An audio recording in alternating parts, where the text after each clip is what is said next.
is a D6 generation pip. Yeah, one of those dots on the side of a six-sided die. Yeah, a pip. You know, a short pip. Little something. Yeah, about anything gaming related. Sometimes featuring Craig, sometimes featuring Russ. We'll see what's coming up today.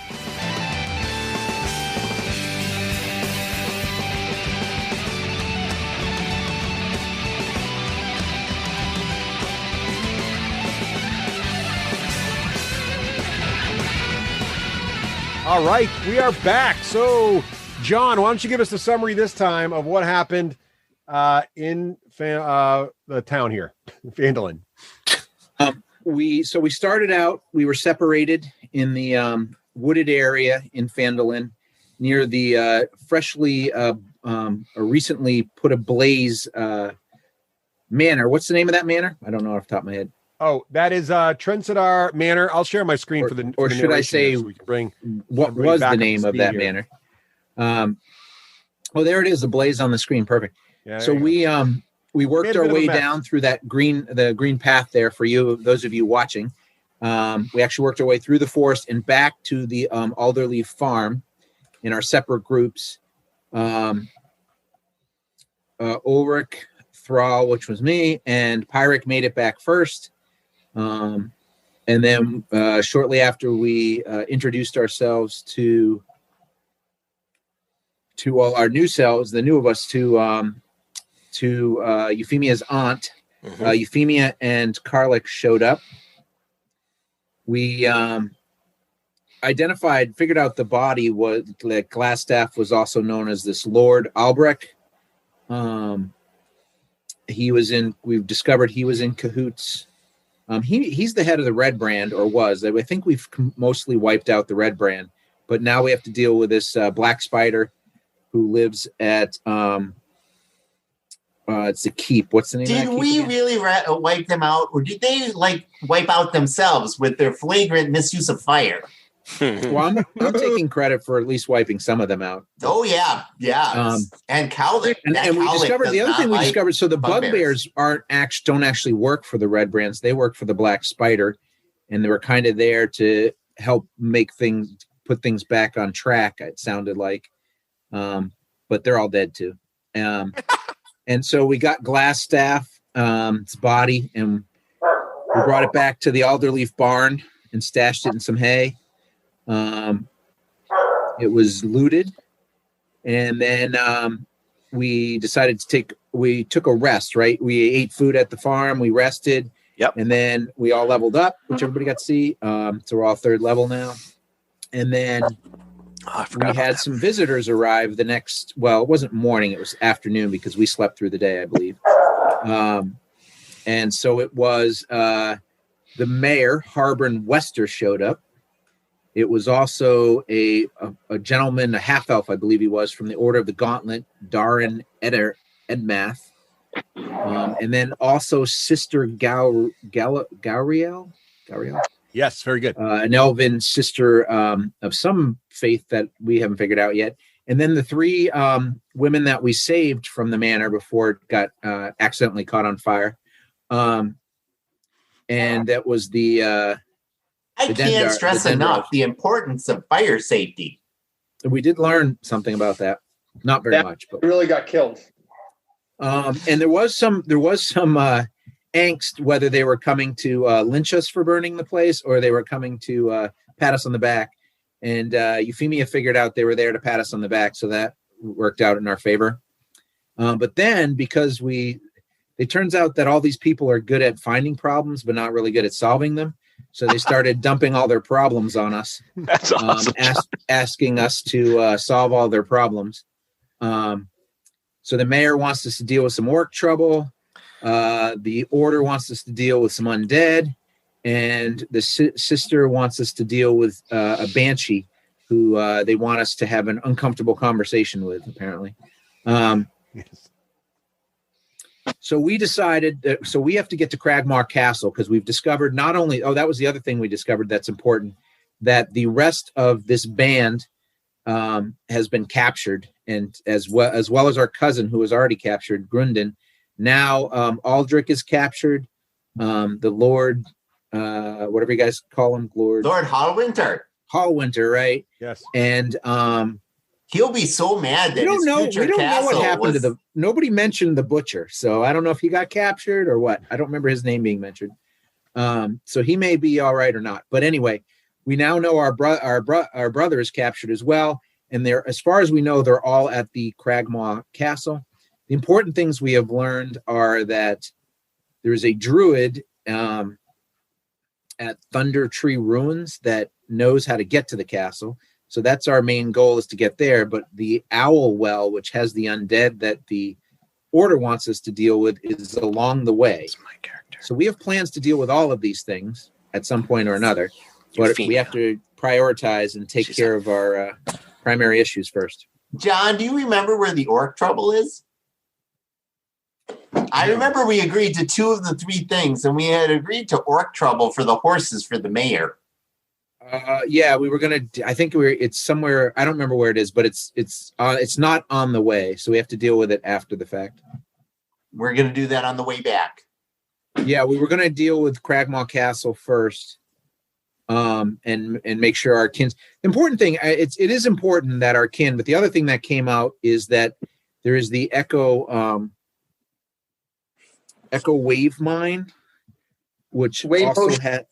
Yeah, exactly. The Echo Wave Mine, which our family has a claim to, also has this anvil of magic making on it, basically, and the means to make the stuff come from this mine, and it can't fall into the wrong hands. So that's another reason we have to deal with this issue. Oh, that's a surprise to me. We did not talk about these family troubles before. Well, it came out during our... when we were doing our leveling, and Joe said his character had shared it at some point. Ooh. So sharing is caring. Excellent summary. I'm pretty sure that's where we are. So we're about to get 3 ponies, draft horse, and a horse, and ride ourselves out of here. And magic armor. What's that? He said magic armor. No. And magic but armor. the ponies, yes, you did make an agreement on that. And you did discuss particularly what things were close to each other. So as a quick reminder, here is a map sort of zoomed in on a particular section of the Sword Coast. For fans of the Sword Coast, if you are one of those, I'll just give you kind of a bearing of where you are. Famous places you may have heard of if you've done any sword coasting in the past. There is down here to the south, you'll see, here's Waterdeep, right? A lot of people heard of Waterdeep. Here's Neverwinter. A lot of people have heard of Neverwinter. If you go even higher north, you'll see places like Icewind Dale. A lot of people have heard of Icewind Dale if you play video games. However, this particular adventure started here in Neverwinter. I'm going to zoom in a little bit here. And the original folks were hired to escort the dwarf down the high road and over here to Phandalin, which is where you guys are now. Now, on the way to Phandalin, you may remember there was a brief adventure in a cave where some goblins as well as other folks were defeated, and a bugbear. You convinced a bugbear to start a inn, and you asked him to call it the Cave Inn. So that is marked on the map. That was actually here.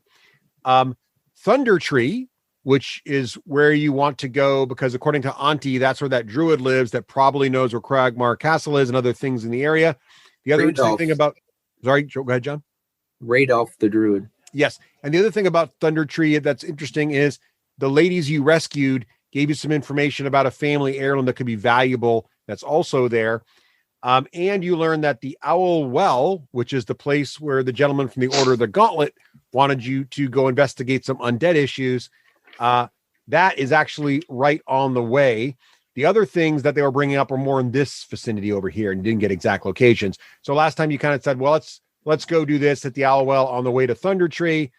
So that's where you are. And you did negotiate some pack animals to move out, because it is a bit of a hike, as you can see there.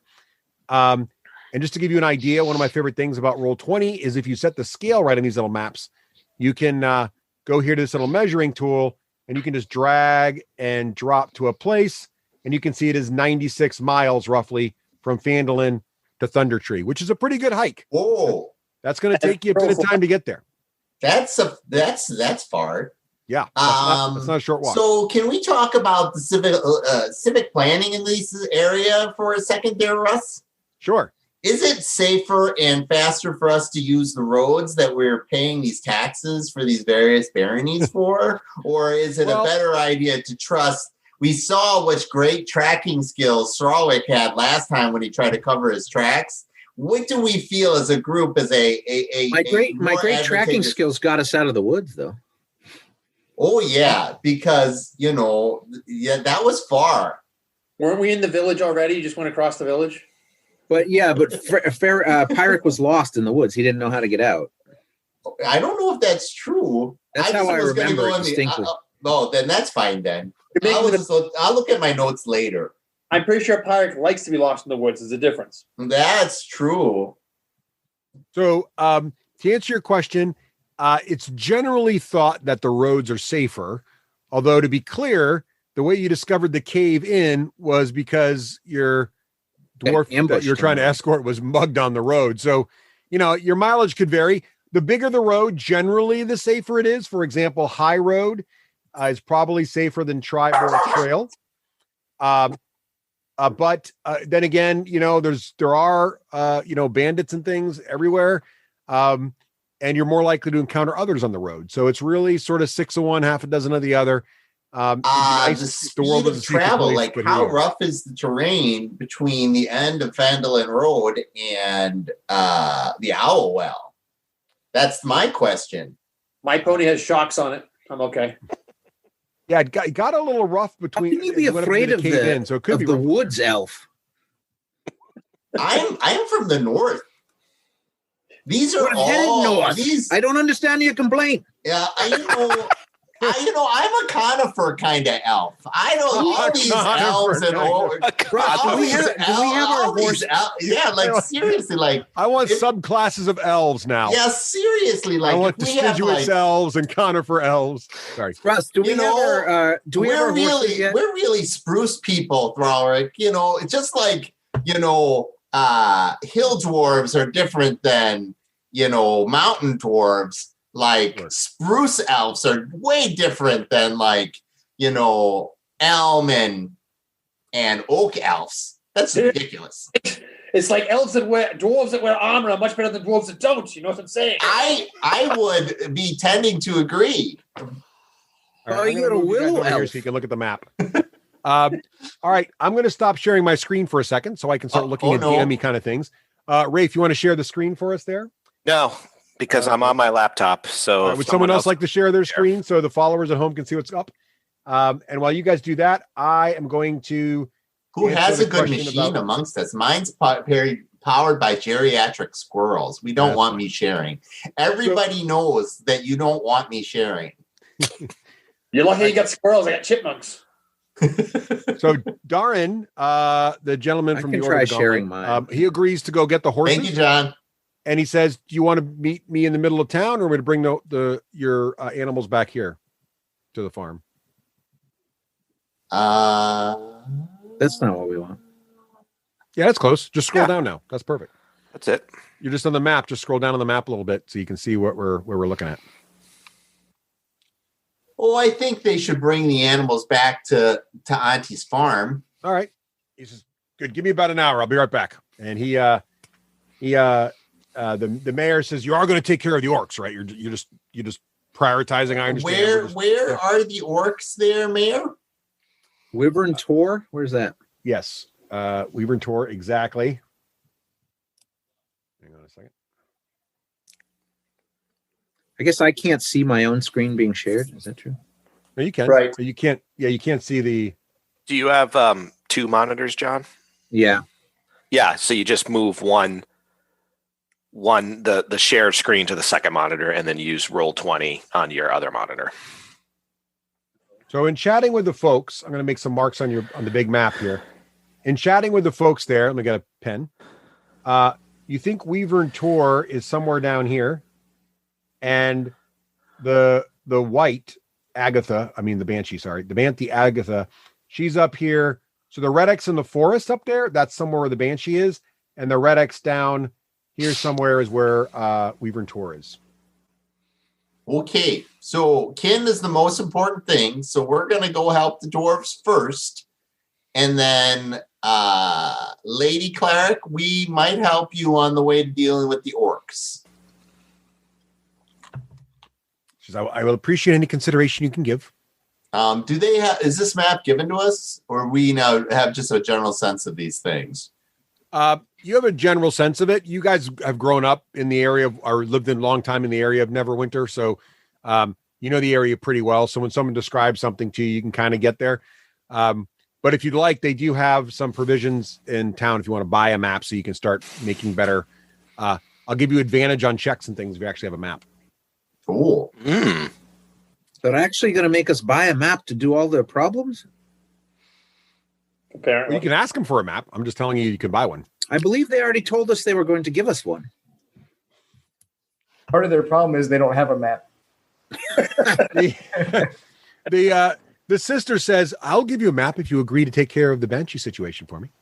Oh. I consider it done. I would like to see this map first, sister. So she pulls out a very nice map that looks almost identical to one you're looking at right now on the screen of the Sword Coast. And she starts to mark some places that were discussed. She's all thunder trees. Oh, here. yes. Okay, And sister. Well is here. You can't. You cut yourself a mean bargain. We are going to have saved the dwarves first because dwarves always need rescue. Wait. If anything has taught me about adventuring with Euphemia, is that dwarves need a lot of rescuing. Aye. Actually, right. And More so they'll help themselves. Sister, where is the Banshee at? the Tribord Trail. That little red X near the word. Oh, I see it. On Tribord Trail. Yep. So in the complete opposite direction? No, we're Yes. going to go north, and then we're going to come back around and So through the I'm sorry, Neverwoods. Russ. The top X is the orcs, and the bottom X is the Banshee. No. The No. top X is the Banshee, Okay. and the bottom X is the Orcs. Is the Wyvern.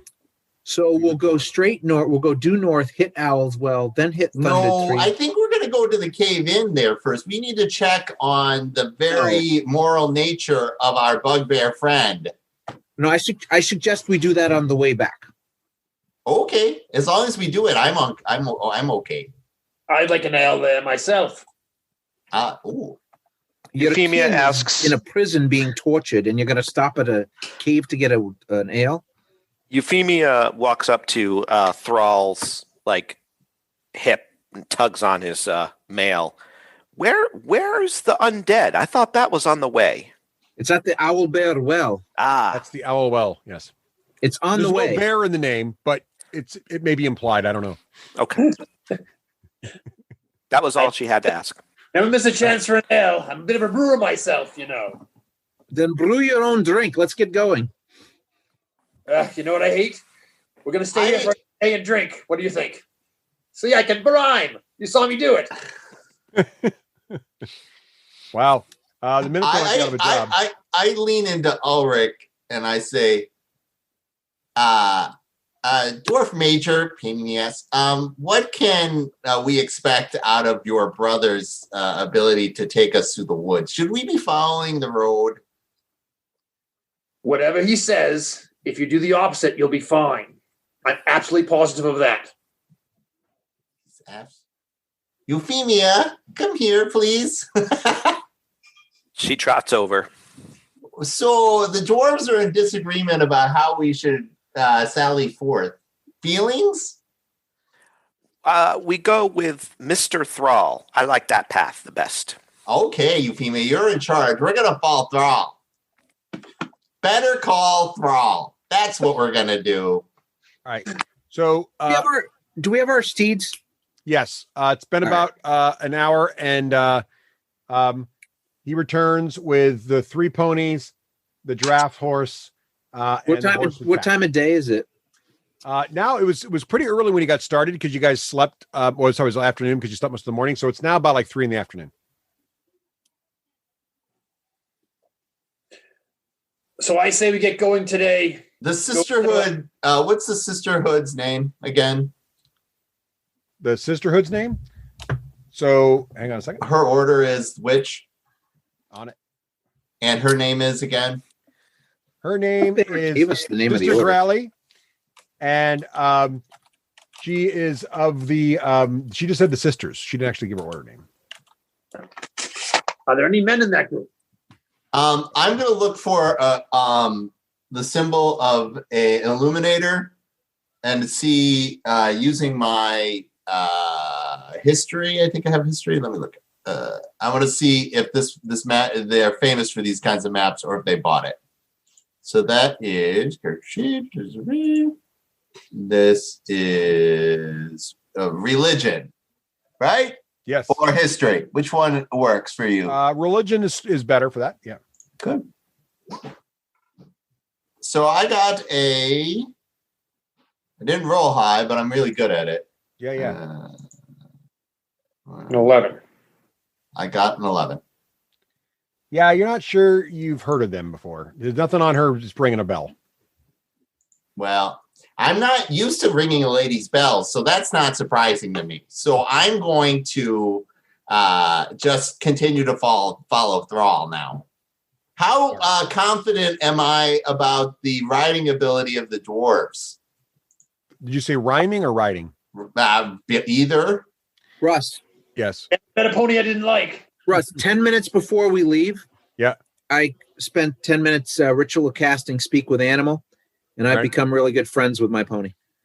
Yeah, it looks like one of the dwarves is getting pretty tight with his pony. Not the kind of friends that some of these other people might be with ponies, but you know. You can be friends with your ponies, but you shouldn't be friends with your ponies. I might warn you, my brother really loves his ponies. Is riding under what skill in fifth? Is it animal handling or is animal it its handling own skill? Yeah, animal handling would be the one. Russ, I'm going to whisper to there's a separate skill for vehicles, by the way. So cart driving is different than riding a horse. Yes, Russ, I'm going to whisper to Ulrich's pony that if he shits on Ulrich's bag, I will give him an apple. Ooh. All right. You want me to animal handle or something? Or persuade? Make an animal handling test. Or persuasion? And Joe, you can make a perception check if you want to see if you notice these shenanigans. Because you're kind of used to your brother pulling this kind of crap. Literally. He should have advantage. Joe, what'd you roll? I missed it. I rolled a 15. All right. And John, what'd you do? Do you want me to? I'm not trying to stealth, so. That's fine. But I got a 13 on animal handling. Okay. That die looks like a 19 to me, but whatever. I know, but I'm looking at the list. Okay, so Joe, you feel like your brother's up to something, but you're not quite sure what.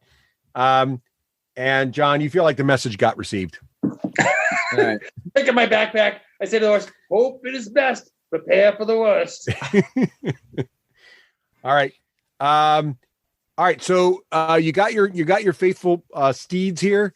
And who's going to be leading? I need to know two things. One, who's ever leading, I'd like you to use the drawing skill on the map here to draw the rough path you guys are going to try to take.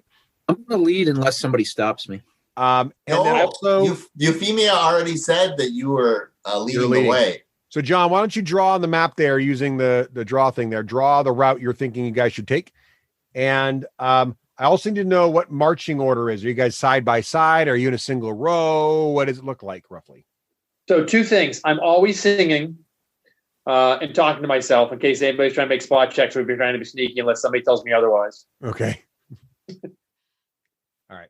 So Ulrich I can to do my perception checks. I can actually block them out because I'm so used to it. I don't actually listen to him. Yeah, actually, he gives you advantage while he's singing. You perceive better. That's right. That's actually what happened. I see how helpful. Do you need me to make a survival check? Yeah. So you're going to go straight to Alwell. Okay, great. And not what's the marching order? Which is fine. You don't have to. Just going straight to Alwell. What's that? We need the marching order. Alwell, no stops at cave in. Well, I'm leading for now. I don't know what I would assume. Ulrich is behind me. Yeah, I'll go behind Ulrich. I'll go. And then Pyric, and then we should have Karlik bringing up the rear because he can. If somebody jumps us from behind, he can handle himself. He knows how to lie down and take it. So if you expand the party section over there, well, actually, I don't think any of you can see this, but I have the marching order is Thrall, Ulrich, Euphemia, Pyric, and then Karlik. Is that correct? Yeah. Did you see my drawing? I see your line. Yes, it's gray. Yeah, I see it. So you're going straight shot as the crow flies, pretty much from Fandolin to Owlwell. Was that right? Yeah, well, and I have wasted enough time. We're on the road.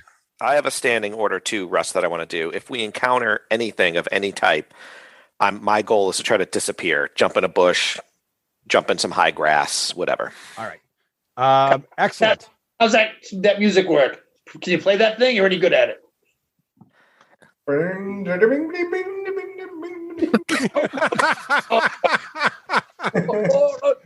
Are you playing anything that would aid the party there, Druid? A bard, sorry.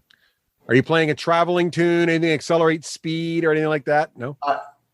No, just to give us a comfortable ride. I'm confident in Thrall's. Also, before we left, I got very specific description and directions from everybody involved, especially the auntie on how to find Thunder Tree. All right. I feel like that should give me advantage on my survival check to find the way. Yeah, that's fair. But make a persuasion check to see how good the information you got was. What? Yep. See what happened there? Why do I have to persuade her? Well, it's not just her. You said her, the other people. Oh, the other people, right? Yeah. This is really just an effort to kind of maybe make a do this. Make it a perception check to see if you understood everything everyone said to you. So it's not really persuading. An insight? It's comprehension. An insight check? Insight's fine. Yeah. Oh yeah. There you go. All right, good. You feel good. So as long as you're going to one of the places these people described, you've got advantage on your survival check. Excellent. So we're headed to Owl's Well. Yeah, I probably can smell the undead from here. Make your survival check there to the Owl Well path, and then I'm going to roll to see if we have any sort of adventures along the way. That's pretty good. So 23 is my high. 23. All right. Let me see. Percentile. Oh, look at that. 80. All right. You're good. Okay. So it's a pretty uneventful ride. You make good time down the road leading out of Fandolin. No problems there. Once you get to what most people would turn left or right at Tribor Trail, you easily keep going straight. It's a little bit rough terrain here, but Thrall picks a pretty good path and seems to be leading you well up this old way. It looks like there's a little bit worn path, but not very well traveled. On your right is a massive wood that many of you know as the Neverwinter Wood. And you can just barely, you kind of know the high roads off to your west, but you're making pretty good time here. I'm just going to check. And that wood never will with that attitude. Yep. Lucky traveling path. So it's going to take you you're going to have to stop for the night at some point before you're going to make it. You feel like you're about halfway and you're going to have to stop for the night. You're right about, I'm going to mark the map here. Are we close to the cave? You feel like you're right about here. When it starts to get really place dark. Is any? Well, we could have doubled back to the cave in. Who's leading this thing? Nobody important. And how? All Russ, right. Yes. Russ, I talked to Ulrich's pony again as I go by. But I don't have the spell up, but he's not smart enough to know that at this point. All right. Okay. I give him that symbol I showed him. All right. So you guys are going to break down and camp for the night? Yep. Please. All right. So you guys are breaking down for camp. Joe, as you're starting to get ready and unrolling your bedding, you do find a giant steaming horse apple. Right. He just missed your bag by a little bit. That's the good news. But the bad news, it still really smells now. Really bad. Well, I'll keep my bag warm tonight. All right. Russ, once camp is set up, yep. I'm going to go to each part of the compass and mark our territory by urinating on each part of the compass. Okay. This will keep the beasts away. Anybody do anything special? John, take a point of inspiration also for pulling a practical joke on your brother. I'm good. Anybody need inspiration? I always need to be inspired. Are you down inspiration? I am. Okay, you can have it. Inspiration for the long rest, right? No, you that's don't my get game. That's not. You're not. No, Or not? that's Okay. something I do. Right? That's You gotta earn house it. rule. Gotcha. So That's because he forgets to give it out all the time. Exactly. That's exactly why I did it, because I'm not as good about giving it out. So knowing that my brother picked this place to camp, I'm going to spend about half an hour walking about several hundred yards in every direction looking for the ambush that's going to happen tonight. Okay. You keep stepping in dwarf urine when you're out there. It's better than horse. It's good. Spread it around. It'll keep more of the beasts away. Track it all over the place. Make a perception check. See if you can spot any ambush things. And Anybody else doing anything special? Yeah, Euphemia's got some stuff she wants to do. All right. I got a 20. Oh, Joe, you're feeling like you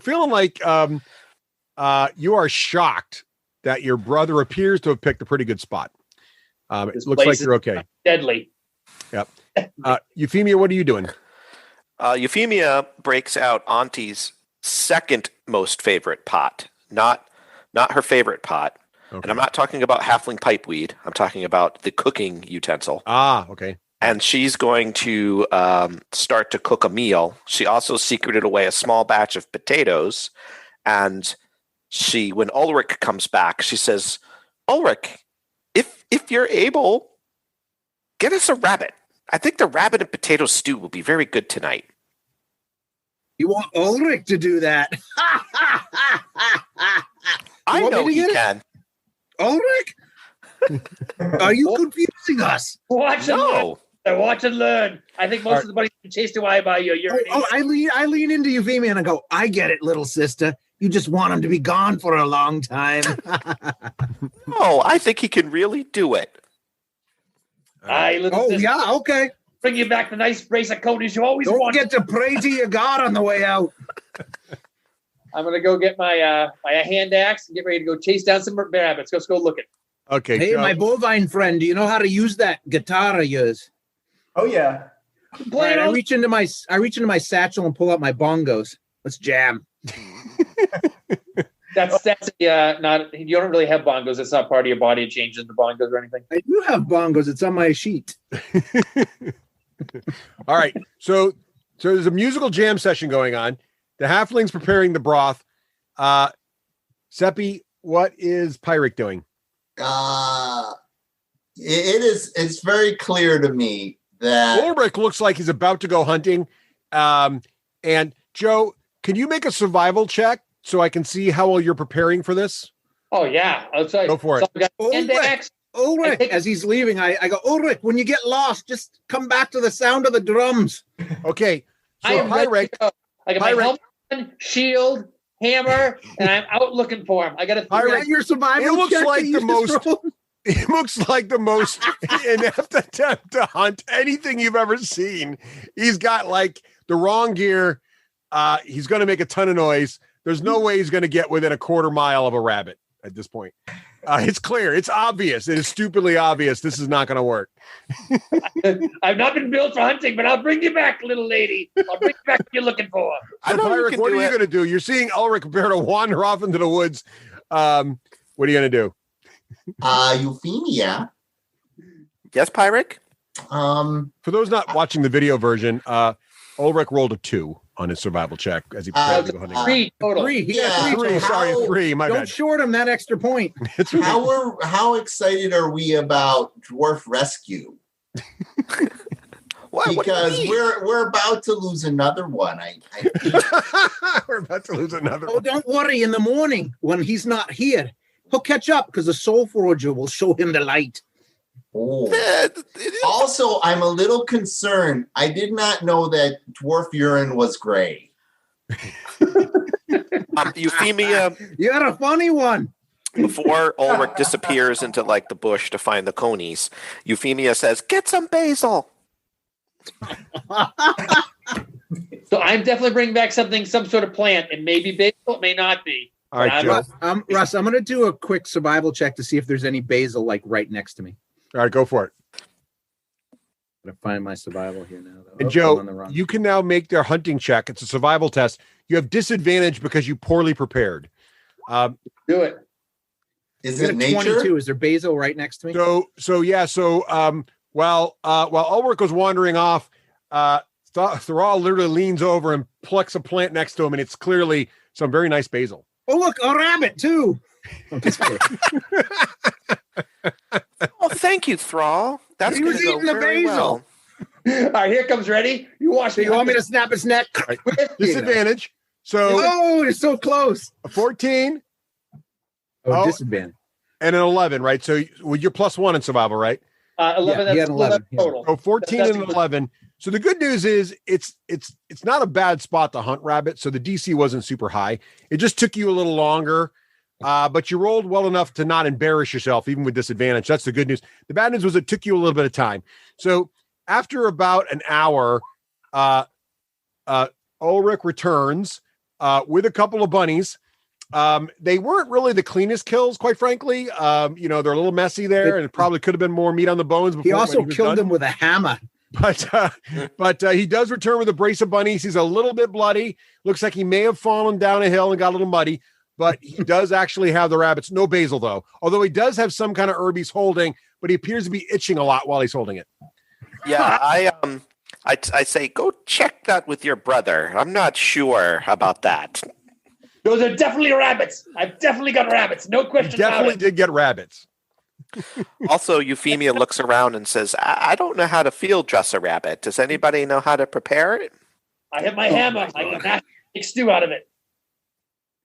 And there's no gain without pain, and it cost me a lot of pain to get this. Oh, that'll be good. Don't you worry. I brought Auntie's favorite spices. Just don't tell her. What skill would that be, Resto? I want to know how Is competent it I am. survival with the this. whip up one or what? That'd be survival in the wilderness like this. If you have cooking or anything like that, of course you can use it. I don't think there is that skill running around, but it might be. I'm going You to want give me you to clean them up? the plant-like things is called basil to me. One man's treasure is another man's junk. Here you go. I am not particularly good at survival, so I will not volunteer for this. I'll do it. Oh, nat 20.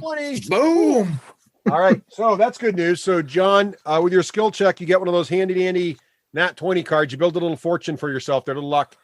You now have advantage on your next saving throw if you choose to spend this. And of course, I'll need it for if you guys let Ulrich cook next. So, Thrall has a perfect recipe for rabbit. Euphemia. All right. Enough harassing my brother. Go sit down, Ulrich. Let me take care of this. All right, Euphemia. Next time. You've done a great job. You're a masterful hunter. Now sit down. Next time, maybe I will assign the tasks. Maybe, My brother's a Euphemia. vegetarian. That's true. I'm not making it for myself. Okay. You know, maybe Dwarf Major is more a stand guard and scare off, like True. encounters person, and Dwarf Minor is more for the woodsy kind of get her done type stuff. Well- What do you think there, Euphemia? Well, he came back with 2. It's perfect. Okay, then we'll go with it. This is our new True. way of It's two doing more than I things. thought he'd come back with. That's true. How's your jam session going there? Well, it's over now Cowlick? because I'm making rabbit stew. No, Euphemia only asked you to dress the rabbits. She wants to cook. She's making it. Oh, Yes. even better. I stripped those suckers with a crit, so they're good. Yeah, they're perfectly prepared rabbits. And Yes. in fact, he does such a good job that you can't believe this was the mess that Ulrich carried back a minute ago. This must be They were their killed with way. warhammers. Aye. Rome wasn't built in a day. Sorry. Vandalin wasn't built in a day. Oh. All right. All right. All right, excellent. So So, we'll- Euphemia, I guess you're going we'll- to cook these babies up. You can make a survival test if you want to see how good the dinner is. Anyone else going to do anything besides the cooking and hunting? Mm. I'm gonna sharpen my hand axe. There's I'm probably a little separate cooking. concerned that Thrall was correct. Now, Euphemia, I'm concerned about that too. there's a lot of All I've trouble. done is proven myself. What is the problem with you all? No, you let me finish there, Woodsy. That's irony for you. Have a hoot. Free hugger calling me Woodsy. Okay, then. Normally, I love a bear. I'm famous for loving me some bears, but you need to just calm yourself down, or we're going to see who ends up shitting in the woods. So, All right, then. So there seems to be a lot of trouble out of Phandalin, which the individual parties do not want to take part in solving on their own. Thrallrick was very maybe rude to them, stating their own inability to handle things. I think the word you're looking for is straightforward. Yeah, you betcha. And so I was wondering, as you are almost native to Phandalin, what kind of troubles might they have internally? The Red Brands weren't a secret to anybody. Carp knew about them, right? And then they had that terrible accident with the fire. That's very tragic. I'm glad we saved those ladies from going ablaze. I sort of feel bad about the guy that we trapped under his own buddies, and then, that guy set everything on fire and killed that guy too. I'm a little worried about that. But then we have the Iron Gauntlet. Is it Iron Gauntlet? Not Order of the Gauntlet. Order of the Gauntlet. The Order of the Gauntlet. They're coming through saying, "Hey, we've got more trouble." We have the Sisters of the Never Willing, just offering up basically nothing. Sisters with a cross leg. Sisters of the Never Willing, and then of course the mayor's like, "Hey, I need you to travel out 2 days for an orc problem that is more than 2 days off." You're so smart. I don't understand anything you said, but it's very important we get to the bottom of this. Are you asking Euphemia? Yeah, I mean, I'm talking to Euphemia, and is visited Auntie a whole bunch of times. Seems to me that we agree.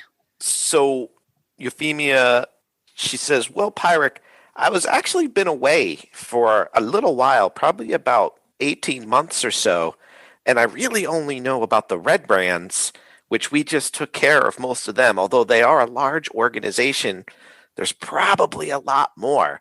But here, taste this. Do you think this needs more salt?" I'll try it. Oh, no, this is delicious. Who prepared these conies?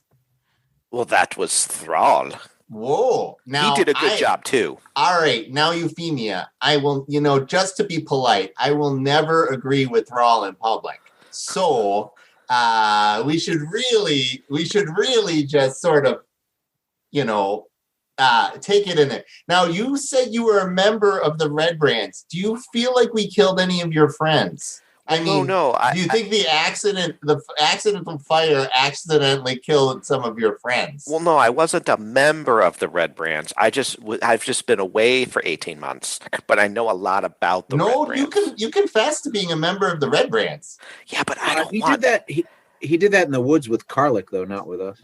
Yes, but Pyric, I don't want everybody to know that. I'm embarrassed. Oh, that's why I escaped. Yeah, I know. I did find it very embarrassing. And Auntie doesn't know kidnapped, and we didn't even kill them. Yeah, and Auntie certainly doesn't know. They weren't who I thought they were. They had me do things that it's unspeakable. As a matter of fact, I think dinner should be served. Okay, let's not talk about this. But I'm very concerned that Thrall was right, that these people are getting us involved in things that aren't really forwarding our goals. Well, I just figured we started out looking for dwarves. We traveled with dwarves. We now have 2 more dwarves. I think it's just the dwarves are the way to go. No, oh my gosh, you're right. I should look it up. Not that we've lost 2 dwarves, but we're up 1 dwarf. Oh, Euphemia, this is why you're in charge. I feel like you have the bigger picture. You are wise beyond your years, Euphemia. Thanks, Pyric. I bet you Karlik's hungry because I think his stomach must be so grumbling. He hasn't said a word. Karlik is sitting over there trying to figure out how the bugbears are involved in every single one of these quests. And he's got his disguise kit out, and he's trying his darndest to make himself look like a bugbear because he's thinking the only way to get to the bottom of this is infiltration. And I know we're going to find them at the Owl's well. And so I'm getting prepared. I'm going to aid Karlik in looking like a bugbear. I'm sorry. Karlik, make a deception check to see how well your disguise attempts are going. You have advantage because I'm helping you. Yeah. Russ, I have a game question for you too when it's sure. my turn. Let me see. Would this be deception, Russ? Deception, yes. Yeah. Nice. That's a good roll. Why did not his rolls show up on? I like They all showed up. He's got 3 of them though. 13 was my first but one. I like with advantage, his first one was a 14, but his second one was a 19. Oh, 19. Yeah. So advantage. He's looking really good. Like he's got some of the rabbit skins in just the right way, and you're like, and if you squint a little bit, he looks a lot like a bugbear, actually. Yeah. That's very troubling to me. But he's making pretty good progress. I think, Karlik, if you stand sideways, you look just like a bugbear. I'm a sneaky bugbear. Oh, yeah. That imitation is right on there, Cowlick. Oh my gosh. People. Oh, I am concerned now with how accurate your portrayal of the bugracious bear-like. It makes sense. He says he spent a lot of time with them. I'm pretty sure it looks better because the sun's down and there's no light out. But it looks just like a bugbear except for the horns. That's true. You're all starting to get a little tired. It is getting late. And you've all sated yourself on the rabbits. Do we have a watch order, or do we need to set? I was going to ask you guys, what are you doing? The food was delicious. You are the best cook I've ever met. Thank you, Ulrich. It's because of the rabbits. You picked 2 good ones. Little lady, you need anything else you ask. I will bring it to you as my best abilities. Okay. Euphemia, I think Ulrich has maybe some short-term memory problems. He says the best he's ever. I've heard distinctly now 19 different times. Ignorance is face. Either he spent his entire life under the dwarf miner, or he's really got some sort of cognitive problem. It's a faith thing of his that they become stronger and more resistance to hammer swings. They hit themselves in the head. Oh, repeatedly. The Soul Forger is very demanding. Oh yes. Here's the deal: we need to set up watches because we're not in an inn. I don't know if all you. I think our bugbear should do the first watch. No. Well, that's fine. But since my understanding of elves are they meditate and they don't actually sleep, is that true? That's a very personal question, there, Thrall. Well, the point is, you only need 4 hours. The rest of us need 6. Are you talking about who I'm going to sleep with? Because that's really not your business. No, you can play with your glass staff on your own time. I don't care. Oh no, it's a staff of ice, and when I hold up the staff, I frost it. Very nice. But I think that you could do the first and the last watch and still have a full rest. Is what. I think the bugbear disguise just needs to be shared, then I will definitely. You and Karlik can do the first watch.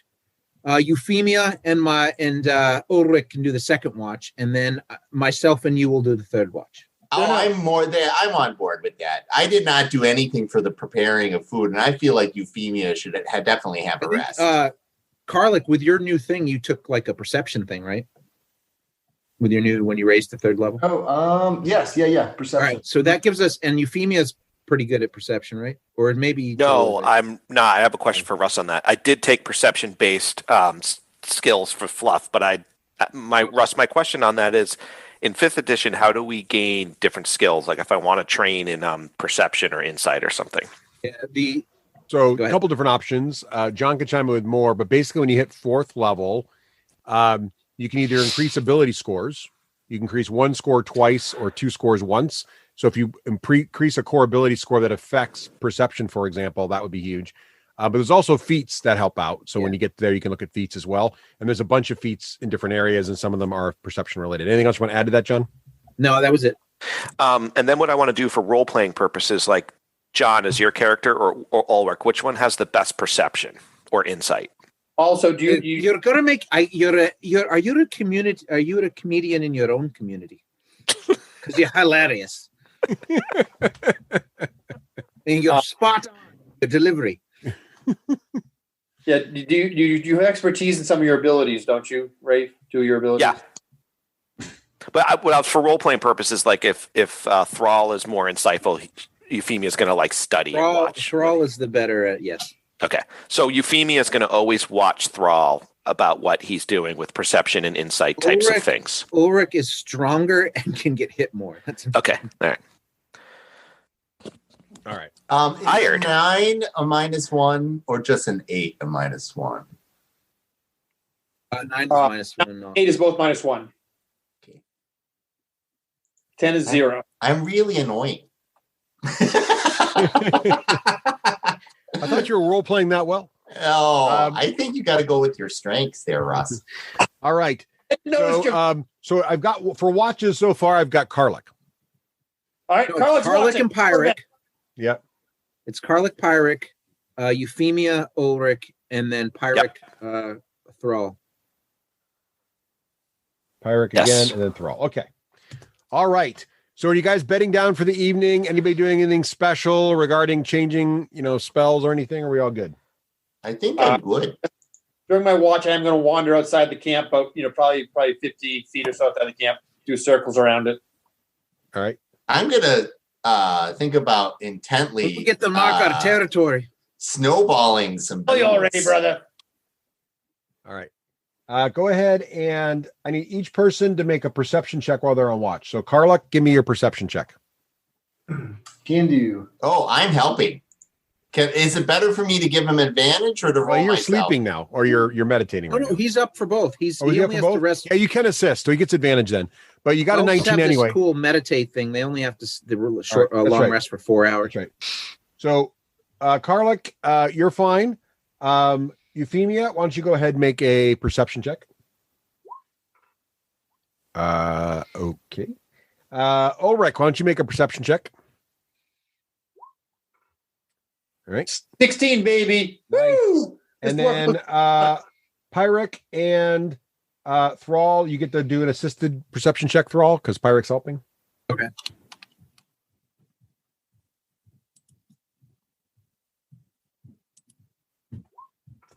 All right. Sweet. Hey, Russ. Yes.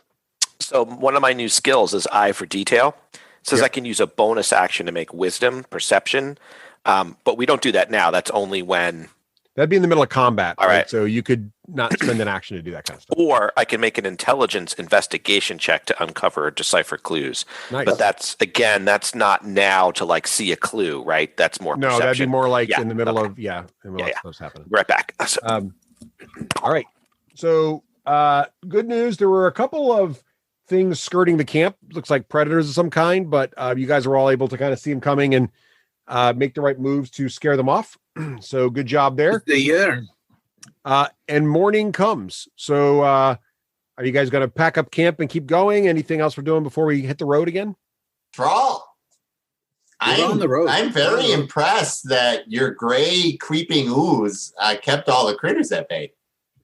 He's a certain odor that keeps them away, I say, every day. Yeah, I'm really not sure how you get things internally that color. That's not natural. You understand that, my druid friend.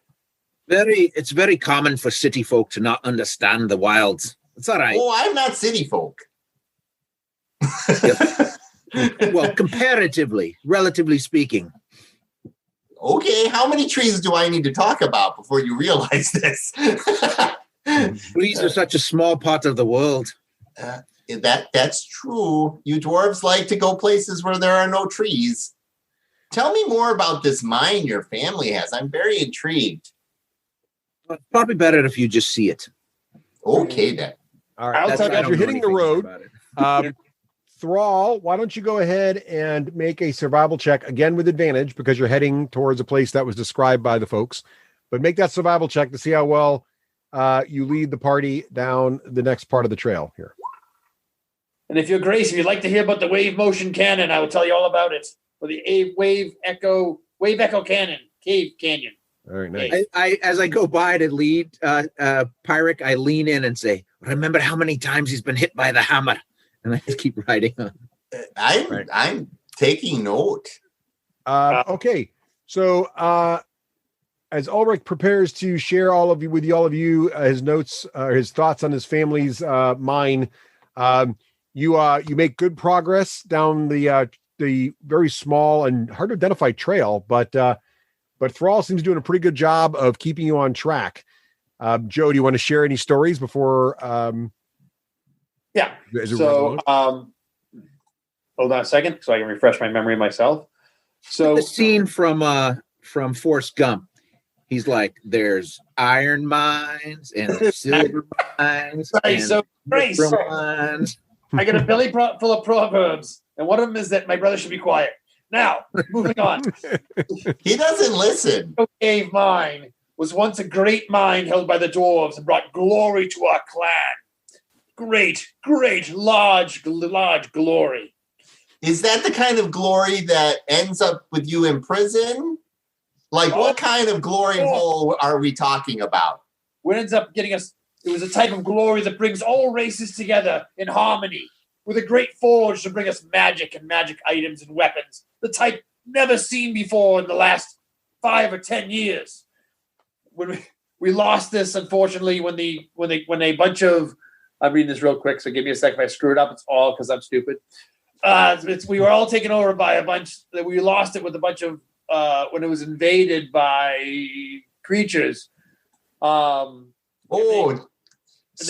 I'm interested. Is this forge blessed by the Soul Forger themselves, or is this sort of like a ruin forge by your enchanters, or both? Right. It's an actual forge, which, if you combine it with that of the Allfather, the mighty Morden itself, the Soul Forger, creates even better weapons, as you can imagine. But it itself is naturally magic. Oh, but this is not a place of pilgrimage. It's a pilgrimage if you're anybody that can forge weapons or magic items. It is. Can you do that? The actual mine itself is supposedly very wonderful and pretty. Ulrich, are you a skilled craftsman of magical items? If you consider beer magical, then yes, I am. Sometimes I do. Yes, absolutely. I'm a brewer of no small renown. Matter of fact, at least I made several batches. My family's told me that I'm quite the drinker. I know that there's dwarves usually come in bunches of 7. When we've met 4, we now know of 4 of you. Is there 3 more of you? And is any one of you? There are 5 of us. 5 altogether. There's 5 altogether. 5. And 4 siblings. And one of them is, as you met, is Adric. Aldrich. A brother's name is Aldrich. I'm sorry, what was that? And then there's that Our one. brother's name is Aldrich. Who's Adric? Aldrich. Oh, it's Adric. It's Adric. Adric. We traveled with him. I'm reading it right now. It's Adric, Ulrich, you, and Gwynnis. Okay, then. That clears it all up. Thank you. The problem with this forge, Pyric, the problem with this forge is it can be used by anyone. Oh, so it is not Morden's forge. A great glorious forge, which can be used by anyone, but in the hands of a dwarf, it is even greater. Of course, that with dwarves and elves together, as you can imagine, it'd be like how. I always think things are better when you toss some dwarves into the mix. I've been known to toss a dwarf here and there. It happens. So let's talk about where is this Thrall? Where is this on our journey? Is this someplace close? I don't know the location of it, unfortunately. So we're counting on Ulrich to find us there, are we? No, the map that is missing knows the location of it. Oh, that's why they want the map. That pieces a lot together. Yes, very good. Euphemia, that pieces a lot together. Are we sure? And I hold up the case that's empty. The map that's supposed to be in this case. It was in Grunden's hands. Oh, yes. It's all coming together. Okay, then. That was a more useful conversation than I expected. I agree. Every time you speak magic. The conversation was so compelling and so, Ripping. knowledge filled, and really brought everything into clarity for you so well and summarized basically the entire story thus far. The good part was you were so enraptured by this, time flew by. And before you know it, Thrall says, Thrall, you start to feel like you're there. Like you feel like you start to approach this hill. You all smell that. Like, I smell undead. Oh, wait, maybe it's Ulrich. Oh, you got to again, do you? Thrall, I generally like men to tell me when they're close to being there. You should have given us a little warning.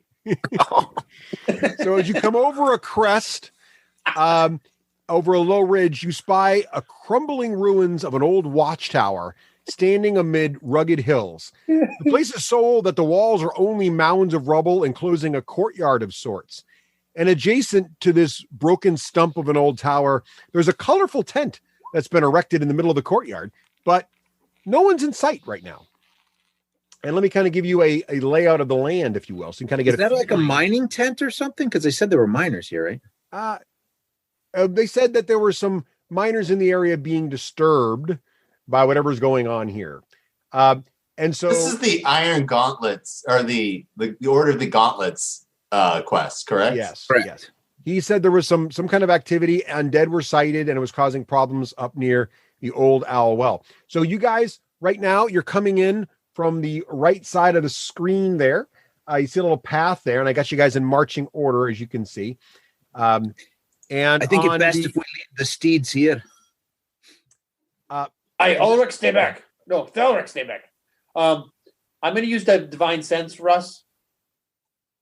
Yes. What's it do? I put it up in the thing. The presence of strong evil registers on your senses like a noxious odor, and powerful good rings like heavenly music in my ears. As an action, you can open your awareness to detect such forces. Until the end of my next turn, you know the location of any celestial, fiend, or undead within 60 feet of you that is not behind total cover. You know the type, celestial, fiend, or undead, of any being whose presence you sense, but not its identity, vampire or whatnot, with the same radius. You also detect the presence of any place or object that has been consecrated or desecrated, as with the Hallow spell. You use this feature a number of times of blah, blah, blah. That's it. What's the duration? It's one turn for this turn. So you kind of send out your pulse, Yep. and you don't feel anything, but it's 60 feet, right? So Yeah, it's 12 squares. Right? Yeah, Unless- so- Yeah, but isn't one if turn these are 10 5-foot rounds? squares? Are these 10 foot or 5 foot? these are 5-foot squares.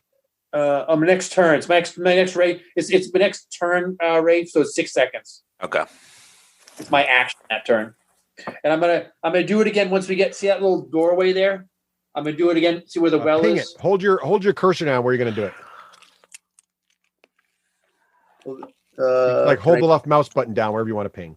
The left there. There you go. When you get to the well, actually, We get to the well. I'm gonna look down the well and do it, and hit this whole room, bad boy. So why don't we move? Why don't we kind of start walking up there? So John, you're in the lead. Give yourself one movement and show me where you're going. Are you guys dismounting first of all? I'm gonna. Yeah. Are there any shrubbery nearby that we can tie these horses up? Sure. Yeah. There's some. You can make it. All right. I'm dismounting and leave. I don't know if I want to leave it right there though. I'm gonna leave my horse here. My horse crapped in my backpack. He's staying right there. He did. Actually, there was another smoldering mound in the morning too. It was annoying on your sleeping bag. That was me.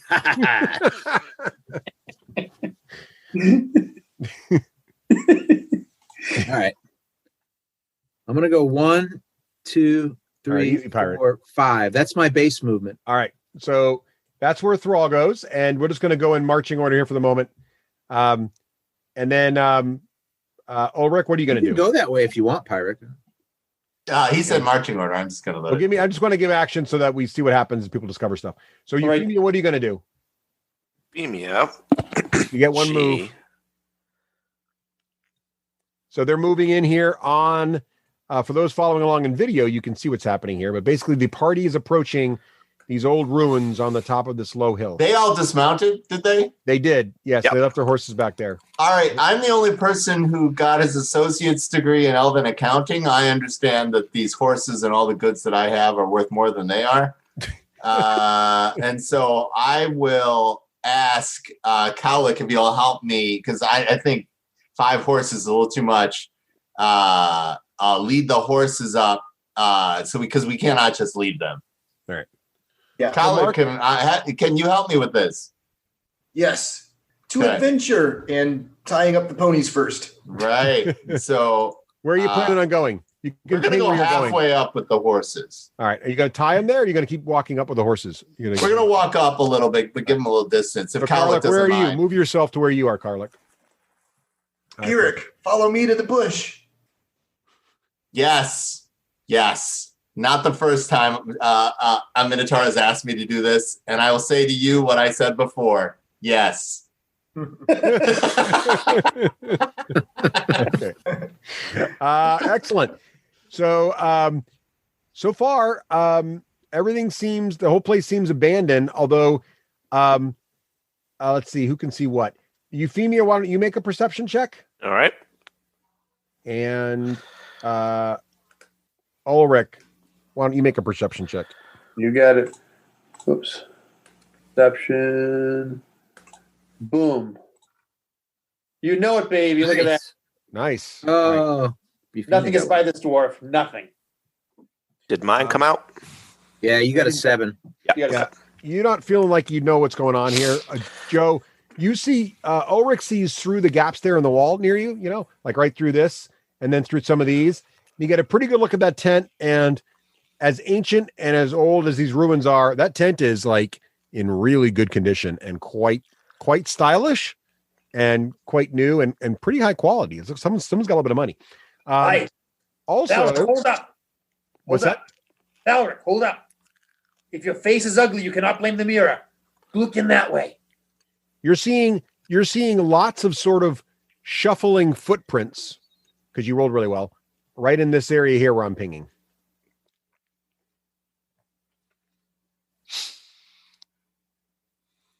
Move again.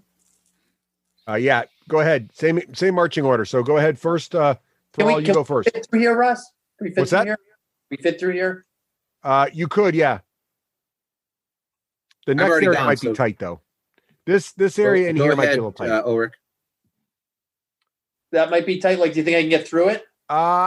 You'd have to you have to kind of squeeze through, so there'd be some Okay. kind of check involved. Probably a little strength check, maybe, or if you think you can climb it, some acrobatics or something. Going that way, okay. Euphemia, which way are you going? I'm going to go the way Ulrich just tried to go. Okay, 1, 2, you're smaller, so it can be a 4, little easier. 5. And then You can also shoot through there. she's going to use her bonus action or the rest of her action to hide. Yep. And then, so I'll make that check. I have to switch screens. And then also going to investigate the area where Ulrich found the Well, footprints. isn't investigate a bonus action or hiding's a bonus action? You only get one of those. So Well, I moved, Oh, yeah. so He can do Go a ahead, John. bonus regular, though, because he has that special Yeah, ability. he hasn't oh done yeah, his yeah, that's action, right. so- Oh yeah, that's right. You can. yeah. Sorry, I said bonus, but I should have done. But Joe's right. So what are you doing? So you're hiding. So make your stealth check. So I moved, hide, and then going to investigate. All right, give me a stealth check and then give me an investigation check. All right, stealth coming at you. That's pretty solid. Investigation, not so solid. So yeah, so you're feeling pretty good about your hiding situation. You're not really noticing much going on out here so much, except again, you also perceive that the tent, really high quality and very shiny. The front flap is closed though, so you can't really see inside of it. Okie doke. All right, Pyric and Karlik, what are you guys doing? I'm following Cowlick because he said, follow me to the bush. All right, Karlik, where are you going? All right, so Karlik's going to start singing his new song, Killing Bugbears 7 days a week. Okay. Advance to the bush here, start to tie up the ponies, and I'm going to cast Detect Thoughts. Harlock, are you still dressed like a bugbear? I am still dressed like a bugbear. Because Awesome. obviously they got to be in charge of whatever's going on here. The undead bugbears? If you're going to dress like a bugbear, I'm going to ask you to wear something identifiable so I don't attack you. That's happening. Use Ulrich. I think he should wear more cowbell. All right. So it I will looks let like can I see a move and then a tie? Do you think I can also do detect thoughts, Russ, or no? You can use detect thoughts. Well, if you're going to tie up multiple horses, you probably can't get off detect thoughts and that. I would give you one horse as a bonus action, but not like 3. Yeah, I'll just dutifully tie up the. Do you have to be able to see him to detect? Yeah, his detect or no? thoughts needs to be line of sight. You got to pick a person. So I don't know that. I'm asking. I don't know that. Yeah, no. It's 30 feet, but it's blocked by 2 feet of stone. So I think where I'm positioned, I wouldn't get much at this point. Yeah, I think you're not in a good spot for that. Yeah, but okay, great. So you're tying up the horses. Randomly, you can just blanket for thoughts rather than. Oh, that's awesome. Yeah, that is awesome. And Pyric, what are you doing? There are so many ponies. There are a lot of ponies. I'm going to make sure that they are not going away anywhere. All right. So you're tying up the horses. Excellent. And yeah, we're doing fine here. Everything's great. Okay. Let's go back to Thrall. You're in front there. What are you going to do still? All right, I'm going to peer around the corner here as I approach, and I'm moving stealthily, and I am going to try to see what's going on when I peer around the corner. All right, make a perception check. Do you want a stealth check too, or no? Yes, I would like both. Because I am wearing armor, so it's not going to be as stealthy when I get there. Well, I'm not that stealthy either. So that's yeah, you're making a little noise. And then what about your perception check? Oh, that's good.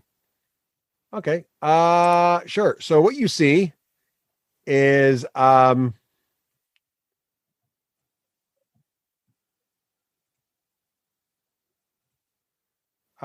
you see inside this tower as you get around the corner here, and you see a lot of sort of these like humanoid creatures. Their flesh is kind of falling off of their body, and their hair is half kind of decomposing, and they're kind of like emaciated and skeletal, and they're kind of like just kind of moseying around. You can make out like sort of like 5 from where you are inside that thing. I go. Do you see them on the map there, John? Yeah, I see them. Right. I found your undead, Oleg. It's time to get down to business. I'm going to step right there. And I'm gonna cast Barkskin on myself. All right. I'll push it in this thing. I don't know if it'll do anything. All right. So you can cast Barkskin. I can do this. There you go. Ding. There you go. Lovely. That's an action, but that was fine. So you can pull that off. Oh, do I not have an action? I can wait. I think you're okay because you did stealthy movement, which is fine. So and you did a bonus in spot check. That's fine. All right. So Joe, what are you doing? So I'm stepping forward there, and so I can look at them. Yep. Do I have any idea what they are? I mean, being a paladin and all. Yeah. So sure, make a let's see. Why don't you make a wisdom check? Unless you've got any kind of, do you have like anything more, any other skills that might help you know about these sorts of things? Just religion. Religion would work. Let's do religion. Yeah, baby, you know it. -1. Yeah, these are what some call zombies. If I use my hammer on it, would it be better to use my hammer or my axe? Would I know that? Does it make a difference? Here's a picture. That's what they look like right there. There you go. There's one. Except there's more than one. Nice vest. What was your question, Joe? Would I know if it's better to use a hammer or an axe? Would I use my regular hammer? It doesn't make a difference. Would you roll there? 17 total. Let's see here. 17's pretty good. You've heard a rumor that poison doesn't work on them, so not a good call. You feel like all weapons should be pretty effective, but don't be fooled. Just because you knock them down, sometimes they get back up again. I know the song. All right. So, Joe, you've walked up. You did a perception check, which is basically your bonus action. You still got an action left. What do you want to do? We're going to roll initiative in a minute here, but I am going to. We're going to finish this round out. Yeah, I am going to. cast protection from good and evil on myself. All right. Ooh, nice. Okay. All right. So I'm going to get a protection of one action, and it's up to 10 minutes. So protection from good and evil, they get disadvantage attacking me. And how long does that last for? 10 minutes. I'll give you a little glowy symbol there. Awesome. All right. All right. That was Joe. Euphemia, what are you doing? You're hiding in there. You can't actually see these guys yet. Okay. Then I'm going to do what Euphemia would have done. What time of day is it? You started in the morning. It took you about half the day to get here, so it's about lunchtime. Are there any? Well, I'll just do what I would do normally. All right. Euphemia is going to move stealthily and hide right here, trying to move to the back of this tent. I forget how to ping. Okay. Hold your left button down. Just click and hold where you want to ping. Just so that's how I see it. So there you go. Okay, make a stealth check as you go across there. Okay. Your feet. Nice. Nobody notices the halfling. Nope. And what's your speed, Rafe? Can you make it all the way behind the tent? How many? I should be able to. That was 2. Yep. All right. So stealth on the way over. Well, hold on. That was 1, 2, 3. No. 4, 5. I can only go there, but that's just a single move. I can double move, right? Yeah, but if you run, I would reduce your stealth check. So if you want to stay sneaky, don't run. But what about my bonus action? Yeah. I keep forgetting about that. Yeah, you can bonus your way in there. Okay. Nice. Normally, you can only move half, but you do eventually get things where you don't have to move at half and stay stealthy. I think That's what I was wondering too. I know That Rangers get it. I don't know about rogues. Dash and move and fill your action. But you can half move and half move. So is that still enough to get You there? basically get your full move if you dashed and can be hidden. 1, 2, 3. I'd only get this far. All right. Is that fine? Is that where you want to stop? Yep. Or you can That's stop? what I'm gonna do. Perfect. That's pretty good. Kind of have And your then- back up against the tent. As you And then go across there, Rafe, Yep. make a perception check. Okay. And then my action was going to be I want to try to peek underneath the tent. So that was my move, bonus move, and then peek. Okay. All right. Yeah, but make a perception check for how the whole peaking situation goes, plus the other things you're going to see in a minute here, probably. Do you want 2 or 1? One's enough. Your persuasion. Oh. You did persuasion. That's not it.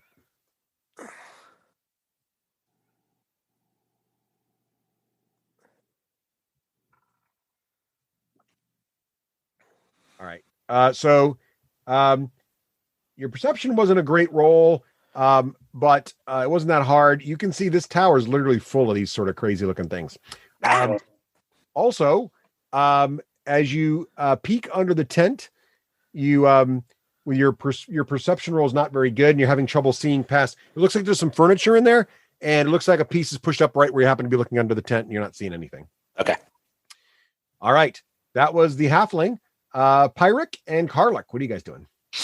You guys still don't see anything that's going on. One, your friends have gone two. I'm like looking for Euphemia. I usually think danger happens when Euphemia just opens up a door. Yeah. Right. She's just like, okay, danger time. And so I'm like, but she hasn't made any noises. So I'm just going to join in this. Do I see these now? Well, make a perception check there. Oh, make a perception check. I'm really looking hard. So I'm going to use my inspiration. Excellent. Roll with advantage. Because that's how I roll. That's nice. Okay then. Perception. I'm not that bad at perception. Here we go. And all right, 6, but you got advantage, so when it helps. Okay. Nice. Yeah, you see a few things. You actually do manage to spot Euphemia over there by the tent. That's important. So see more than a couple of these creatures, these zombies in here. Now you can't see them all, but you see like the 2 or 3, and you get the feeling with that kind of roll, you just have a general feeling there's a lot mulling about in there, but you can't get a good just because your angle's hard. Do I still get an action? Because I haven't taken one. You do. You're okay. To spot. This is the dream.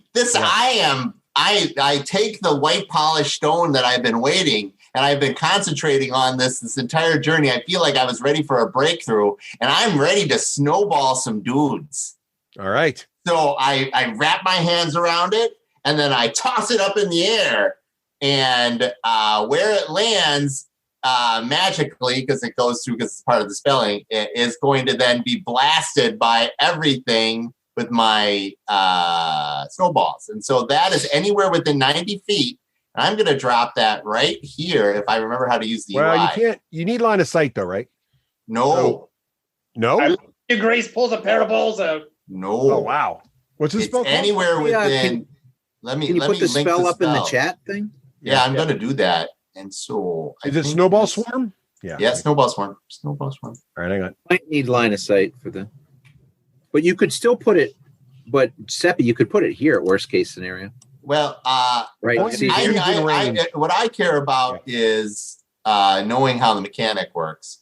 Yeah. But I didn't want to do that. I wanted to link the spell. How did I do that? Where is the link? So again? you do need line of sight unless it otherwise says. So I didn't know. But still, you can do what you want. You can just got to shoot the edge of the zombie pool. You can't shoot the middle of the zombie pool. But you could shoot like right where you're pinging, right in here, which is still pretty good. It's a 5-foot radius. Has to have line of sight, or you need line of sight, but you could shoot here and you get 3 of them at least, because 5-foot radius, 5, 10, 15. What about, can I hit it here and get 5 of them? Where would you want to shoot? Ping. Show me. This one. Oh, yeah. You could do that too. That's a better spot. Yeah. You can do that if you want. I would love to do that. All right. Each person gets a dexterity saving throw. They're going to take 3d6. What? All right. Okay, here we go. So, did I successfully link it in? Was I supposed to do this? I haven't seen it yet. I can. Should be able to successfully go. Link it. Yes. It's a point you choose within range, so you have to be able to see the point. Yeah, you need line of sight, which is what I said. So okay, that's great. Right here. Thank you for teaching me. That's what I care about. So you're good. So so you're going to go ahead and roll those. We're going to roll 3d6 once. So we're just going to apply to everybody who doesn't make their save. If they make their save, they take half. Okay. All right. So go ahead and roll that 3d6. Nice. So that's going to be 9 points of damage to someone who fails. And then what's your DC of your spells there? 13. I think. Right above it. Yep, 13. Okay. So here comes the first zombie. Oh, I don't know. Why does it roll 2? I hate when it does that. The first zombie's going to roll 1. The first zombie, nope. So he takes takes 9 points of damage. And then the next zombie makes a save. No. And he also fails. So he takes 9 points of damage. Snowball's just blasting in here. And then the next zombie, he fails. He takes 9 points of damage. And the next zombie, he also fails, takes 9 points of damage. Power of the Nord. And the last zombie, he also fails. They're not very good at this. The power of the Nord. So the snowballs slam into the zombies and just snow flies everywhere. They look like a tree hugger. Is there any other ancillary effects besides just getting hit by 3d6 damage of? Nope. No, but they're just a mess. So they're just a mess. I get to feel very powerful. Is that a bonus? I feel very powerful now. Yeah, you do feel powerful as a bonus action. My goal is to get them to come in my direction because I know there's a mass of other folks. Is using the staff a bonus action, or is it something I no, the staff isn't, unless the staff says it's a bonus action, it's not. So it's the shield spell, right? The shield spell is a bonus action. Shield spell is a reaction. Yeah, one of them's a reaction. Read the staff. It tells you how it works. Real quick, Seppi, the way shield works is when somebody attacks you. Now, you're supposed to choose before you see the roll, but Russ is rolling openly, so that makes it a little awkward. But before you see the result, you decide if you're going to put up the shield spell. It gives you 5 additional AC, and that 5 AC lasts all the way back to your turn. No, it's good. Whole round. So as many as people are going to attack you, like if you block the first one and 6 people are going to attack you, you have it against all of them. All right. So I was shimmying forward, looking for Euphemia, and then I saw these, and I was like, "Oh my gosh, I'm doing this with the spell." But now that the spell has gone off and I'm a little spent, I'm like, "Cowlick, can you come here, please?" All right. What was that? Nice. Okay. I'm just checking things. Okay. So none of the zombies, for those of you who can see those guys, none of them look bloodied, but they do look snowy. Oh God. All right. So moving right along, we're going to do initiative in a second, but Karluk, are you just going to run up? Are you walking or running, Karluk? That was a move action, so six All right. squares. What would you like to do? action. Why don't you make so you saw Pyric do something and mention the Nord, and you saw a bunch of snowballs just shoot out across the courtyard there in the direction of the tower. So you don't even really need a perception check to be aware that there's something going on over there. What would you like to do? Yeah, Kalik just can't help himself, and just bursting from him is a story of Moradin and his children and how they were contentious, but they came together to fight a great mob of goblins. And I'll spend one move action to get there, and then 2 bonus actions to Bardic inspire the 2 brothers, Ulrich and Thrall. Oh, nice. Oh, that's awesome. Oh, take a point of Yay, inspiration. Josh is the That's best. all right. Get them to work together, even on a story. Yeah, take a point of inspiration. Dan, is that a D6 right now or a D8? It's a D6 yet. Yep. D6? Okay. What does that do? What does that mean when I'm inspired? You can use it for a save or a combat, right? Attack? Yeah, you Or can add it to a D20 roll on an attack roll or a save, or even a skill check. Or a skill Yeah. check. Okay. So whenever you roll a D20, Joe, you can choose after you roll it to then use that D6 and roll to add it to your result. Have it for a minute, right? For 10 minutes. Oh, 10 minutes. Wow. You get to use it once. Pretty awesome. You can also, because I'm combat specialized now, you can use it for damage. Oh, Yeah. sweet. Yep. And is Yeah, it just so for you're the feeling- Dwarf Brothers? You're or is both it for feeling everybody? charged up like the Well, ancient. he can only give it to one person at a time, and he Right. used both his things to do it. So That's great. You guys go for it. All right, nice. All right, so Singing now along to the tune he's playing. I need everybody to start rolling initiative. So Again, I really appreciate you guys helping me learn the rules. no problem.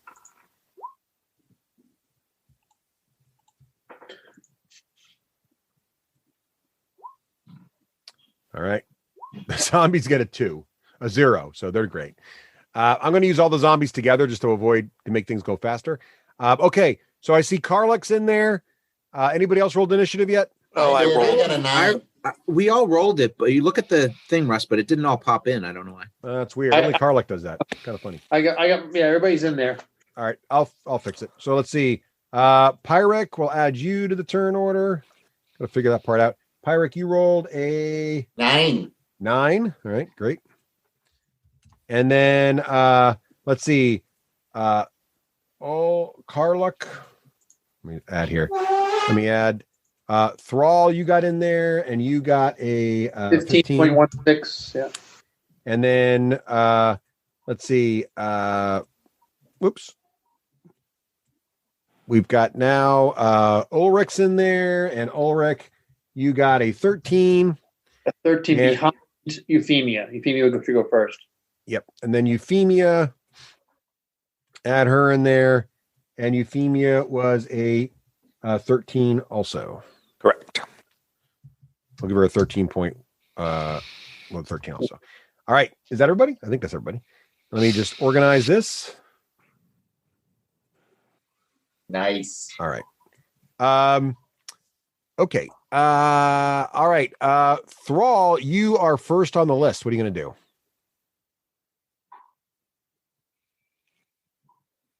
I whisper to Ulrich so none of the rest of the party can hear. I say, brother, be prepared for a caster. These do not move on their own. And There's no caster here. Take a point of inspiration, Joe. Because I know you as a player now. That's just excellent. All right. All right.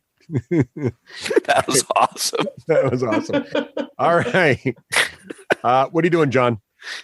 I'm ignoring my brother's idiocy, and then I'm moving forward. Yeah, you fail that. No, he gets advantage. That's right. All right. You fail to ignore your brother. I'm super charismatic. I'm super charisma and wisdom. Intelligence is right in the bottom of the barrel. All right. You took this dump stat very, very, very much to heart.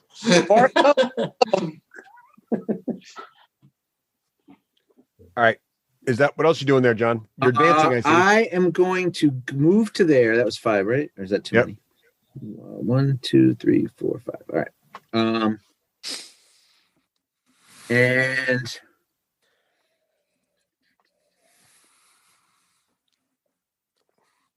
I will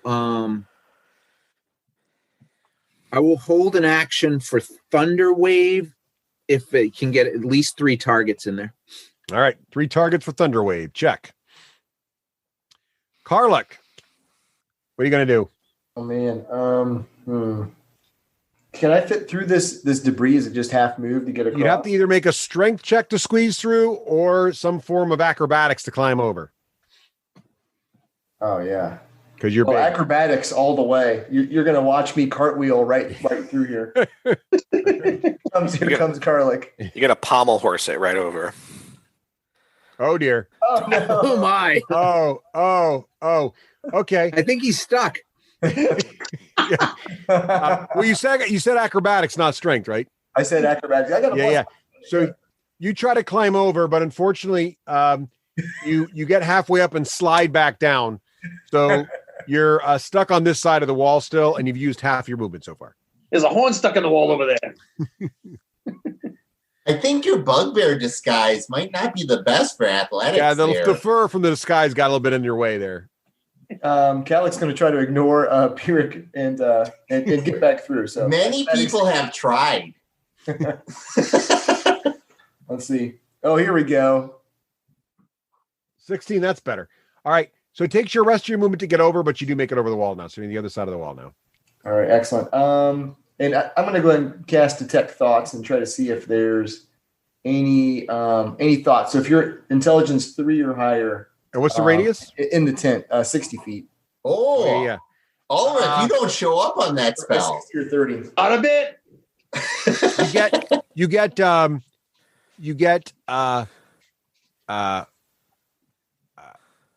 we go. This is why we enslave people. What interruption is happening now? There's somebody in there, Euphemia. Bonus action, inspire Euphemia. And I do a little charging horn sound. Do do do do. You play it out of your actual horn? Euphemia. Yeah. All right. So I'm gonna give some bardic inspiration symbols on people here. So they need music notes as an icon. I got to fix that. So I'm gonna do the glow here for Euphemia, and then also both the dwarves have it too, right? So a little. Yeah. All right. Sweet. Okay. Nice. And it is Euphemia's turn. Euphemia, you're feeling inspired. Yep. Due to the inspiration, Euphemia looks at Karluk, gives him the thumbs up, then looks at Pyrrhic, and then, since he and I have been band of brothers and sisters the longest, he will understand my hand signals. I go like this, and then this, which means I'm going in the tent, and this means if I'm not out in 10 minutes, I'm in trouble. 10 minutes is a long time. Okay. All right. Hey. All right. And then Russ, what I want to do is lift the tent. Yeah. See if there's a place I can roll over and hide. I don't want to just roll into 5 people, So if there isn't a place I can hide, I'm going to lower the tent back down.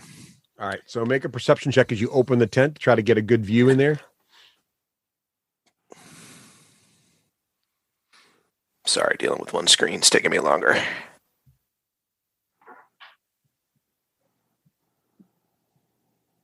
Oh, Euphemia, don't go charging those zombies.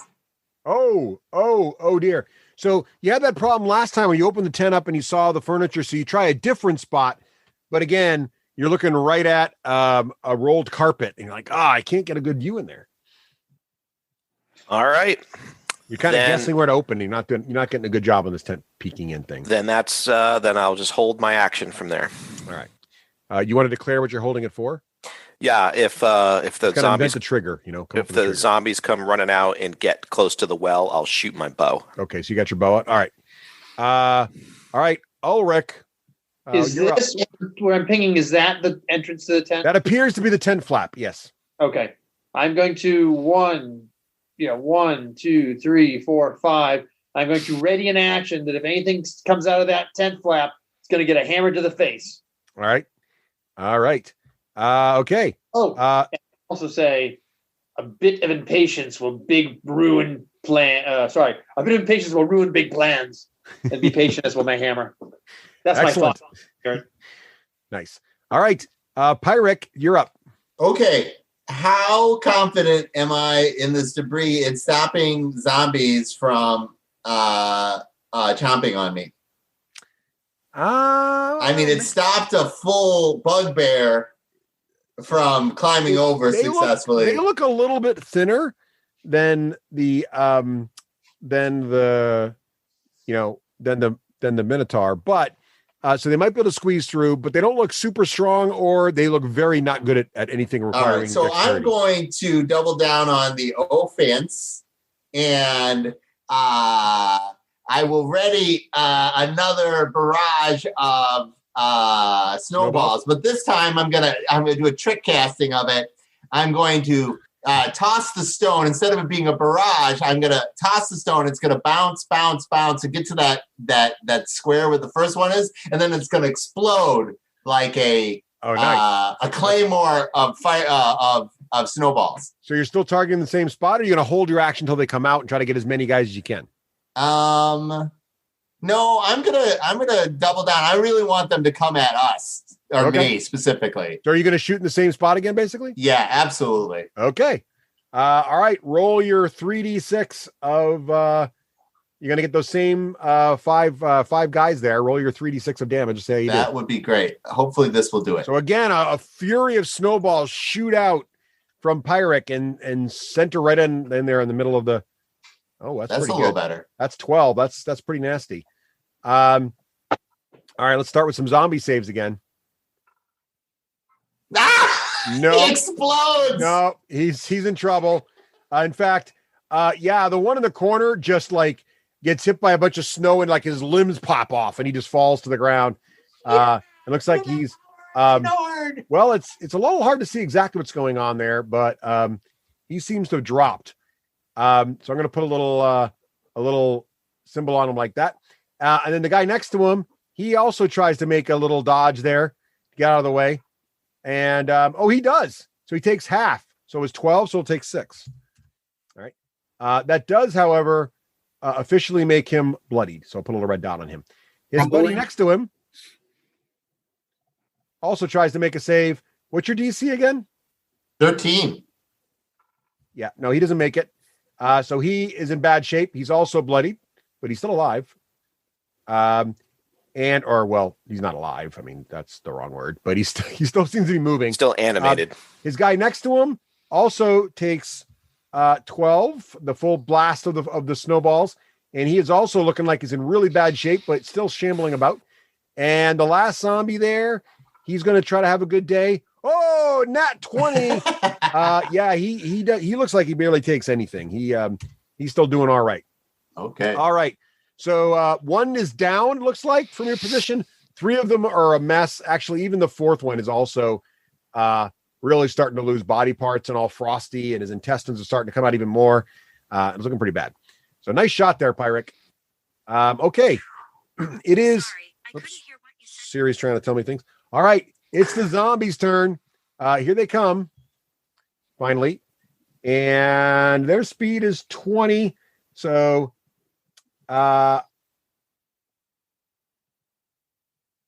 okay. So here we go. So the first zombie comes out. The speed is 20. So 5, 10, 15, 20 heads right for the well there. And John, you said you're going to go and you get at least 3, right? So 5. Yeah. Also, I can go too, because I said when one reaches the well. 15, so just let me know. Yep. 20. So we can pause in a minute here. And 5, 10, 15, 20. 5, 10, 15, 20. Here they come. They're coming right towards the well here. Yeah, I'll keep waiting if I can. There's at least 3. Rafe, you firing now? I didn't mean to. I was hovering over it. This guy, the guy that looked like he might have been blown apart, he has to do a little quick thing here. I'll keep rolling advantage. I hate that. I turned that off.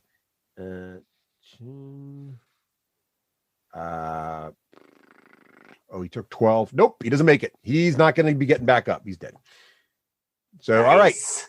All right. So 5, 10, 15, 20. All right, John, your condition's been met. I'm thinking your thunder wave's going to go off. So I'm going to do this. So I'll ping at the corners. Yep. So I'm hitting these 9 blocks. So the one guy's going to be out of it. So it'll be the 4 of them get hit by thunder wave. So this guy, this guy, this guy, and this guy, right? Correct. Okay, perfect. Correct. All right. All right. So I'll go ahead and do it on my sheet here. So it's going to roll it, and it'll give you the save and everything.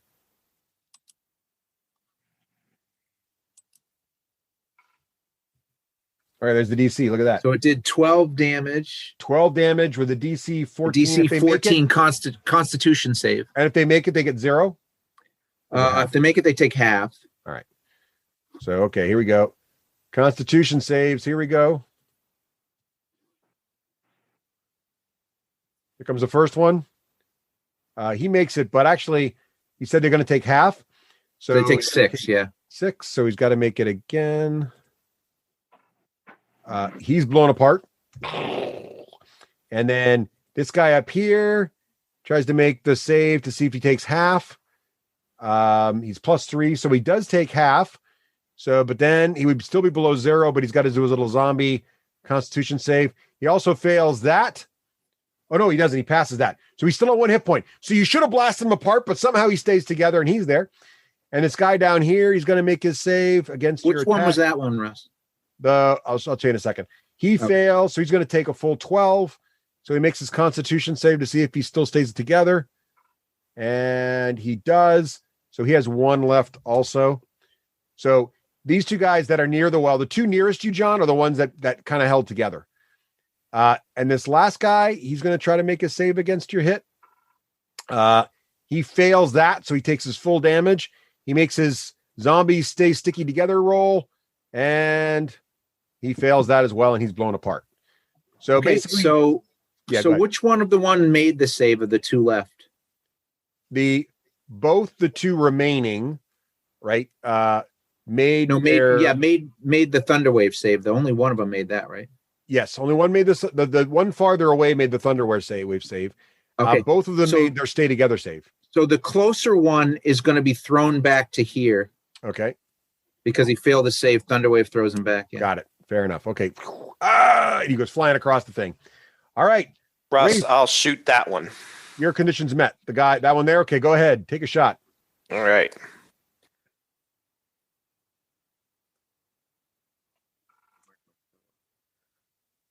That's going to hit. I also have the bonus ability called flanking next to wells, so I get sneak attack damage. Yeah, sadly, no. I forget how to get to just the dice again. On the left-hand side of the screen, there's a little symbol. Looks like a there it is. 20. There you go. Shared screen. It's right here. What's my bow? D6, right? Yeah. Yep. So just there you go. And then I think I'm +3 to that, but let me double check. Probably 5 points total. Yep, 5 total. All right. Piercing damage if it matters. 5 total. So he's going to. Oh, Joe, you figured out how to put the shield on you. Cool. Yeah. All right. Your arrow should kill him. It gets him right in the throat. It should take him down, but somehow the zombie stays together. Oh, and he's still there. All right. Okay. Are you done, Rafe? done. All right. The rest of the zombies keep coming. 5, 10, 15, 20. 5, 10, 15, 20. And they're starting to kind of stack up like cordwood because there's too many zombies in the way and they can't get all the way through. Just like zombies. Brains. Here they come. Brains. All right. Okay. So the zombies are done with their turn. And we're at the top of a new round. Let me make an intelligence check here for someone. I fail. All right. Let's see here. Actually, it might be a good spot to pause. So, Joe, you're about to swing with your hammer because you feel like the flap's about to open, and we're going to see who's in the tent. But then we cut to credits. Oh, I love it. I'm sold. That's suspenseful, Russ. You can't do that to me. I'm old. There we go. So we'll put a pin in this till next week when we find out who's in the tent and just how many snowballs can be thrown at zombies. At zombies. You know, Russ, I popped a tent before, and there's some surprises. There are. You never know what you're going to get. Never know. All right, gentlemen. Correct me if I'm wrong, but I think Pyric blew his snowball load, didn't he? He pulled a pair out and he used them both. I have more tricks up my snowball sleeve. Is your staff blue now? All right.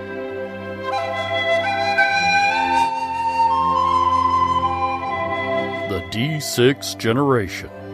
Not as good as Lord of the Rings, but better than The Hobbit. But The Hobbits has the lovely hobbitses. There is only one hobbits in The Hobbits. There are 1, 2, 3 hobbits in The Lord of the Rings. All right, last we left our heroes by Ulrich Dane. We accepted quests for some guys in the village. A woman from Order of a Gauntlet and some old guy who was a mayor of Phandalin. We get some stuff and we get glory from Moradin. Get some stuff. We at first decided to head up the Sword Coast to the left of the map.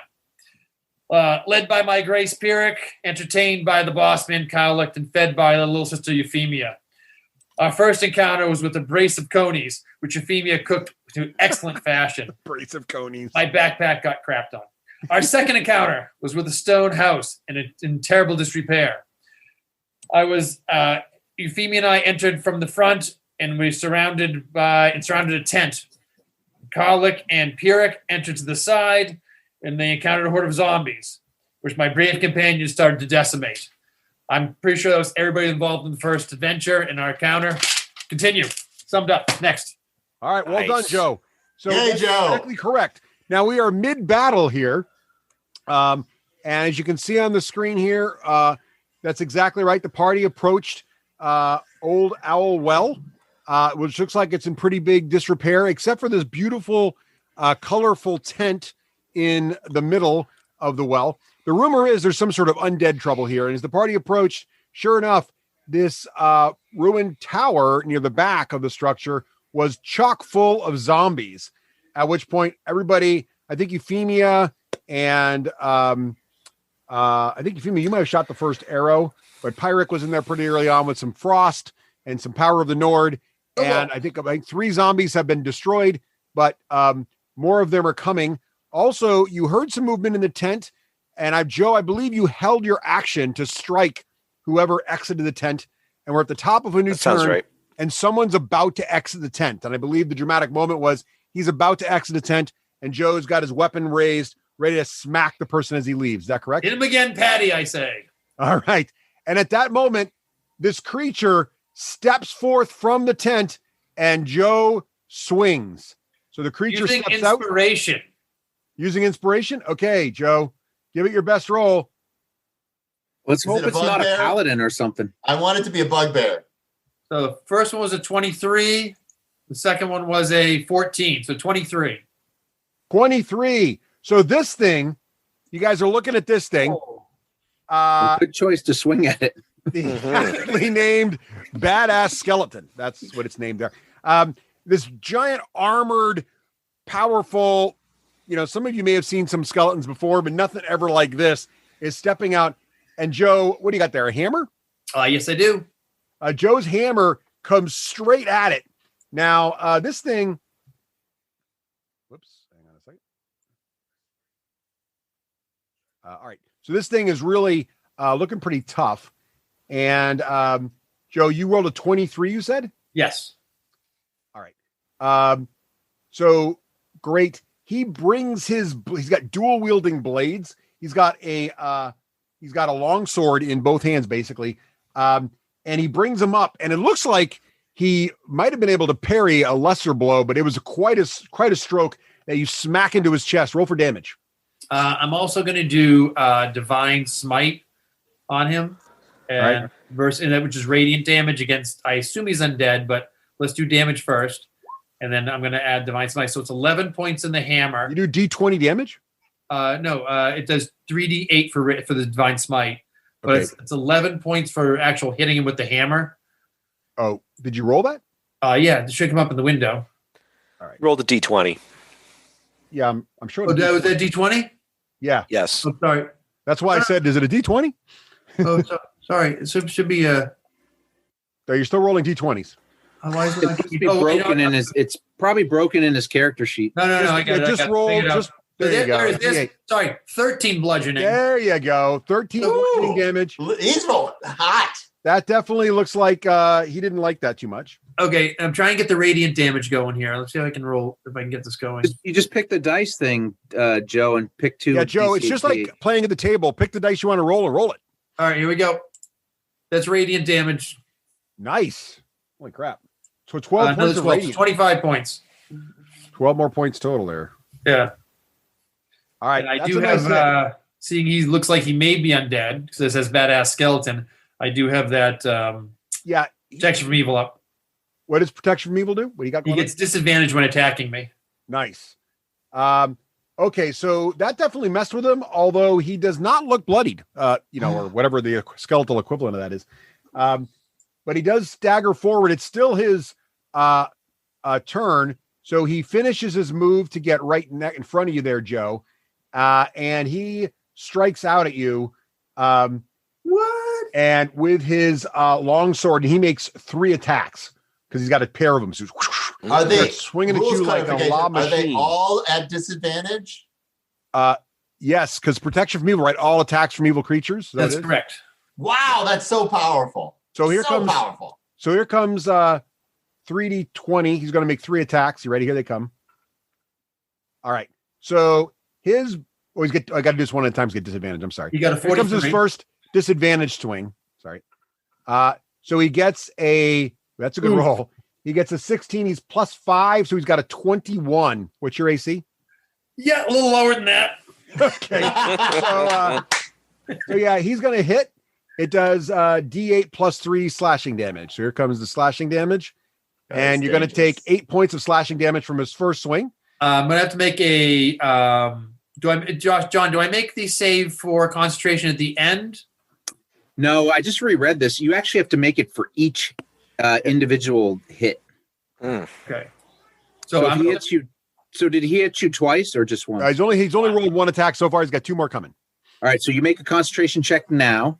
Yep. Okay. Is that just a D20? It's a Constitution save, basically. It's a Constitution save against the DC. What is it? 10 plus? It's half the damage or DC 10, which is higher. I got a 15. You're fine. And here comes the next attack, Joe, with disadvantage. And this time, almost out of 2. But his low roll is a 9. He's +5, so he gets a 14. What's your armor class? 18. Nice. So his second blade deflects off your armor, and his third and final swing. Woo! Thank God for that. Not 20, but thanks to the protection from evil. Nice. He gets what is the second one? Looks like a 2. It looks like it is a 2. So he misses with his second blade. Protection from evil saves the day. Oh, it does. That's really good. Yeah, he looks like you're glowing, and he looks like he's having a little trouble with that. Now, that's the first guy in the tent. Beat me up! However, there appears to be more movement as the next person in the round goes. And he also did pretty well on his initiative. So hang on a second here. Out of the tent walks a pretty unusual looking guy. He looks like let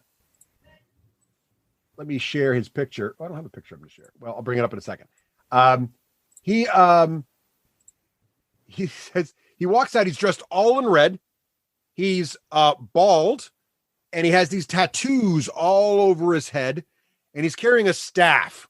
Like he looks kind of like a mage, but he's got a lot of different ornate symbols on him. And again, the most distinguishing feature is that his robes are bright red, and he's got these tattoos all over his head.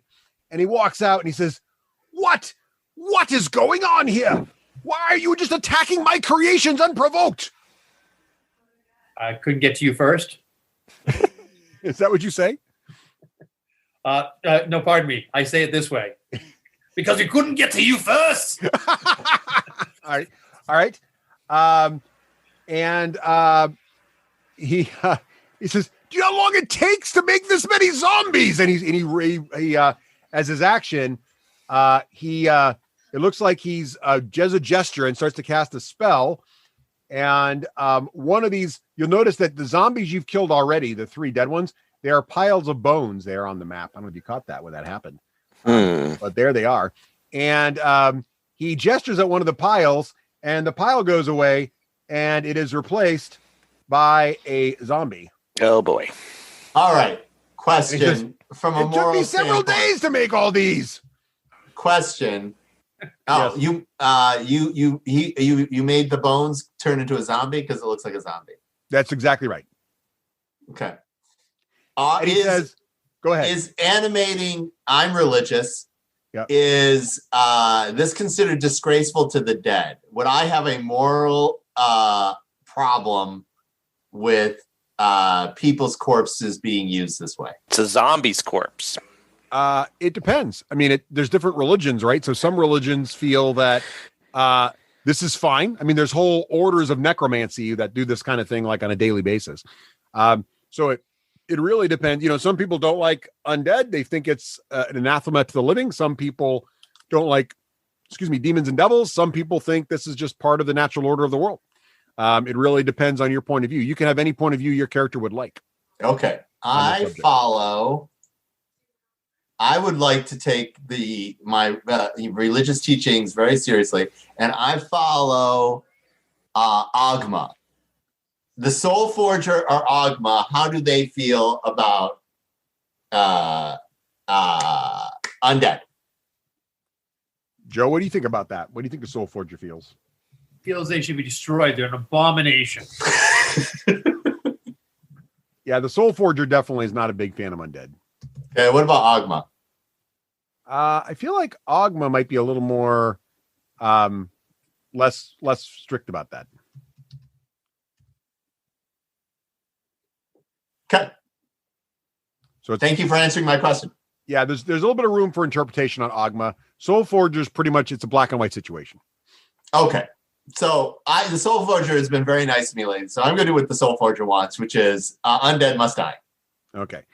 As the last sort of activity that this guy does after he sort of reanimates one of the piles of bones is he says, look, I don't know what you all think you're doing here, but I've got papers. And he pulls out a scroll and he said, according to the Savior's Pact of 1489 and the Thay Embassy Establishments Pact about 5 years ago, I have full rights to do any investigation and experimentation on unclaimed property in the greater area of the Sword Coast as enacted by the Lord's Council of Waterdeep. I don't know what you people think you're doing, but I demand you stop immediately. We were sent here by the Gauntlet, right? Correct. You were. The Gauntlet said that there were undead activities and scaring people and causing problems near the area. They attacked miners, according to the order of the Gauntlet. Yes, they did. All right, so I'm going to say, you never show your teeth unless you can bite. What were you doing here? As I said, my research that is authorized by the council. I'm not sure we recognize this council. Your Grace, what is this council? Euphemia, give me the papers, please. Wonder if I could use my new skill. I'm waiting for my turn. I don't think I'd be very dignified climbing over the rubble. Let's keep it in initiative order because it is kind of dramatic right now. The zombies haven't necessarily stopped per se. Now, the two nearest zombies, right? So the one zombie, I'm going to ping him now. So the zombie here next to the well and the other zombie right next to the irate bald gentleman. Those two, he kind of made a gesture towards as his bonus action. And they look like they've stopped, but the guys behind him are still kind of pushing forward. Like they're not the brightest, bulbs in this deck. And it's now actually Thrall's turn. So Thrall, what is your reaction to all this? What are you going to do? Right. I'm going to step up here. Yeah.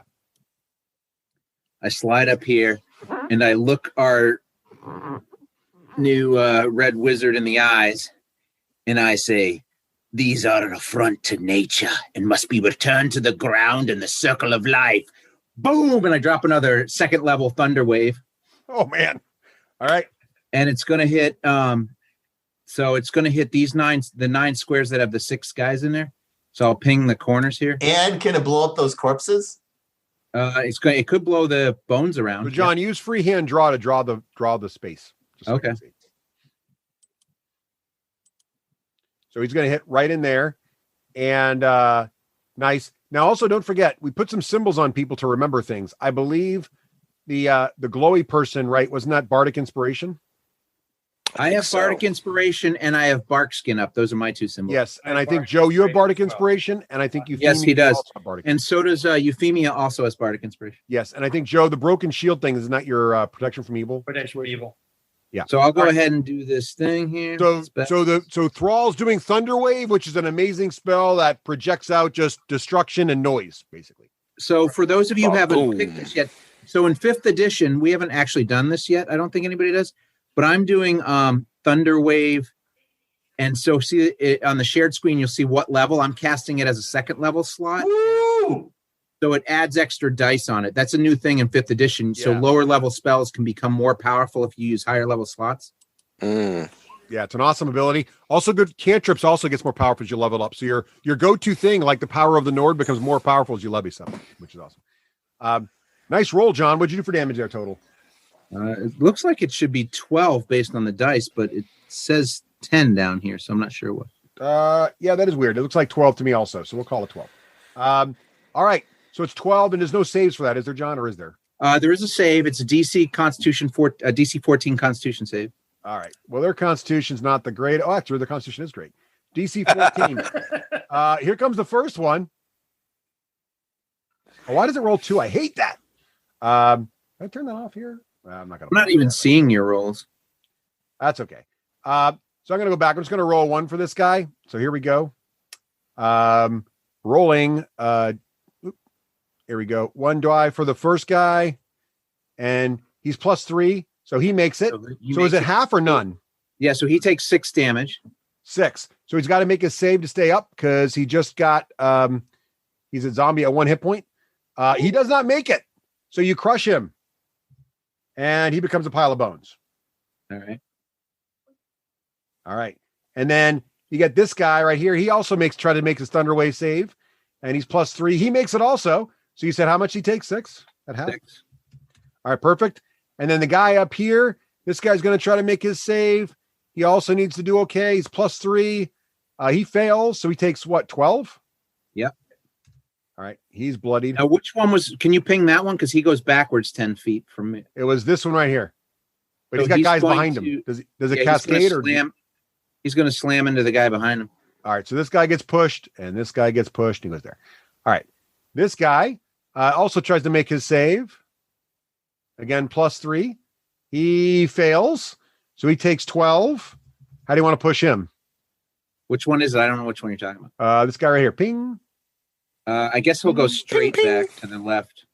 Straight back like this way? Here. Oh, there you go. That's good. Perfect right there. And then he goes 10 feet, so he's here. Oh, 10 feet, right. This guy makes a save. He makes his roll. Oops, wrong die. It's D10. Makes his roll. And he makes it. So he takes, but he only had 1 hit point left, so he's got to make his con save to see if he stays up. He passes. He's still got 1 hit point. And then this other guy down here makes his save against Thunderwave. And he's going to try to roll. And he fails and takes 12 more points of damage. Which way you want to push him, John? So is that this guy here? The bottom guy, yep. So he's going to go here. Oof. So they've all blasted everywhere. And then as a bonus action, I turn into a bear. So I'll need my bear token, please. Oh, nice. All right. Bear it is. Good job. That was barely effective. All right. I barely can stand it. I'm barely paying attention to you all. I'm kind of fuzzy about what you're doing, actually. The best part of this is right now. But was he a bear? Fuzzy? Was he? And then I'm not sure. And then Russell, I roar with the mighty beastly bear roar. And I remember, not only am I a bear, but I am a bark skin bear. I've heard that in real life, John. That goes shots. Bark skin bear. Roar. All right, that seems That bad. sounded just like me on spring break of 95.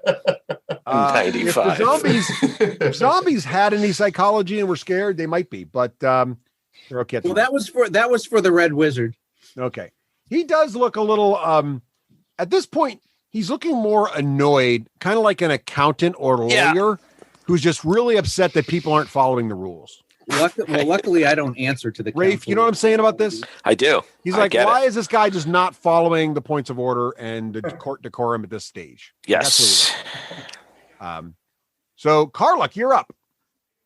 I'm really curious. I think Karluk has detect thoughts up from last time. Oh, yeah, he does. That's right. And he does, yeah. I used it sort of in a vague manner, and I think I picked up his thoughts. And it says I can dig deeper, if that's correct. Yeah. You can do a deep dive. A deep dive into his wily brain. Is there any rolls for this, or is it just automatic? What does it say? I was trying to here. I'll put it in the chat. It doesn't look like I think it's a wisdom save or something. The only reason I know this stuff is one of our players in our other game was using it. So I'm unable to tell. I'm trying to put it in the Let's chat see here. Crap, that's a lot. All right. Oh, probe deeper. It's a wisdom saving throw. So he's going to try to make a wisdom save. See how he does. Probed by Minotaur. If he fails, you get insight into reasoning, if any, or its emotional state, or something that looms large in its mind, such as something it worries over, loves, or hates. He's looking at a pretty good roll here. Let's see what he does. What's the DC roll of your 1. spell? 13. 2. All right. Well, he did not roll well. That's pretty good. Yeah, you kind of drill in pretty deep. You get a bunch of things. Okay. You see.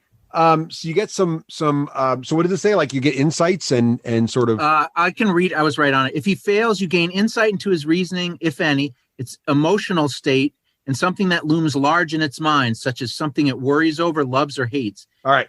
You get a bunch of things. Either way, the target knows he's probing into his mind. Yeah. So he's like his eyes go wide, but you see in his head like he you see that he was working really hard to get this paperwork filled out, and he's really frustrated that no one takes it seriously.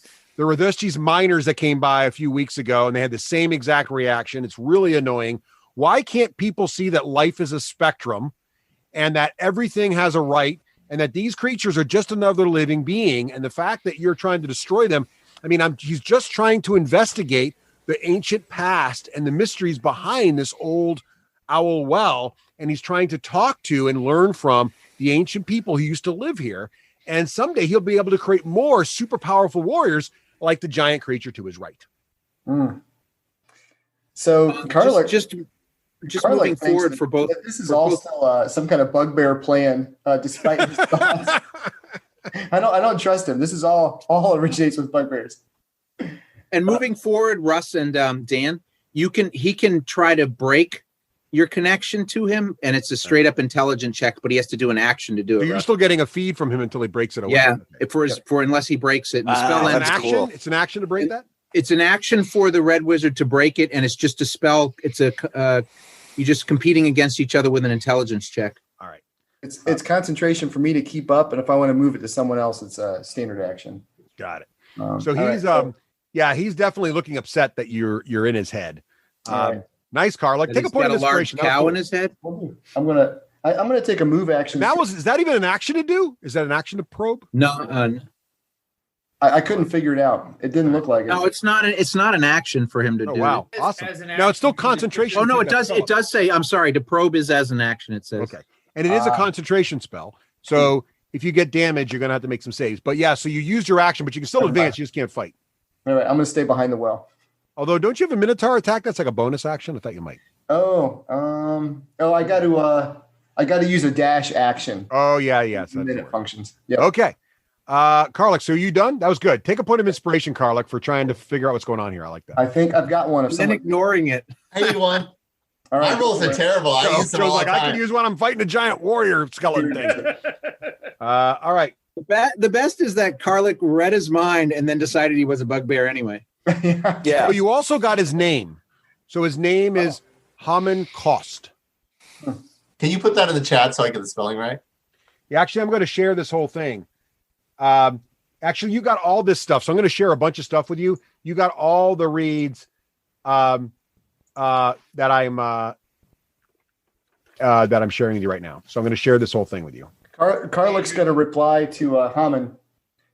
I checked your papers and they're not valid. And you're not going to survive this ballad. And I string on my lyre. Wow, that's great. All right.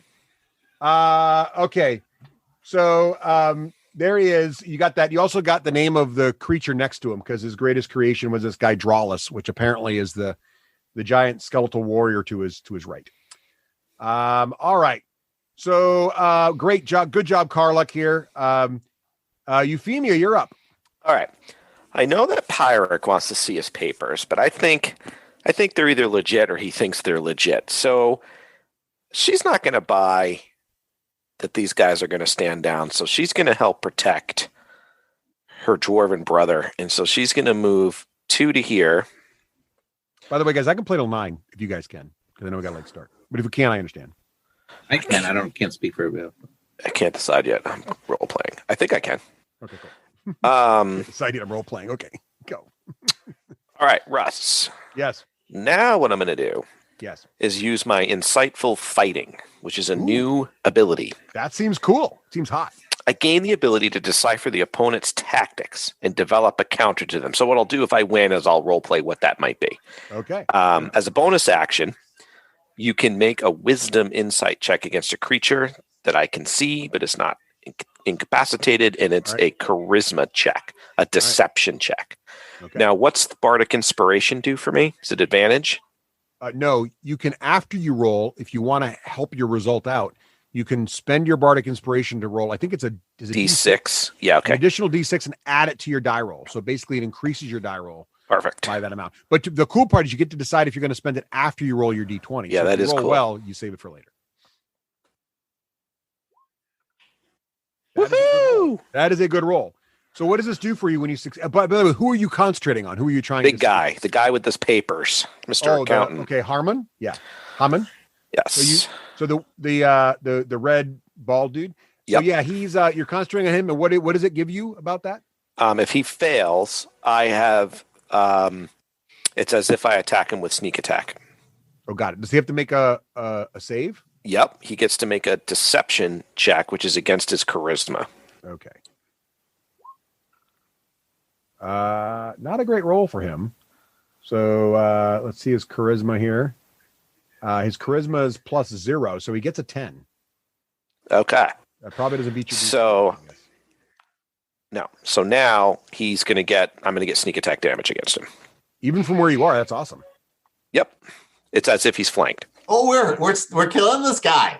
So yes. So it was a why are we killing this guy, Euphemia? Seppi's having moral problems. He really has been reasonable. I don't think you should. I thought you were going to do the big skeleton. That's not Look, Seppi, I know you've got issues here, but this is going down. Euphemia's taking this dude out. At least she's going to stick with an arrow. I'm worried about like the staffs there, Seppi. I'm worried about my thrall brother here facing off the skeleton. I'm going after the big guy. Then maybe the skeleton, Euphemia. What? Whoa, this is murder. No, he's scary. No, yes. I've looked at books. There's a lot of books. This is murder. What are you doing? Books. Eric, I read his mind and he works for bugbear slavers. No, I don't think that's true. I mean, to be fair, Euphemia, to be fair, Pyric, you didn't see what Karlach read in his mind. That's true, but I'm familiar with the orders and the regulations that he's spouted. Yep. Yeah, and Karlach just said he read his mind and he believes he's evil. So yeah, but Pyric's super smart and knows that Karlach thinks everything is bugbear can do. Yeah. True. So you only have what you're saying. Now, Rafe, you rolled with advantage, right? So it looks like you got a nat 20 on this attack. Yep, because I spent my inspiration, which I'm clicking right now. So Pyric will be shocked. Inspiration. Because you had advantage because of your tactic roll, right? No, he just got a sneak attack bonus. I don't think he didn't get. Okay, yeah. Yes, John. So John's got it right. You spent your inspiration, which is good. You did. You got a nat 20. Got a nat 20. I'm going to the critical hit deck for players. Which is like a 25 or something. You could be about to one-shot this poor guy. What am I, 3d6 now, John? Well, it depends what the critical card. Normally, you just double all your dice and then add your modifier. Yes, but we don't play that way. I have this cool deck of cards that gives you all kinds of special cool things. And what's cool on these cards is there's a different result depending on the weapon type. So this is a arrow, right? So this is called follow-up. You ready for this? Ready. You do maximum damage, and then you may make another attack with advantage against the same target. Oh wow. my God. So you just Now, like you don't double get, arrowed you him. get Like your sneak attack again because you only get that once a turn anyway. Right, but you do get another arrow shot out of it. So you're going to max. So what do you have for sneak attack dice right now, Rafe? 2? 2d6. So it's 2d6 plus, is your bow a d6? Yeah, d6 plus 3 So that's 18. So it's 18 damage plus your modifier, which is 5, right? 21. 21. Plus 3 for damage. Oh, plus 3. So 21 damage. And then he gets to shoot at it again with advantage. Yep. 21 damage. That really hurt. And then what I say is I say, I see, sir, I see your papers, but I believe you're mistaken as I let the arrow fly. So your second arrow flies. You get to shoot that with advantage. So Maybe he should have taken assassin. All right. 20. A 20. Okay, that hits him again. Roll damage. Is it sneak attack damage too? No, it's not sneak attack. Just He kind of knows where these are coming from now. This is a d6 plus 3 now. Yep. So 5 more. I can't see. It's hidden. Yeah. Yep, there it Yeah, is. 5 more. 5 more. All right. So I have good news, bad news. The good news is you did a crap ton of damage to him. The bad news is he's not bloodied and he looks really, really pissed. All right. Ulrich, you're up. That is bad news for a wizard. Aye, you better drop the charade. Your feet seem ahead of your shoes. Now, give up and surrender. Drop your staff and we'll let you live. That's what I say to him. And I'm going to smack his skeleton again. Surrender as I beat down your skeleton. All right. Yeah, I'm going to stand here. So I have to say there's nothing frilly in life. I don't know. There's nothing good about that badass skeleton. He just looks like a killer. And also, he had 22 zombies pouring out of the tunnel right towards us. Well, we did attack him first, but I don't remember that. Yeah, they actually didn't leave the tower. You attacked them first. Oh, okay. According to the order of the gauntlet, they attacked miners. So. For the miners, I yell. Plus, I don't know if that's going to hold up in court there. Plus druids. I'm a little concerned that we're a little fuzzy on what is good and bad things. And maybe we're going to have to talk about, some moral and some ethics at this point, friends. Yeah, but part of the druid's responsibility is to put undead down. So. Oh, I understand why we need to do the smashy on the little undead critters. That's not my problem. But this guy really, I don't, All right. So Joe, what'd you get to hit the skeleton here, Joe? 17. 17. Okay. That looks like you should hit him. I mean, he's wearing half plate, but it's a really good hit, except he parries your blow away fairly easily with his sword. Twang. You got another attack in there? No, that's all I do. Okay, good. All right. Unless you made him 5th level already. No, I did not. All right, excellent. So you say that, Joe. It's not the guy's turn yet. He looks like the bald guy looks like he's upset about several things and still working through a lot of stuff. And it's a little unclear if he's actually processing your request to stand down because he just got shot twice, really painfully by arrows. It looks like he's in some kind of mental duel with a minotaur, and he's watching his children be mowed down like so much grass. But otherwise, I'm sure he's very carefully considering your request. Moving on to Pyric. Pyric, you're up. That's so funny, Russ. I'm horrified and stunned by this. This is the same, Euphemia and I rescued the moral dilemmas of a terrible bugbear and gave him a new life as a chef. I thought that's who we were. And so I'm like, all right. So I'm going to double down on what I know, which is paperwork and cite Haman Kust where he was in error. Russ, is there any chance that Pyric knows? I know as a player what this person is. Is there any chance that Pyric knows of this people? Well, I think this is what Seppi just asked he was going to do. So, Seppi, you wanted to make a knowledge check or whatever to see if you can figure out the papers he's referencing, if there's any legal loopholes or problems with it. Oh, I know there are. There, yeah, Russ. yeah. Oh, I'm certain I know where he was faulted. John's asking if your player has knowledge about any of this stuff. So you can go ahead and make an Arcana check. Okay. Because I don't think there's really a knowledge check in 5e, but there's history. Check. It's either history or Arcana, whatever. Yeah, history's good too. So go for history. Both. Give me both. As you're trying to study this guy and figure out what's up with him, give me one of each. So which was which? 21 Arcana and a 10 history. Yeah. They should both. So good news, bad news there.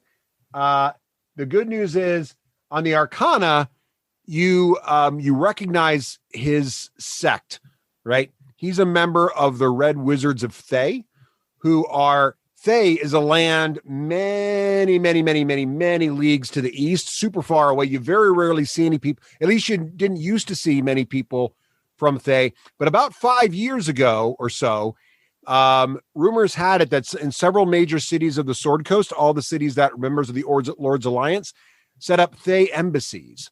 And so Thay wizards started to come and visit and set up shop here and do things in the area.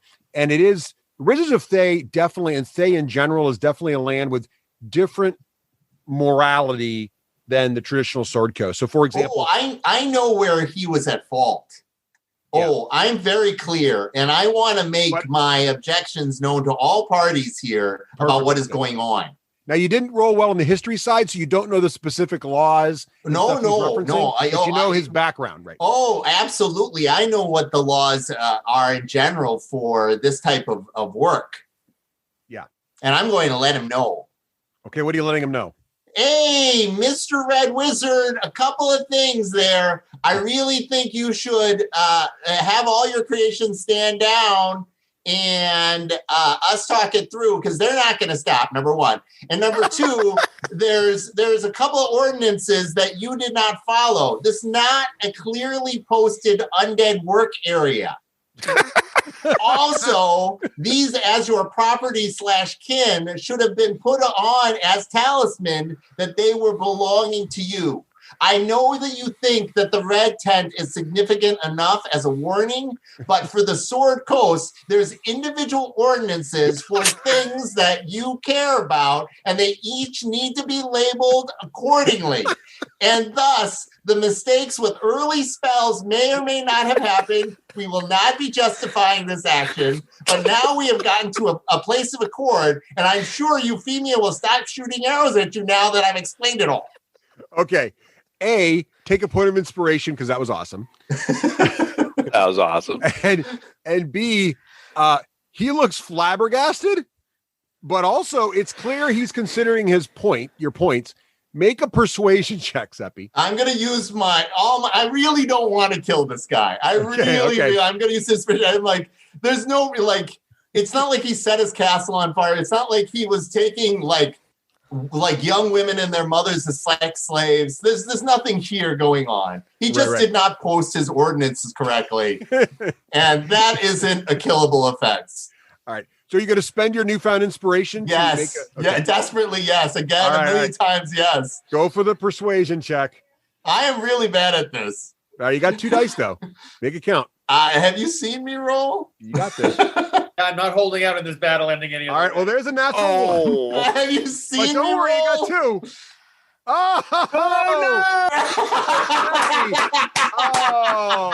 Oh, I feel so bad because that was really, really great.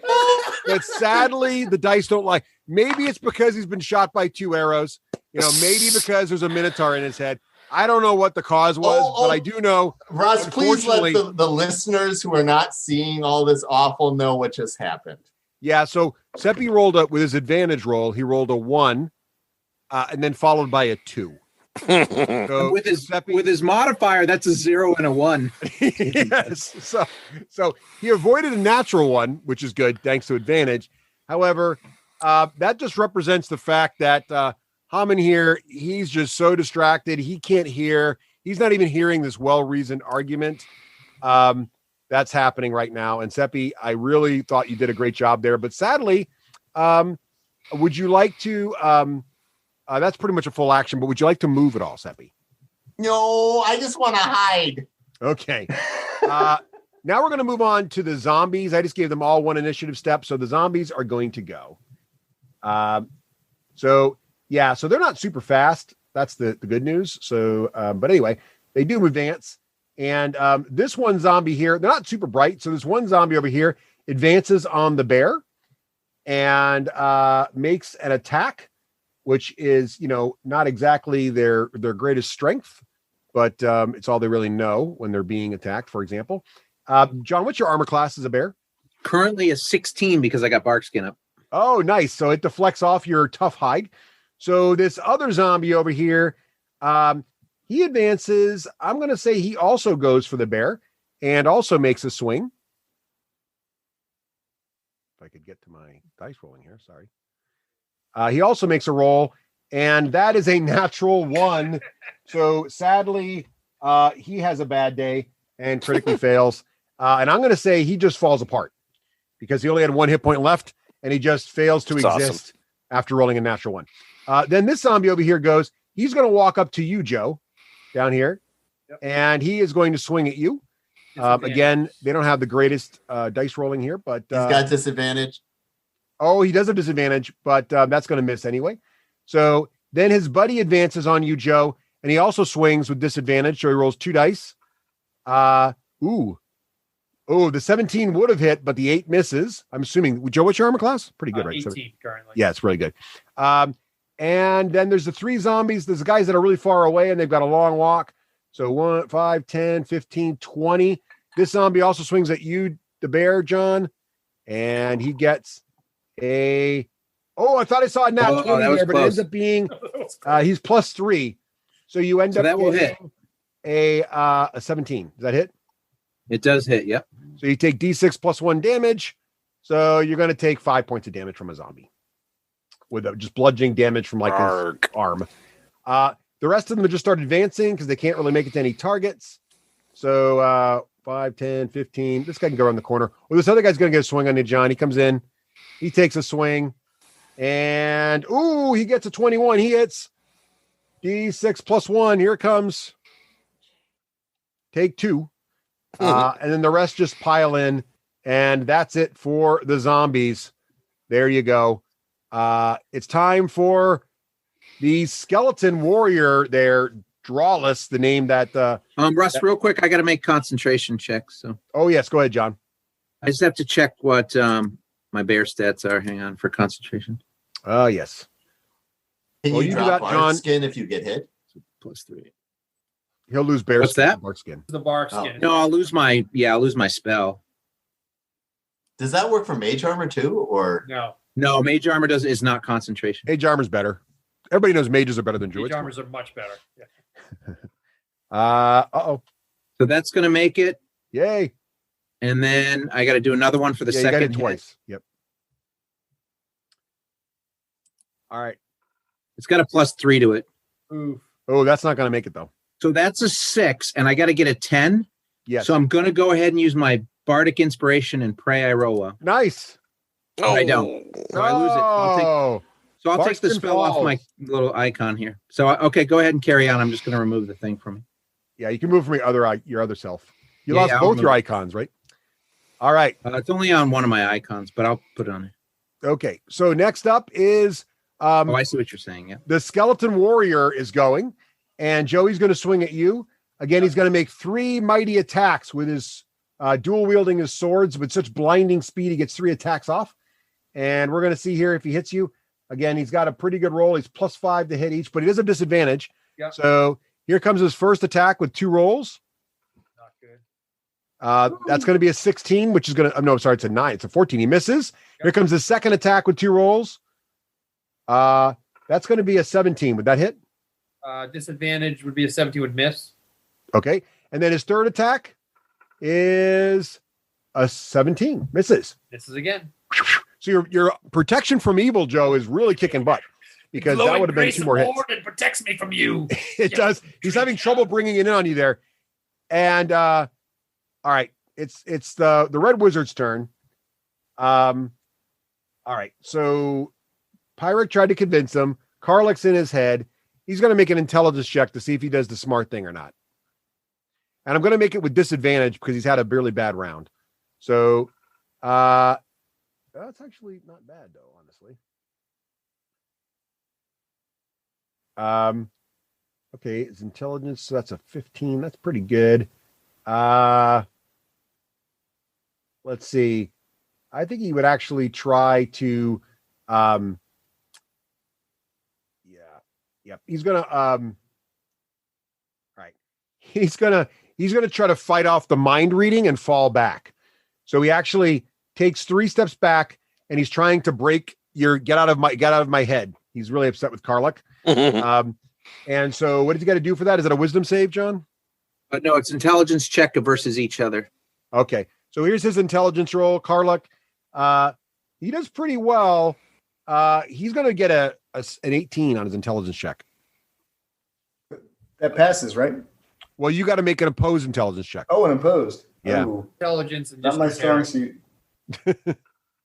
Oh. What's your bonus? This is Bugbear Slaver Go. He got an 18. It's a tie. The tie. But I think he has to beat an intelligence check, right, to break it. So we can look at it here. I think he fails.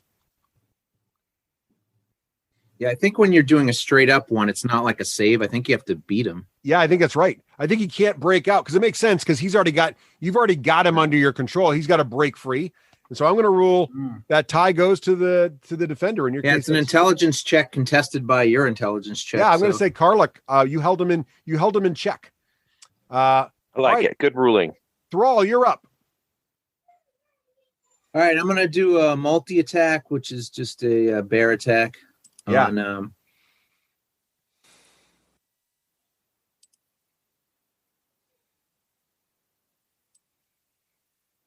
over here. So I'm going to go ahead and I'm going to attack this one up here, Russ. I'm pinging. All right. Nice. And so first I'm going to bite him. That hits. The armor class is not very good. That's 1d8 plus 4. And that's going to do 7 points of damage. All right. He is definitely feeling it. And then I'll attack him with claws. Nice. And that should hit, I assume. That also hits. Yep. And that is 2d6. So that's 9 points of damage. All right. He's in trouble. He's going for his don't let me fall apart save. And he makes it with a nat 20. He was on a 2. I'm going to give him nat 20. He's going to come back with D6 hit points instead of just 1. All right. He's back. Aha. All right. He's still there, John. Got it. That it? And as a bonus action, I'm gonna heal myself too. All right. Nice. The bear's some wounds are healing on the bear. That was worthwhile. Look at that. That was an amazing roll. John rolls a 1 to heal the bear. Karlach, what you gonna do? All right. You still got mind reading powers. You still got all your, there's a lot of zombies still here. I'm not gonna lie. There are, yeah. Those listening, there's still 1, 2, 3, 4, 5, 6, 7, 8 zombies. This giant skeletal warrior fighting the dwarf. So that's 9 foes, and then plus Haman is their 10th opponent, who's also back. Oh, Russ, and you should talk about the real enemy here, which is miscommunication and not following municipal statutes. Yeah, misunderstanding is the cause for a lot of loss of life in the Sword Coast. I'm not gonna lie. I think that's the real enemy here. Yeah. Karlach really doesn't want this bugbear enslaver to escape, especially with some false papers. So he's going to move right on up here beside the bear and let out a giant roar and do a thunder wave right there. Oh, nice! Get all 8 of them. That's awesome. Yeah, is that all 8 zombies? 2. So let's see here. He'll say, "How did you like the snow? You will not survive my blow." Does the thunder wave? All right, boom! All right, another thunder wave echoes out, hitting all these zombies. Roll your damage there. All right, I'm going to do it at level 2, so 3d8. Nice. Wow. 17. 17. Nice. And then what save is it again? I forget. Constitution? Or Constitution, and I believe his DC is a 13. all right. Yep. Here comes the first zombie. He fails. 17. All right. This guy's going to get blasted back. I'm just going to move him straight back. Carla, or do you want to move him across the well?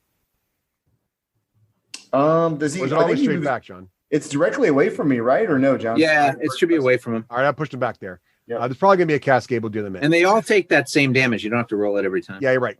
So this next guy gets hit. I got to make saves, though. So here comes his save. He makes it. So he's going to take half of that, which is 8, right? Or Yep. 9. Yep. 8. And they round he takes down. 8. He doesn't move. And then this guy's got to make his save. And he fails. So he's got to make his save to be destroyed. And he fails that. So he's blown apart. And this guy right here with a red dot on him, he's got to make a save against that. And he succeeds. So he takes 8 and is okay. And then the next guy up here has got to make his save. And he also fails. So he will take 17 and he'll get blown back directly away for 2. And then this guy right here is going to try to make his save. So basically all these zombies, natural 1. So I'm going to say he'll take an extra damage, which will kill him. So that guy's destroyed. Wait, get out of there. You're dead. There you go. And then these last 2 in front of the bear, he tries to make his save. He fails, so he's really in trouble. In fact, he takes so much damage, he can't make his survival save, so he dies. And then the other guy next to the bear also goes for his save, and he also fails, but he theoretically could make a zombie save. So let's see if he does that. Best die roller, Russ. And he does. So he is at 1. Nice. All right. So there you have it, guys. You did some major damage there, Karluk, to a lot of zombies. There are now 5 zombies left, but they're pretty scattered, and their formation's a lot less scary than it was a minute ago. Nice job, Karluk. This one, Russ, that you just lasted, shouldn't he be pushed back? Oh, you're right. He'll bump to this guy. This guy will bump one more, and we'll do like that. There we go. Dominoes. All right. Karluk, nice job. And we're up to Euphemia. Okay, Euphemia is going to switch targets and help out his dwarven brother with the giant red skeleton. So she's going to do that insightful fighting roll again, which is a wisdom check. And that is... You don't have to do that, though, because your buddy's right next to him. Because I'm next to her, you automatically get advantage. I do? Yeah, Norm, you remember how you get advantage when one of that's your, right. I kept thinking when flanking, when an ally is adjacent to the enemy. which is Pathfinder. Yeah, but doesn't his insight thing let him do his sneak attack whenever he wants? I'm going to get that anyway because he's within He's going 5 to get the feet. sneak attack anyway because he has an nice. ally adjacent to Although him. it is a... I'm going to do it anyway because it lasts for 1 minute so in case he moves. But that's not at an advantage. It's just a regular roll. Sorry, my... Trying to get the dice.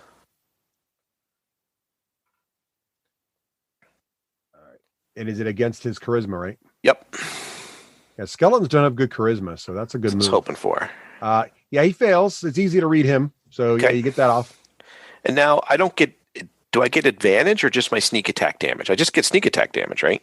Yeah, It's I don't sneak think attack. I don't think it says you get advantage. Yeah. No, I mean, but Right. the fact that he's within 5 feet, right? I No, just get... that's just sneak attack, not Yeah, advantage. okay. So this is just a regular roll to hit, Russ. Yep. I don't see what I got. It's plus You got a 5. 7, whatever your bonuses are. Plus 5. Okay. So unfortunately, he plus 5. Yeah, that just deflects off his armor. Like not All right. even I'm going to roll my inspiration. notice it. Not inspiration, my bardic inspiration. Okay, so you had got a an 18 total. you have an 18. Again, that should hit. It looks like it's heading right for a chink in his half plate, and his sword whips up and just parries your arrow away. Ding. Oh, ping! Oh wait. All right, I'm going to see if I'm going to move. No. Sorry, he can't do that. He can't do that. Reaction No, wait. against me. Where is it? Parry. Hang on a Could second. do one reaction a turn. I don't know if he used it against. Oh, it has to be a melee attack, so we cannot do it. You got it. You got Oh, it. there you go. Even better. Yeah. So you hit him. Hey. Roll damage. Just so you know, Euphemia, I'm cheering your skill in combat, not your moral choices. Cock die, Rafe. I want to get 3d6, Rafe. But do I get the 2 plus the 3 and then don't I have to roll the 2 plus my 3 and then roll the 2 other d6, or can I roll all 6? All I 3. think you can roll it all together. All right, so here's 2 more. All right, I didn't follow all that. What'd you get for total So- damage, Rafe? So 5, 7 plus 3, 10. 10. All right. He is now. And And what? go ahead. So I get a move action and then a bonus action. Okay, so he's now.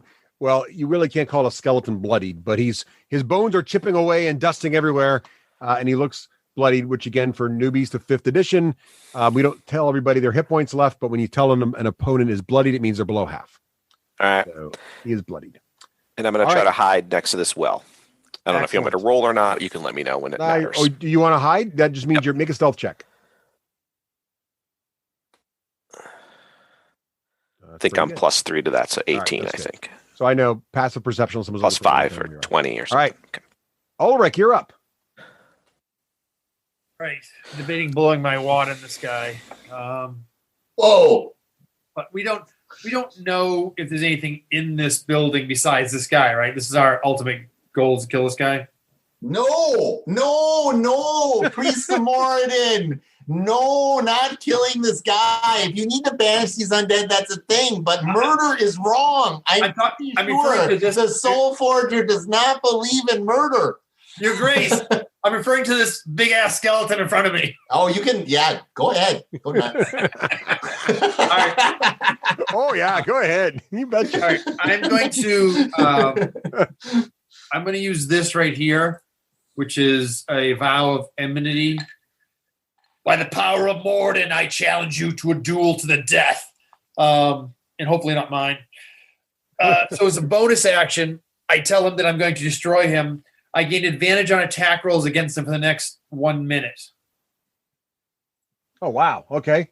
Yeah, you just challenge him. His eyes are glowing. He looks upset, but he also kind of looks like he's accepting your challenge. Yeah, well, you accept death. That's right. Okay. All right. So hit him again, Patty. So I'm going to get 2 attacks with this. So I swing at him. Ka-jink. And ka-jink. And I'm pretty sure both of those miss. Yeah, he usually he doesn't really laugh, but you hear a chortle. All right. All And right. I'm going to stay where I am to set up this guy for flank. right, Pyric, what you gonna do? Well, this awkwardness, I'm going to try to. Oh, I can't move my token because it's the wrong screen. I'm going to try to move. Where do you here, want to go? There you go. And then here and here. Can I get over that fine with movement, or do I? Yeah, need you to can make get there. rolls? Yeah, that's no problem. Your Grace, there's a zombie there. Be careful. I'm going to, as I am pontificating about proper paperwork, I'm going to let loose a burning hands. What is the cone for burning hands? It's 15 feet. Yeah, so Yeah, you can get 3 of them with it. yeah. I can draw it for you if you want. Shouldn't John, it be? Should draw be burning 4 hands. because out from me is 1, 2, 3. I should be at least get 4, if not. Could launch it from here. I want to launch it from here, and I'm going to get the What? big guy and these other 3. And I'm going to use my understanding of fire to make it so it does not get dwarf major. Oh, do you have that skill? I do. Nice. Oh, nice. It wouldn't anyway. This is what it would look like right here. No, I want to No, get. but he's gonna rotate it, John. He wants to get- John. No. He wants to get Okay. Darless. Okay. All right. Yeah. Yeah, you can get the 3 zombies, I think, and the other one, Yeah. and the skeleton. Yeah, he wants it to be something like this. Like Your Grace, you are a blessing from above. Oh, yeah. Oh. like that kind of thing, right? Something like Oh, Ulrich, I told you I was good with fire. Uh-oh. John's battery's running low. That means be the time we gotta wrap it soon. Okay, let's finish Okay. this round though. All right, All right. Pyric, So- roll your got damage with 11 burning minutes. hands. All right. I'm going to make sure. I'm sorry that I accidentally closed my window when I didn't want to. All right. That's all right. Spells. Burning hands to save. I forget. Burning hands. It is. It is a deck save. All right. Yep. Or half damage or something. These are great against zombies. Their dexterity is not their strong suit. Really? Oh, zombies. Yeah. Skeletons are fast. Nice. Crushing it. All right. What are you doing for damage there? 15 points of damage to everything in there, and there's a dex save throw of 13. All right. I'm very serious about getting your paperwork in order. 15 points of damage. Here comes the first dex save for a zombie, which is -2, by the way. So what's your DC? That's a 13. Probably didn't make it. It's a 13. All right, perfect. And what's your damage you said you rolled? 15. Sorry. 15. All right, that guy's in trouble. He tries to make a zombie save, and he fails, so he goes down. And then this zombie tries to make his dex save. Actually, it won't matter. He just has to make his life save because, or death save, I should say. Nope. He gets burnt, fried to a crisp. This zombie here, oops, let me get rid of these little drawings here. It's messing me up. This zombie here needs to make a save. He won't make it either, so he's just going to roll his zombie save here. He does make it, so he's at 1, but he's a little bit flamey. And then the big skeleton guy, he also makes his dex save, which he's a little better. He actually makes it, so he's going to take half. So what's that, 5? 6? 7. 7, thank you. He looks like he's not loving life, but he's okay. All right. So nice shot there, Pyric. You did pretty good damage there. There's only 2, the 3 zombies left. You can continue moving and move back, by the way. If you want to fall back, you could.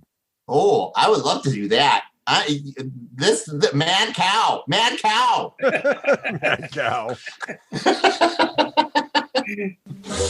Move over. The D6 generation. Not as smart as Yoda, but not as dumb as Jar Jar Binks.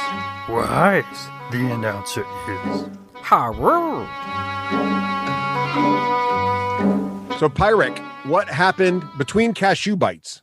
But don't choke on a cashew because they're very valuable, I hear. I almost blew up the house making hard-boiled eggs in excitement for today's adventure. Right. Oh, boy. I did not fully realize that the boiling water could actually extinguish the flame. And so this is a lesson that I will take when I am casting spells today. Pyric, what happened last time? It was kind of a short session, but it was combat filled. Oh, so I'm here looking in my journal of great and heroic deeds, and I see that we have come upon a great moral conundrum, as they say. First of all, can dwarves hunt rabbits? We spent a little time in a camp, and we sent a dwarf in full armor with a hammer out there to get as many conies as he could manage. And by darn it, he made that happen. They didn't look none too pretty, but a proper field dressing, it was fine. And then after rabbits, we ended up at the old owl well. Now, let's see. What is the best phrase to sum up what had happened? When all you have is a hammer, everything looks like a skeleton. So we approached this owl well under the urgings of the is it the Iron Gauntlet? The Order of the Gauntlet. Order of the Gauntlet. That's what my notes say. Right here, yeah. Betcha. So I'm here, and we're like, oh, well, the undead, they can be trouble. So we're gonna just sort of sneak up there and see what they're doing. And they were all huddled up in this tower or silo. And so I'm like, that's a good place to chuck some snowballs. And I was like, I got this new power, and I'm like, let's see what happens. And so I let a couple of them rip, and don't you know that the zombies, they didn't like that too much. They decided to get all ambulatory and defend themselves. Well, things got a little more complicated because Euphemia was thwarted by the weight of a tent. She somehow did not understand you needed to lift the cloth of the tent to roll under. So true. That you could not just will yourself through the fabric of the tent. That was confounding. That was very confounding. And meanwhile, the dwarves, major and minor, did what they do, which is make a big ruckus and potentially endanger everyone. So after the zombies got going, then Cowlick decided to make himself known to the horrible zombie presence and did some yelling, and then people turned into a bear, and then Yelling. Lo and behold, a red wizard showed up, and these were his, and he was like, hey, now, I have the rights to throw all the zombies all over the place and work this place as an archaeological site. Now, Cowlick has the ability to read everybody's thoughts, apparently, but his own. So he doesn't really know that he's crazy. So what ended up happening is, though he heard the Red Wizard's thoughts, that this individual was thinking they were operating with proper authority. We discovered that they did not have the proper signage on their archaeological site that stated that this was theirs and that this was an undead work zone. So yeah, the signage part is unconfirmed, but that's that. Yes, there is a motion on the floor in the middle of zombie combat that this guy has proper documentation to be here. But Pyric has made a pretty compelling argument, although not to that guy. It seemed to be compelling to everyone else, but due to a rather poor persuasion roll, he did not persuade the gentleman dressed in red with the tattoos on his bald head. Russ, how many times have I said, don't interrupt me with the truth? Fair. Okay, so if you look clearly on our map, for those people who are watching on our video, there is no signs on the major road that lives to the owl well, that moves up to the owl well. And the dwarves, major and minor, both went up the center way. We completely confirmed there's no signage posted on the way to this installation. More importantly, not all the undead workers, because that's how they like to be called. They do not like to be called rotting flesh bags or zombies. The working of no longer status were also not wearing proper authority to say they belong to someone else. Additionally, I did some research, and he is bringing back people who may or may not be under the code that you are allowed to bring back. This could be an illicit necromantic instance. So I'm a little concerned. He did not post the proper paperwork. This has caused us to have a misunderstanding. And when misunderstandings happen, everybody should drop the color red that they're wearing. This group has some sort of irrational, sort of bloodthirsty, weird connection. Like Euphemia's worn a red cloak, both euphemistically and actually. And so now she has decided to really go on this murder spree, whoa. And then, Cowlick, he's got some prisoner issues. And his people generally like to reassert their dominance. And I think being taken prisoner by those bugbears, he's feeling like his manliness has been somehow countered. And now he has to reassert himself on anything and everything that he can. And he would have chosen us, but we actually saved him. So, and we gave him the fiery revenge that he was really looking for, but he's still not done. I was utterly repressed. Okay, I'm all done now. Nice. Excellent summary, Pyric. Great color on that. Take a point of inspiration for exceptional summarization. Oh, that's great. You saw what I did with it last time. I rolled a 2 and a 1. Right. No harm. No harm giving that out to you. So as a reminder, for those of you following along, our patrons who can see this on the screen, the party has been fighting quite a few zombies. The accusation is they attacked the zombies unprovoked. Whether or not that's true, history will be the judge. However, on the ground here, you'll notice there's some piles of skeletons, the bones. Whenever a zombie is killed, it seems to leave a corpse. And we have seen the red-cloaked wizard who identified himself as, you know quite a bit about him thanks to Karluk's extremely good mental probe. So Karluk had a really good mind read on him, detect thoughts, and then also did a deeper probe, which is why on the shared screen there, you not only see an image of Haman Kost and you know his name, but you also know a lot of his motivation and what he was thinking, because Karluk got a really good read on him. So much so the guy's been sort of spending time, instead of fighting you, sort of struggling to break that mental connection. Meanwhile, he was not the only one to emerge from the tent. Also, this giant, really bad arse-looking skeleton also walked out.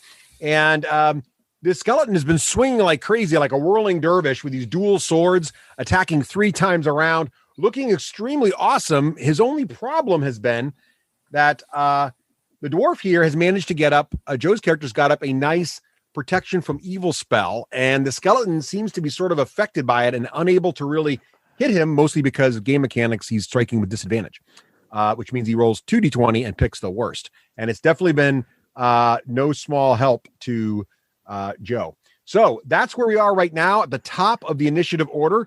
And it is, in fact, that badass skeleton's turn. And when it gets to your character, don't forget, feel free to try to persuade or change the course of this battle, or just fight it out. It's totally up to you. Oh, one more thing worth noting. If you're looking at the screen and seeing a giant bear, that's because there is a giant bear. The druid dwarf has once again transformed himself into a bear. Oh, Russ, I have a couple of points of order. Yes, sure. Number one, are any of these piles that used to be undead workers or unliving workers formerly on fire? Undead workers, yes. Formerly undead workers, are they on fire? Because the last thing I did was prove that I am the master of not only the power of the Nord, but the burning passion that is inside me. Yes, actually, they are smoldering. So, yes, you did have an amazing shot of burning hands, which normally goes out in like a cone in front of the wizard, and it should have enveloped one of the dwarves. However, due to Pyrrhic's extremely good skills and taking a really cool feat last level, he's able to make sure that any allies affected in AoE from his fire can be ignored. So the fire like wrapped around and sort of, Joe, your character just sort of had like a gentle warm glow, but no harm foul. I feel that way, Your Grace. Thank you. I like to call it a warm reach around, but that's just me. And the other point of order, can we please refer to the skeleton not as the badass skeleton, but the illicit experiment? Oh. The unlicensed illicit experiment. I think that I'll make sure I really handle the important. point of view terminology properly, depending on who I'm talking to. Okay, whose point of thank view you. we're in there. Thank you, Russ. So I have a point of order too. The fact that the skeleton, the illicit experiment, is affected by a spell called Protection from Evil should tell everybody all they need to know. Oh yeah, like seriously. That's awesome. That's a very strong argument why this experiment should not have been allowed to continue, and that we are in the right to end all of these test subjects. I do not think we should end Haman Kost, however. Well, I think we should end the skeleton, then we can talk to Haman Kost when he is now defenseless. Are we at the I top love of that idea, Dwarf Major. That is why you are Dwarf Major. Are we at the top of the round, Russ? we are, and it's about to be the illicit raised from dead creature's turn. The evil illicit experiment. Evil illicit raised from dead creature's turn. You know, again, if you're gonna have bigoted thoughts about evil creatures, I'm not here to judge.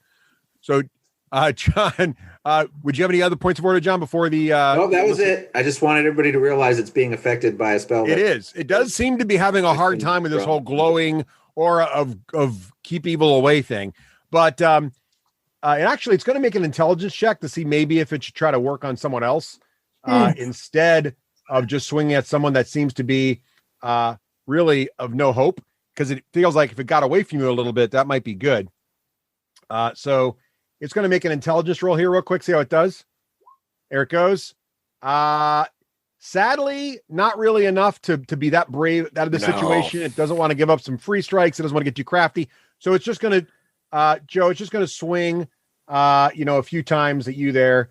Ulrich, just going to bat. That was a brilliant cast by our paladin. So here we go.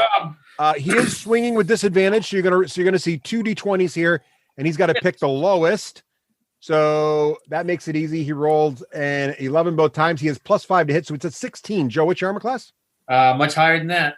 Okay, that's his first miss. He gets 3 attacks because he's basically dual wielding, plus he's really fast. Here comes his second attack. And, I believe that 19. Oh, he's got to pick the 14. So he gets a 20. How's a 20 do, Joe? That is going to hit. It's a excellent. So I'm sorry, it's only a 19. It's only a 19. Still going to hit. Okay, he strikes you. His long sword is going to do 1d8 plus 3. So here it comes. And it does only 4 points of damage. So even when he gets through, he just has trouble just really driving deep. And here comes his third attack. I got to make a save, Russ. Oh, yes, right. And his third attack is going to miss. So go ahead and make a concentration save, right? Concentration save, yep. Because this could drop down the protection from evil on a bad roll here. Correct. I have to recast it on my turn. So Constitution save. I made it. Did you? Just barely. Yep, barely. That was a nail biter. You almost knocked your concentration out. The illicitly raised undead does strike home, but he does look frustrated. He looks like it's a little bit like this shouldn't be this hard. Evilly He frustrated. has a bone pick to play you there, Dwarf Major. He's definitely going to get a bone right in front of me. I see that. All right. This is a testament to the power of the Soul Forger. So now it's the Red Wizard's turn. And the righteousness of our cause. Oh, yeah. You betcha. And the Red Wizard, he says, I see it's going to take more than words to convince you, foul breakers of laws to dissuade yourselves from your ancient ways and ancient bigotries. Oh, no, Mr. Sir. I think words would work. You just need to stop fighting. He fires a ray from his hand. He points at exactly. He's going to point at. It's going to roll a die here. It's going to see who's going to point at. 1, 2, 3, 4, 5, 6, 7, 8's the bear. Rolling a d8. Oh, it's the bear. A ray of enfeeblement fires out at you, bear. Oof. Does that do damage? It's barely effective. Nice. In any case, it shoots out a black beam of energy. Black beans. Springs from his finger towards you there, bear. It's range 60 feet. So it's got it all day. He's got to make a range attack against you. So here it comes. Oh, I think that's going to be a miss. What's your armor class, bear? It is only 11. Yeah, his bonus is good. Looks like he got an 8 based on that thing, but I could be wrong. What's that? According to your thing, he got an 8. Oh no, he just rolled. Maybe that's not true. I was just looking at the chat window. Maybe that's not. Oh no, that's not me. He just rolled a D. I just rolled a D20 to add it manually because. Okay. But his spellcasting bonus is it's +7. So he gets me. He hits. So the ray of enfeeblement strikes home. Let's see. On hit, the target. You only deal half damage on any attack that uses strength, which would be all of them for a bear. Pretty much, yeah. And the duration for this it's a concentration spell. Not that you would know that, but the duration is a minute. So basically, this is going to last for probably the rest of the battle, or until you knock it off. You knock him off.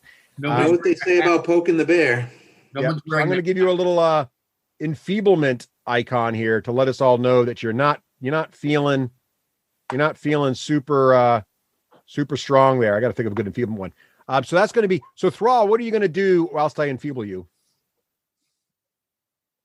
Oh, I mean, is it my turn? It is your turn. Yes. Oh. So it just reduces my damage to half. All damage is half. Okay. Well, that's just like harsh language. I don't think he really did much. Well, it's a warning shot. Think of it like a warning shot. Yeah, absolutely. He still has actually done no harm. To be fair, anybody, following the law here, he personally has done no damage. And the only people that have struck are folks that were struck first, including the illicitly raised skeleton who Joe one-shotted as soon as he walked out of the tent.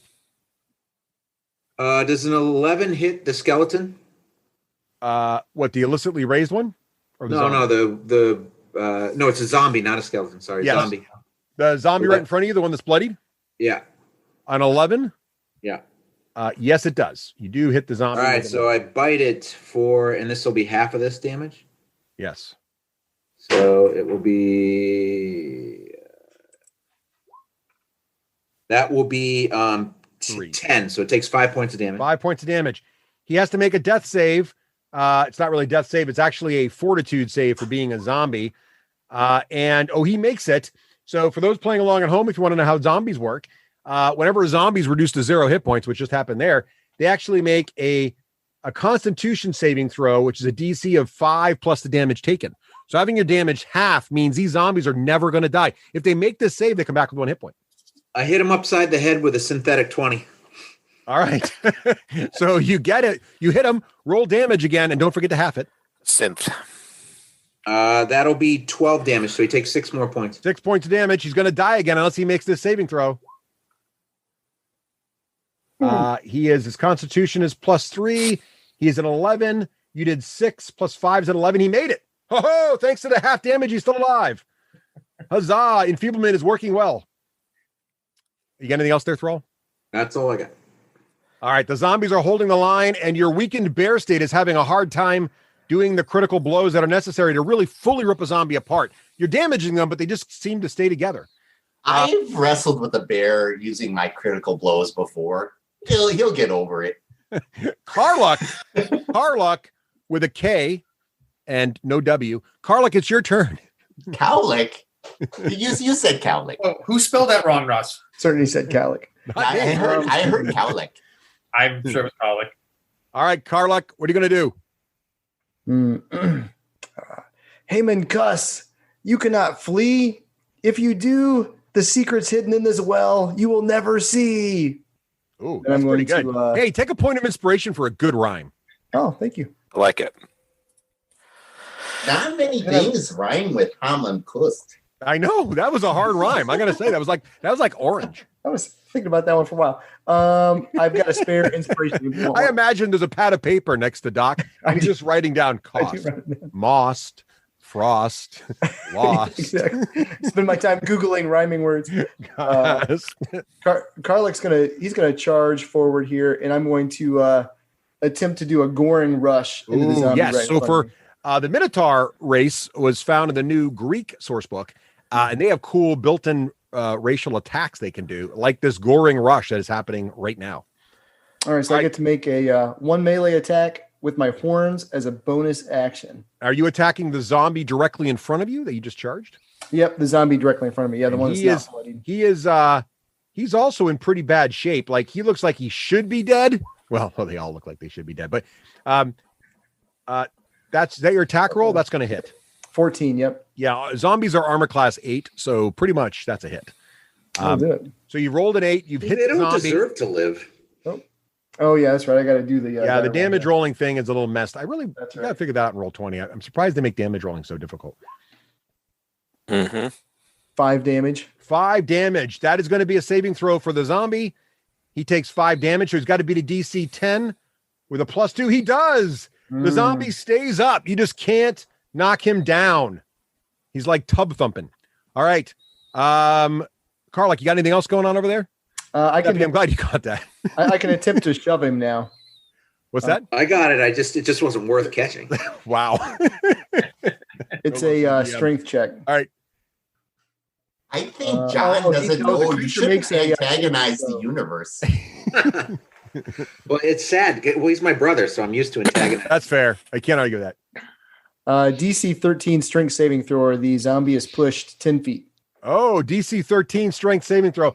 So zombies are reasonably strong, and there he rolls a 19. Damn. Oh. So he like stays there. He just like grabs your horns. He literally grabs the bull by the horns and does not fall apart. Cowlick is utterly infuriated at this point. All right. Yeah, you should be. You should be. I mean, this guy's almost as frustrating as a bugbear. Almost.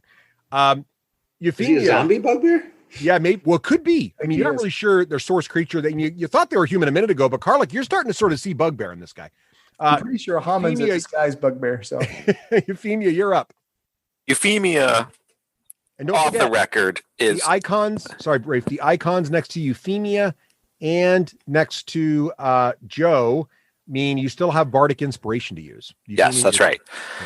Euphemia is is off the record persuaded by Pyrrhic's legal arguments as to why we shouldn't be attacking the Red Fey wizard. But Euphemia is all of 19 years old.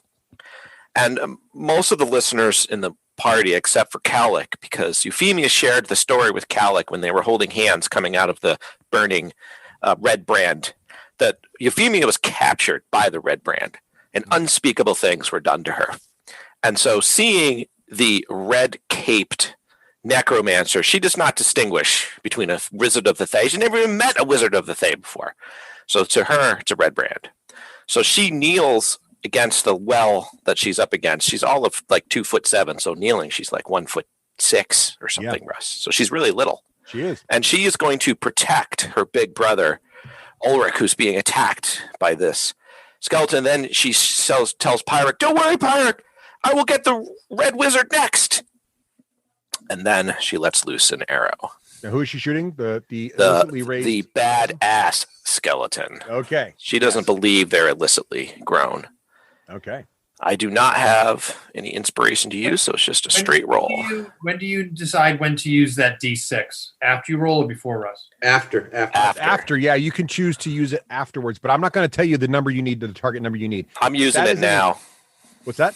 I'm using it now. Okay. So you rolled a 6 plus 4 is a 10. What's your modifier? Yeah. Oh, yeah. That's right. I didn't roll it on the right sheet. Hold on. I'm +5. So that's a 15. Your arrow is it's like the creature didn't even notice as it easily deflects off his half plate. Just twang. Now, you've seen this guy parrying blows before. He didn't even bother. Like, your arrow just wasn't even worth his time. Yeah. All right. And then I'll use my... Oh, question for 5e. I meant to ask this before. Do you get a bonus for aiming if you don't move? No. Okay.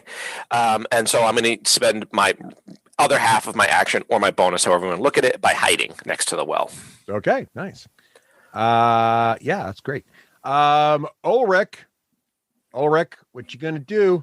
It's a sad house and the hen crows louder than the cock. I'm gonna hit the guy in front of me. Roosh. That sounds bad. Let's see what you can do. Well, it might be bad. It depends what I roll here. Hold on. Let's see. I get 2 attacks because I have advantage. So I'm gonna 1 and then 2. And then I have an 18. I am going to use my inspiration to add a D6 to that. And so I'm going to... Where's my dice roll? I don't know how to remove that icon, Russ. So I'm going to get a 20 total on my ace to hit. A 20? Yeah. Wow. He goes to parry the blow, but that is... actually, he does not. He fails to parry that blow. So you're going to hit him. Roll damage. Okay. I'm going to hit, and I'm also going to use my awesome divine sense, divine smite against undead. Ooh. So he's going to take 13 bludgeoning again. Yeah. And then he's also going to take another 19 points of radiant damage. All right. Nice.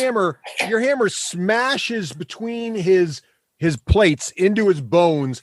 It starts to throw him back, and then your divine smite kicks in. There's just this blinding flash of light inside his armor, and you see his armor like flying and bouncing off the tent in pieces, and there's just bone powder dust shooting everywhere. And the creature appears to be no more as Harmon yells, "Drolus, you murdering dwarf! I'll have your head for this!" Exactly. Hey, come here, show me your paper. I'll look it over and see if it deserves to be read more than once, red wizard. All right. Okay, excellent. And now we are back to well done, Ulrich. And now we're on to Pyrrhic. All right. Can I move Russ too? Where am I done? Oh yeah, sorry, you may move. And there's a pile of bones there. You'll see those are the remnants of. I'll like bolt those out of the way when he charged. Yep. Yeah, I'm gonna move right there. Now you can't walk through the tent, Joe. So you have to. I walked around it. Oh, that's not. So I was here. I went 1, 2. Got it. All right, perfect. 3, 4, 5. Excellent. Okay, so Ulrich goes over, smashes the skeleton, then moves around a tent, and he's got a direct bead now on Harmon, and Harmon seems to be aware of this. Interestingly, it is Pyrrhic's turn now. If I was here, using the UI correctly. Yeah. And I burning hands. Could I get the zombies and homuncust? What's the range on burning hands? 15-foot cone. 5, 10. I think he would just be outside. I was here. Because I think this is 5, this is the 10, and then these 3 here would be the 15. Right here. Okay. So I'll draw it for you if it makes it easier. Okay. It'd be like this. See the cone? No, I do. Oh, okay. So it's really good. I could tilt the cone so it got the zombies and the tent. Yeah, actually, if you tilted it, burning people's living quarters. Yeah. If you tilted it, since you can ignore friendlies, one friendly, level still currently. miss Harmon. The way you could get Harmon would be if you tilted it to the right one. So this would seem weird, but because you have this cool feat, it's actually kind of awesome. So I'm going to clear the text and draw a new one. John, you tell me if I do this right. I need to get a template for cones, apparently. Right now it is covering it correctly, but I don't know about what you're about. No. What I'm going to thinking is if you shot. Oh no, you'd have to get where the zombie is. Yeah, there's no way. Yeah, there's no way from here. There's no way to do it. To get because it would be 1, 2, 3. Yeah, there's no way to do it. What if he stood here, where I'm sitting, and got this zombie him and could do that? Yeah. If he went, he could actually. Yeah. Oh no! Here. No, my question. Would be like that. And no, I'm not willing to do that yet. I could do that. Yeah, I'm comfortable with that. Right. But I wanted to know because now I'm going to make one last attempt to save the Red Wizard's life. Okay. Red Wizard, you must stand down, or you'll probably suffer some grievous property damage in my next attack. You just murdered Drawless in cold blood. What? Why would I? You're murderers. You're attackers. I am sitting here on rightfully used land with my own people that I've grown up. I've been raising them since they were just corpses. And here you are wiping them out, killing my people. We've done nothing wrong. I agree with you, but you need to stand down or they won't stop. All right, make a persuasion check. I can use my inspiration. I'm going to attempt again to be rational and good. That is not saying you can't role play past dice. All right, here we go. Well, tell you what, it was so good. I'll give you advantage without using inspiration. How's that? Oh, that's so nice of you. But I'm going to be rolling, and that's still got to roll it. Another 0 and a 1. And do you have any bonuses for persuasion? I mean, no, I'm terrible. I'm so annoying. Russ. Listen to my voice. Well, unfortunately, Pyrex not really that persuasive. That's his problem. No one wants. That's fine. Or is he? Okay, 60. That's the most persuasive I've been with my clothes on, Russ.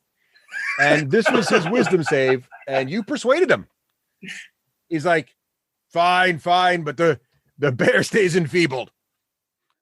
Oh, okay. Now, Euphemia, he is not a red brand. Cowlick, he is not a red brand or a bugbear.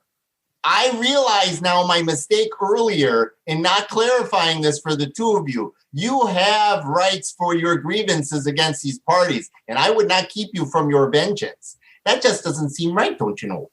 So let's all take a minute and not murder any citizens of Neverwinter.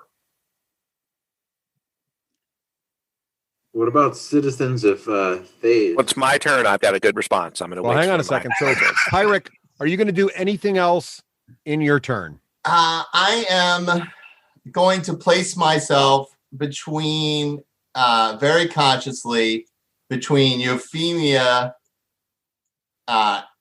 and sort of put my hand on her shoulder in a loving, caring way, expressing in physical contact that the danger might be over. Okay. So excellent. And so it is actually Hamon's turn next. and he uses his turn to say what he just said, which is okay, but the bear stays enfeebled. And he kind of puts his hand up. He still has his wand in one hand, but he kind of puts his hands up, and he sort of nods to his zombies, and they all sort of they don't move, they don't change their positions, but they sort of look less about to swing. Thrall, it is your turn. I'm okay with the bear being enfeebled as long as you want. Joe, take a point of inspiration. Thrall, what are you doing? The bear really wants to kill a zombie. I can tell. I have to destroy the undead. Did the zombies go this time? What's that? Did the zombies go though, Russ? I think I don't see them on the niche chart. That's why I'm asking. Yeah, they're at the end of the chart. Did they attack or did they stop? They were no. I think I forgot to do the zombies this turn, so I'll take their turn now. They are actually going to not go because they seem to have gotten some kind of command from Haman, so they skip their turn.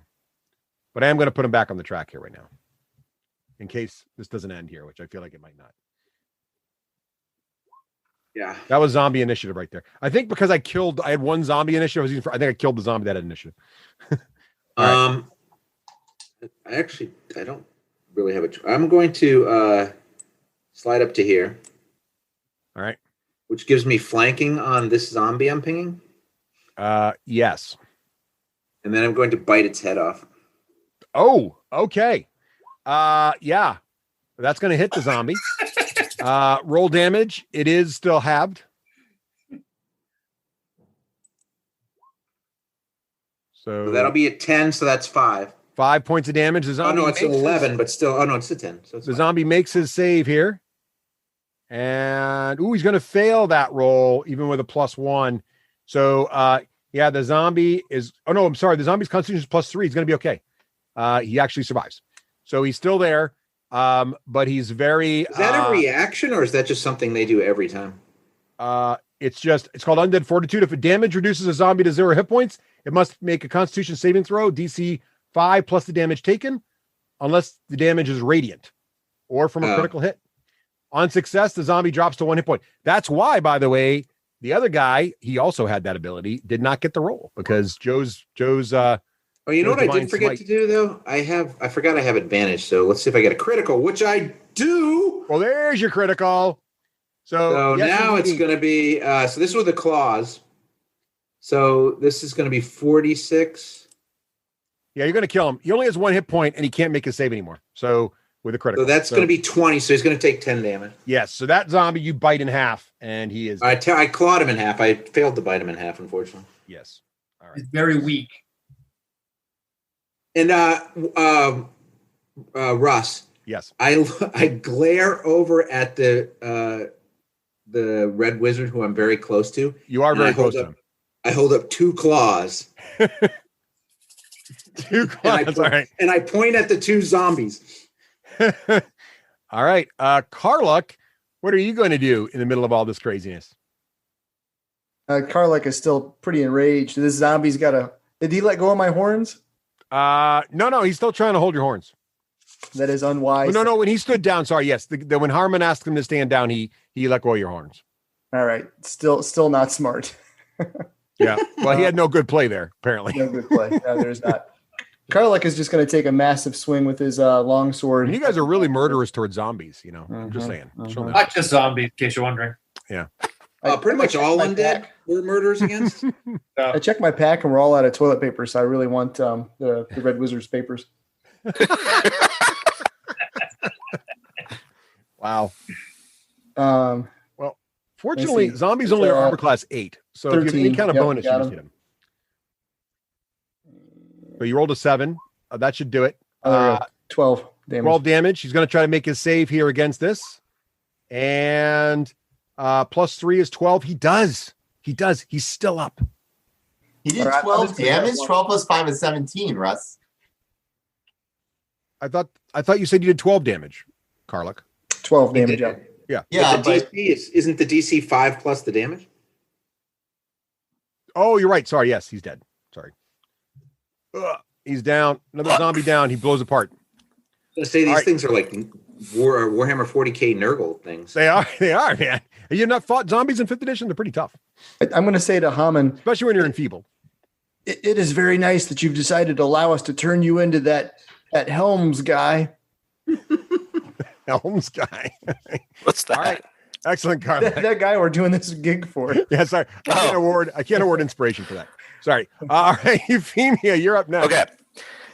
Pyric looks down at Euphemia and notices that she's staring intently, sighting down her bow. She's knocked another arrow. She's leaning up against the well to get stability. He's never seen her so intent on her target before, but suddenly she kind of snaps out of her focus for a minute and recognizing one of her new abilities called Eye for Detail. Russ, with your allowance, I'm going to roll for advantage to see if she sees that this is not a red brand. Sure. With Pyric's assistance of the gentle nudge on the shoulder. I think that's fair. So assisting in 5th edition, whenever you make an ability check, if someone's assisting you, you get advantage. So because of Pyric's assistance, I love the fluff of this too, Rafe. Nice job. Yep. So unfortunately, I'm a Dex character, not a Wisdom character, so it's just a straight 11. The good news is it's only a DC 10 to discern this because you know the red brand so well. It's very clear once your brain clears of the crazy. It's very clear this guy is not a red brand. Okay. Their cloaks aren't even the same shade of red. They have different markings. And since you were a red band once, you know exactly. So as soon as you get your sort of faculties together, you're like, oh, that's definitely. Oh, yes. Okay. So Euphemia snaps out of it and recognizes everything that Russ just said. And she will then, she looks up at Pyric and says, what do we do next? And so she'll delay her action. All right. Nice. Ulrich, what are you going to do? Ulrich does not have such compunctions. I knew this wasn't going to make it all the way around. Aye, a bad reaper never gets a good sickle. Drop your staff and surrender immediately. And leave that bear enfeebled, or I will hit your face so hard it'll knock you into next. All right. And I hold my action till he drops his staff. Joe, make a intimidation check with advantage because the guy is surrounded by a bear and a dwarf. And I should have advantage by striking from that angle. And a minotaur. That's a pretty tough spot to be in from an intimidation point of view. I'm going to roll twice. There's the first one. There's the second one. And he makes his save. He does not make his save. That's his second 3 for his whole save situation. He's like, oh, and he drops his, apparently he was so focused on the bear, he didn't expect the dwarf to run out from behind his tent. And so he just drops his staff and he's got his hands in the air. I have the papers. Check my left cloak pocket. Oh, I've had a dwarf up in my tent before. It's surprising. I'll go into his pockets and check. All right. There is in his left breast pocket, you do find a shrift of papers. A shrift? What? Yeah. Paper? Worthless. I throw it in the ground. Kneel. I'm going to go. I live by paper. And now that Pyric, it's your turn anyway, so you want to jump in on this action. Yeah, I'm like, I'm going to try to catch these papers before they blow away or anything. Right there. I live for paper. Right. That's what books are made out of, dwarf major pain in the ass. Make a dex check to see if you can get there in time before the papers start to blow away. Let's do that. I'm going to use my my inspiration, because if I just let paper go like that, what kind of sage would I be? Exactly. Oh, I right then. All right, let's do some. When he's done, when he's done, can I go after him? Well, it's actually Haman's turn next. Well, since I held my action. Oh, yeah. What were you holding it for? Oh, that's right. I'm getting my two systems confused. In 5e, you got to declare exactly what you're doing. You can't just kind of hold it generically. But that's okay. I'll give it to you in a second. Right. So, I got a 21. Nicely done. So you do nimbly leap forward there just as the papers start to drift and blow a little bit before they hit the ground, and you grab them deftly, and they're still perfectly clean because they didn't hit the ground by the time you got there. Oh, all right. Nice Is it enough for me to use my investigate while I scoop them up to as a, like, this seems like something I want to look at? Yeah, I tell you what, I'll give you it's a, you did your move. It's probably a bonus action to grab something, so you get your full action to spend investigating, giving the papers a cursory glance, and depending on how well you roll here, I'm going to put the DC 15. 15. I was going to make the DC 15 exactly because it would be hard this quickly to see if it's the right thing. But at a quick glance, you just catch the title and some keywords, and it does seem like this is an official writ from the Lord's Council authorizing this guy something about research. I mean, in the time you have, and you only rolled a 15, but it does seem like everything you've caught so far aligns with what he mentioned, plus what Carla kind of mumbled under his breath about learning from his mind. Okay, then. Everybody, let's stop. This guy is not, he's supposed to be here. He's done highly irregular things, and that has led to this misunderstanding. But we should stop destroying any more things. He must surrender all goods here. No, that's what he's doing here. No, we're not robbers. We're not stealing his stuff here. I don't think the Soul Forger would like us to resort to banditry. But we can talk about. Unless I'm mistaken, these creatures attack the miners. We're here to put a stop to it. I don't think that's actually what he's just shaking his head when you say that. I don't think when you say that, Joe, he just starts shaking his head. I don't think the Order of the Gauntlet said that. Yeah.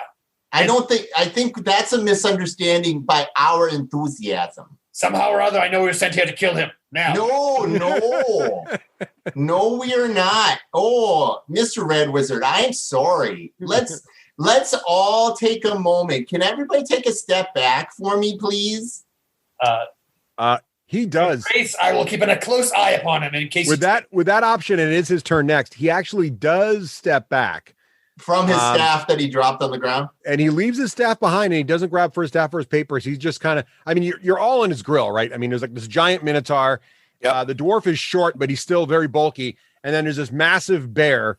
And you guys pretty much chewed through all of the zombies plus his skeletal warrior. What about the other zombie? Is that step back? The one that's on John's flank? Just standing there, like not even moving. Very similar to when you first saw them. They're just standing still. He's just standing there. Yeah. Now. And Hammond says, I don't understand why people keep attacking us. I'm here lawfully doing research. I just don't understand. Oh, I can help you there. First of all, my name is Pyrex Starfinder. You are. Before I answer that, Rafe had asked to do something, and I forgot. Yeah, are we still going in turns? No, I think we're going to drop out of turn order for now because we're just. I'm sorry, but my bad. It's okay. So Rafe, it was your turn. It was your turn, Seppi. So it was, yeah. So Rafe, what would you? What I want to do is halflings being naturally stealthy. We can hide when there's like creatures obscuring us. I mean, he's got people in his face. I want to try to sneak back into that damn tent again. And if I get into the tent, I'm going to lift up the corner. I'm not looking to steal. I'm not one of those thieves that steals or hides from my party. I'm looking for just anything that might stick out or anything that catches my eye, or I just want to poke around. Just my curiosity. If you find 3 women prisoners, then the deal is off. We kill this guy. Find a pile of minor corpses. Make a stealth check, Rafe, as you try to go in there, and then you get advantage because the Red Wizard is highly distracted at this moment. All right.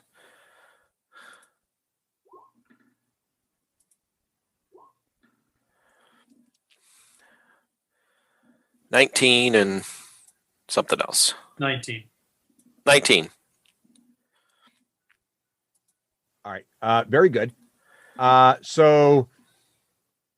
And you get into the tent. And finally, you find there's several things in there. There's a comfortable. There's a little cot, and there's a comfortable traveling suit laid out on a nice chair next to the cot. I mean, the tent is very well appointed. Kind of think like the Victorian era when people would go exploring and they'd bring these really fancy tents all full of all kinds of crazy stuff and have high tea in the middle of the savannah. Like that's the kind of situation going on in this tent. And he's got like a little writing desk set up in there. There's some supplies, some ink pots, some paper set aside. There's notes and notes of all kinds of information written in a language that's not immediately identifiable to you. There's also a chest at the end of the cot. And on a quick peek, you going to open the chest? Yeah. As you peek into the chest, you notice there's a leather bag that with a quick move, you kind of hear a jingle, sound of coin, and some glass maybe in there. And then also there's some clothing in there as well. So that's pretty much most of the things you find in the tent in the time that you have to search. All right. So Euphemia, you got that going on. Who would like to go next? We'll stick out I can keep it in turn order, which is simpler. Yeah, keep it. I think it's keep it in turn order. That everybody knows they get a chance. I have one thing I would ask Thralric to do. That's my 2 cents. Yep. It was since he's a bear now. I would like him to check for fresh corpses because if this guy has killed anyone recently, suddenly the deal is off again. So what is your turn? What would you like to do? No, do any of these corpses smell fresh? Look fresh to me. They all looked old and. There you go. Make a perception check with advantage because you're a bear. I do get advantage because of my keen spell ability. There you go. That's what I'm saying.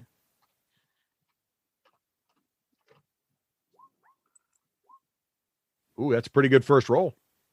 I got a 20. 20. Nice. So there's no smell of fresh death here. Everything here smells very old. Very, very old. All right. Then as a bonus action, I will turn back into a dwarf. And I believe technically you're still enfeebled. Oh yeah. All right. I'm still enfeebled. And I say to this red wizard, I say, your issues are not with us, wizard, but with the Order of the Gauntlet. The individual's name is Doran Edemoth. He conscripted us to remove the undead threat here. Did he? Did he indeed? Well, they're on the council themselves. Do you have any sort of thing in writing from them that is giving you this order? I will take it back to the council immediately. Do I look like I am someone who needs something in writing? No messenger boy. He looks a little confused about that. He's like, did he introduce himself? Oh, he says, sorry, yes. You said your name was Pyric. I am Haman Cost. Oh, Mr. Cost, I am sorry about all this, but what the dwarf/bear said is true. And as our accountant, I should have gotten a receipt. That's really my bad. Here's the other problem. Unless I remove this zombie or you deanimate it, my job's not done.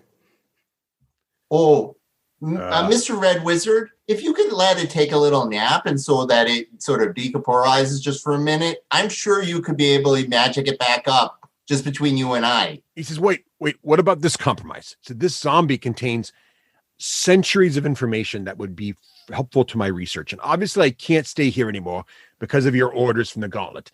If I could simply return to Neverwinter with this zombie, I can have the evidence I need and I can take it up with the council and present my case back to them and file charges against this clearly bigoted Order of Gauntlet. Was that what you called it? The Order of the Gauntlet? Is that what you called it? Yeah. Oh, yes. I look at Thrall and I'm like, Thrall, did it seem like he killed this person recently or what are you thinking? These are not fresh. Well, but they still belong to the earth. Well, I agree. And we have taken all of his earth thingy-merbobbers and returned them to the ground, plus that probably illegal experiment with the super skeleton. Can we let him have this? He needs to travel back and he needs a friend. The sky can be his friend. The road will be his partner. He will not take the skeleton out of here as an absolute abomination in the eyes of the Soul Forger. Oh, I think you both dwarf brothers agree on this then. Is that what I'm feeling? Ooh, psychic damage. Both of you take it. No, I don't agree. What I say is he kicks. Oh, no. I think he should die, not the zombie. Okay, so, okay, good. All right. I'm going to use this known distraction between the two of them to look at Haman Cost and you both got a bad headache for a minute there, but it's passed. You know what? But this is such an abomination that I do agree. I'll take the damage. Oh, okay. So you take the point. You take the hit point. I actually direct the zombie towards Ulrich, and I say, "Kill it, brother." Okay. Oh. Hammondquist. Did he point at the zombie or did he point at Hammond? No. I the zombie. You point to the zombie? Yeah, I'm not going to murder the guy, but these are abominations. They're actually evil.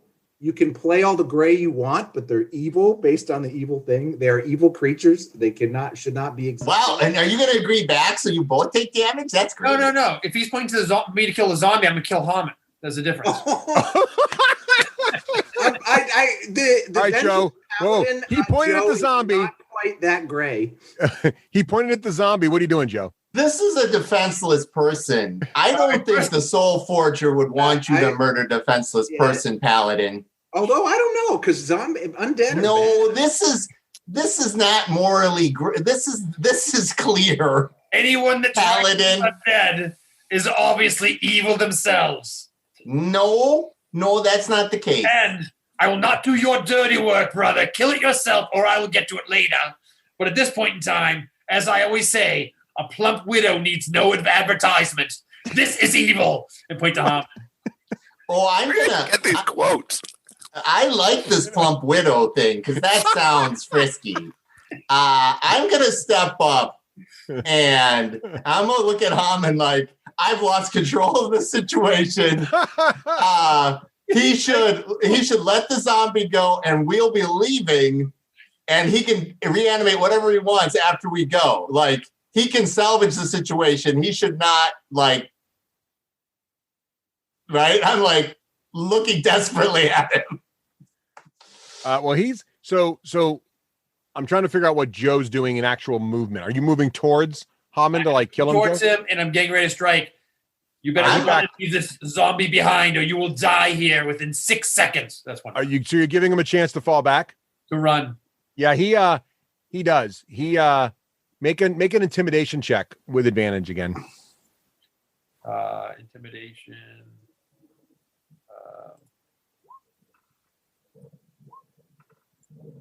19. Yep. Yeah, I don't think he can beat that, but let's see how he does. Nope, he's not rolling. You guys are really fearing him. He's going to make a little dex check here to swiggle through this little gap in the wall back here. Oh, he's out. He moves through with a preternatural speed through the gap, rolling a 19, and starts to just run across the plain, and he's not looking back. He's just fleeing. Next time I see you, it won't be so lenient. Oh. He just runs. Why are these dwarves such a problem, Euphemia? Well, I guess we're going to have to look at his stuff after his stuff then. And keep my brother enfeebled. Am I still enfeebled? Speaking of that. Actually, no, he's going to get too far away, and it's been more than a minute in this conversation, so no. Then I'm going to step over here and bonus action back up to a bear and destroy this thing. I don't know if you want me to roll it out or not, but that's fine. You can one shot him. It may take you a few bats, but you'll get him. Well, it's my turn, Russ. I got some now stuff you're I'm going to make me do. roll it because you're going to tell me it's going to take a couple bats. That's a hit. All right, roll damage. That's a hit. So right, he's roll going to damage. take. Here's his save. Wait, he's getting hit twice so far, though. Oh, he rolled a 3. I think he got him. No, So he's going to take 6 the first time, Yeah, he's done. and then he's going to take. And you're not enfeebled anymore. No, you're not enfeebled anymore. He's done. Russ, I'm going to pick up the staff, the wooden staff that he dropped. 13 the sec with the claws. Hand it to Your Grace. He left this behind for you. I feel just awful about this. I like how effective everybody is. Oh my gosh, Cowlick, you did a great job at busting things up. You're terrifying. Oh my gosh. And Dwarf Major. Oh my gosh, I can't even believe how toe-to-toe you went with that abomination. That's really spectacular. Now, though I don't agree with your moral choices, we did not kill him, so I thank you all for that. Thank you very much. I'll reduce back down to when I get a chance. Your words are very moving. Oh, Cowlick, you're awesome. You're really worth that sword we found you. And now we're going to really have to take all this guy's stuff and let me have a chance to catalog it all. And we're going to have to return it to him sometime. Yes, eventually. Also, the stairs going down. We must find out. Are those stairs going down, Russ? The tower? Stairs go. No, those are old stairs that used to go up, but the tower is crumbled, so there's no. Euphemia, there's a well. A well's like a hole that has stuff at the bottom. That's what I call out, knowing that she's gone off to do something fun. All right. So meanwhile, Euphemia, what are you doing inside the tent there? I want to look for, using my eye for detail, anything in those papers that, again, may stand out to me as not being just normal notes that the guy took on necromancy. So I'm shuffling through the papers looking for anything of import. Yeah, it's all about ancient civilizations. And it looks like make a knowledge test, which is wisdom. Wisdom. Or arcana, if you have any skill in that area. Probably not. No. As a thief. But don't you have investigation? What do you have? Don't you have something like that? I do. I can use. Oh, yes, I do. With investigation, I can use my intelligence check, Yeah, which use is much investigation. better. Investigation also works. Let me see if I get any bonuses on that. Yeah. It's called Eye for Detail. Yeah, go for Yep, to uncover or decipher clues. Perfect. It seems exactly I think right for that. I think I might have +1 on that. That is +1. Yeah, so 11. Unfortunately, this is pretty complicated stuff. So unfortunately, 11's not going to give you a lot of information about it. It does feel like it's scientific and historical type nomenclature. Right. So you feel like it all jives with everything he was trying to claim so far. I bundle it all up to give to Pyric. All right. And I grab the bag of gems and gold. I didn't say gems, but yeah, stuff. Yeah. The glass clinkling. I don't even open it. Just grab it. All right. And I come trotting out and I say, Pyric, I found these notes. And I give the bag of gems to... Oh, there was a couple of things in there as you go through the bag. So there's the bag. Yep. There is a potion. Oh, and there is a scroll tube, bone scroll tube. Okay. And a tiny jeweled box. All right. I gather all those. Yeah. I give the papers to Pyric. Okay. I give the bag of gold to Thrall. I give the bone scroll to Ulrich. I don't want the gold. Ulrich. I wanted to give the bag of money to Ulrich. That'll work. and I wanted to give the bone scroll to you, Thrall. All right. And I give the box of gems to Kalik. I said, I found these. I'm not sure what we should do. Hey, where'd he go? Oh, we have his papers, his research notes, his potion, his bone scroll tube, his staff, and what else? He had a bag of what seemed like valuables, and a small tiny jeweled box. Took his pride too. I'm pretty sure his pride's. And I think you have his pride. I don't want to speak for the others, but perhaps they might be shocked by this show of like they've never seen a halfling just give over this stuff before. I would imagine. Aye, little sister, you are more than generous. This will be divided amongst all of us at camp tonight. Okay, so Ulrich has the scroll tube. I have the staff. Thank you for that. Euphemia, you gave Ulrich also the bag of valuables? I gave our paladin the gold, the bone scroll to our bear, the box of jewels to Kalik, and you the papers. Russ, I'm going to check the skeleton that I killed, see if anything's like this, I assume there's no armor on it or whatnot. The swords are normal. Nothing special with it. Eric. It is half plate armor, but it's human size. So it's also pretty beat up and pretty smelly. Okay. Pretty rusty. I'm going to take it anyway. Oh, Mr. Paladin, I think we should pile up all this stuff that has been desecrated, and we should sanctify it with the fire of the Soul Forger. Ulrich, does your god give you any ability to make it so they cannot be erased again? Yes, it's called turning into ash. I am actually going to do. Geez, I forget what they call it here. My paladin. Burning the remains sounds good. That's right up your alley, Pyric, isn't it? Yes, let's do this together, like a family. I'm going to do Russ. I'm going to step inside the door. I'm going to hand Pyric the scroll case. I'm going to do divine sense. Russ, make sure there's no more undead in the area. Got it. All right, is it automatic? 60-foot range. It's blocked by solid objects. Oh, fair enough. Yes. That's why you couldn't get up near the side because the tower blocked the zombies earlier. Yeah. No, everything seems clear from where you are. All right. So that's Okay. I think these things are dangerous. I do not trust them unless they are ash.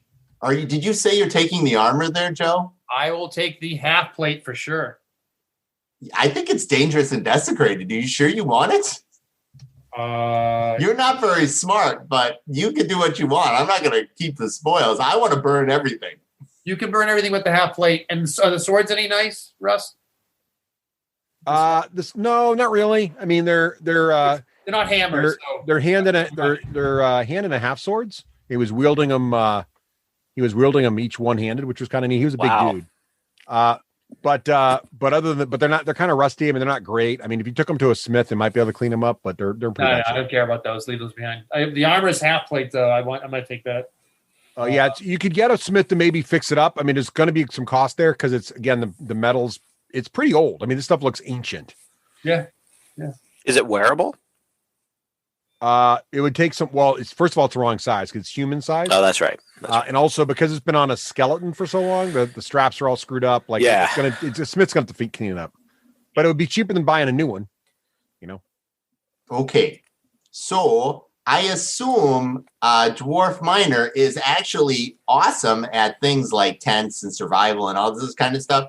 Thrall, would you please? Who sleeps in a tent? Well, you're good at all things like outdoorsy, and I consider this outdoorsy. Would you mind helping us? Outdoorsy for a wizard. Yes, I'm a wizard. So can you help? Can you help us? I would like our paladin friend to help me give rights to these final poor souls. I will do that. And if you and Euphemia and Cowlick would catalog his belongings or stack them up so I can catalog it, and then we could bound his stuff up to take with us, I would really like to return it to him. This is all very unfortunate. I suggest you return it to the Order of the Gauntlet, gentlemen, so when he goes and sees him, he'll have his stuff. Maybe that would be good, unless I'm not feeling very good about them sending us. That wouldn't. Now, Thralic, I'm going to take this as a note that I should trust your bear instincts more. You were very clear, like, you are the Order of the Gauntlet. Why do you need our help? And we're like, hey, let's help people. Helping people is nice. And perhaps we should have listened to you. I just want to have one question. Can I do a history check to kill the see if I undead? know anything about the Order of Gauntlet? Yeah, sure. I'm wondering that too. We're here to kill the undead, right? That's why we're. But Euphemia doesn't care about that kind of stuff. Nope. You're pretty sure that there's one that exists. You rolled a 5. Karlik, aren't you a traveler of the lands and a storyteller? Have you ever heard of these Order of the Gauntlet? Yes, I'm pretty sure they've never worked with the bugbears. Well, you are correct, sir. Let's see. What would I roll? Religion?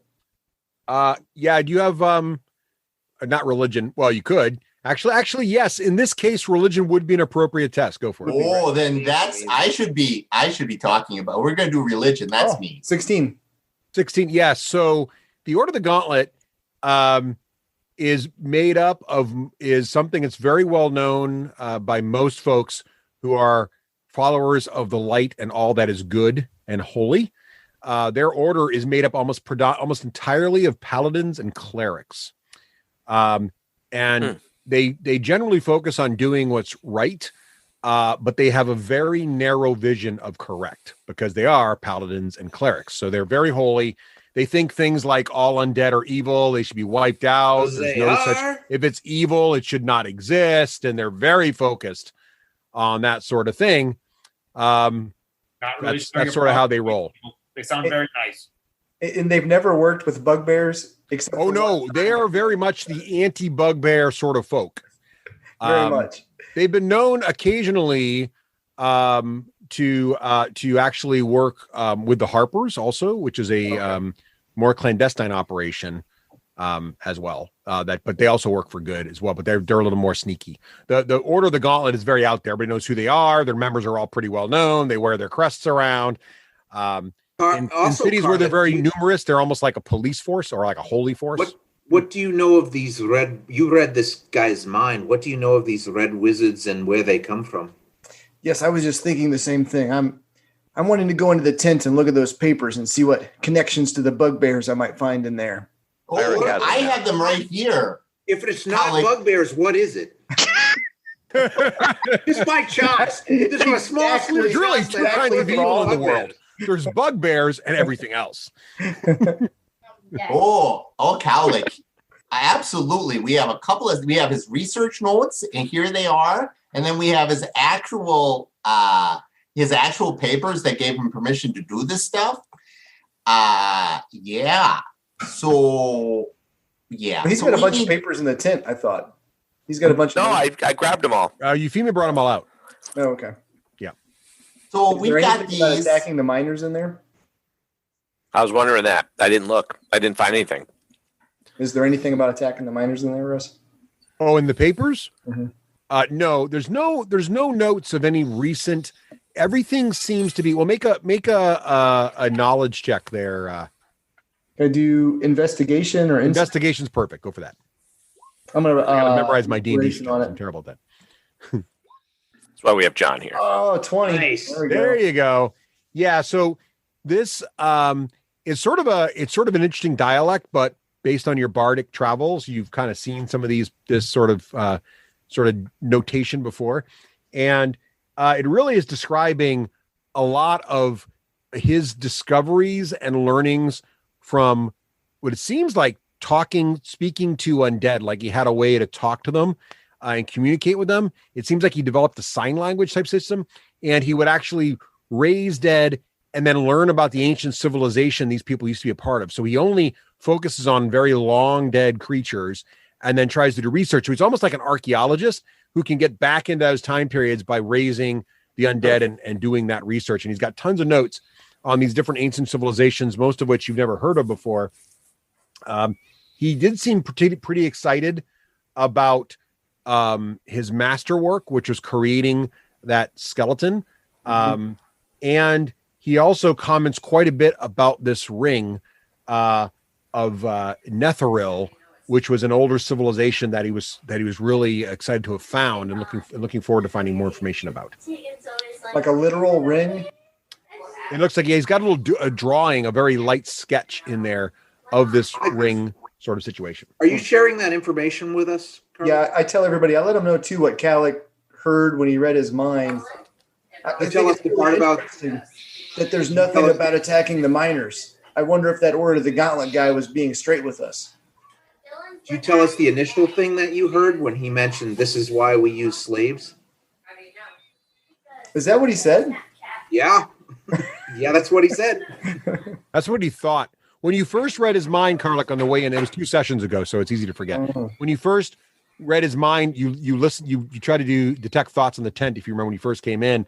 Yeah. And you felt that he was frustrated because you were starting the battle outside, and he was obviously trying to concentrate on something. And he was like, "This is so incompetent. This is why we use slaves." Okay. He did think that.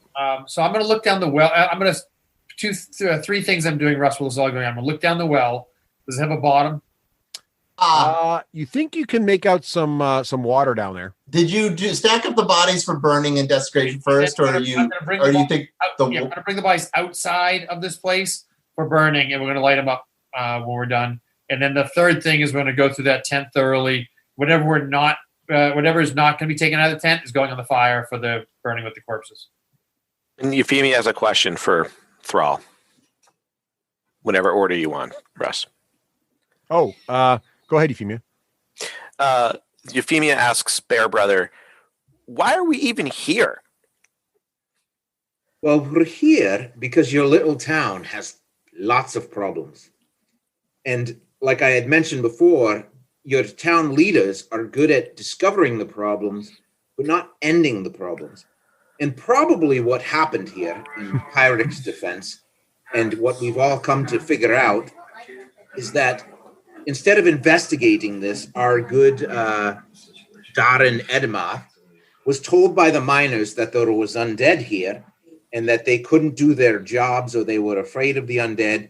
And so instead of coming out investigating this himself, he grabbed whatever people he thought could handle the job at a low cut rate and sent us out here to deal with the undead.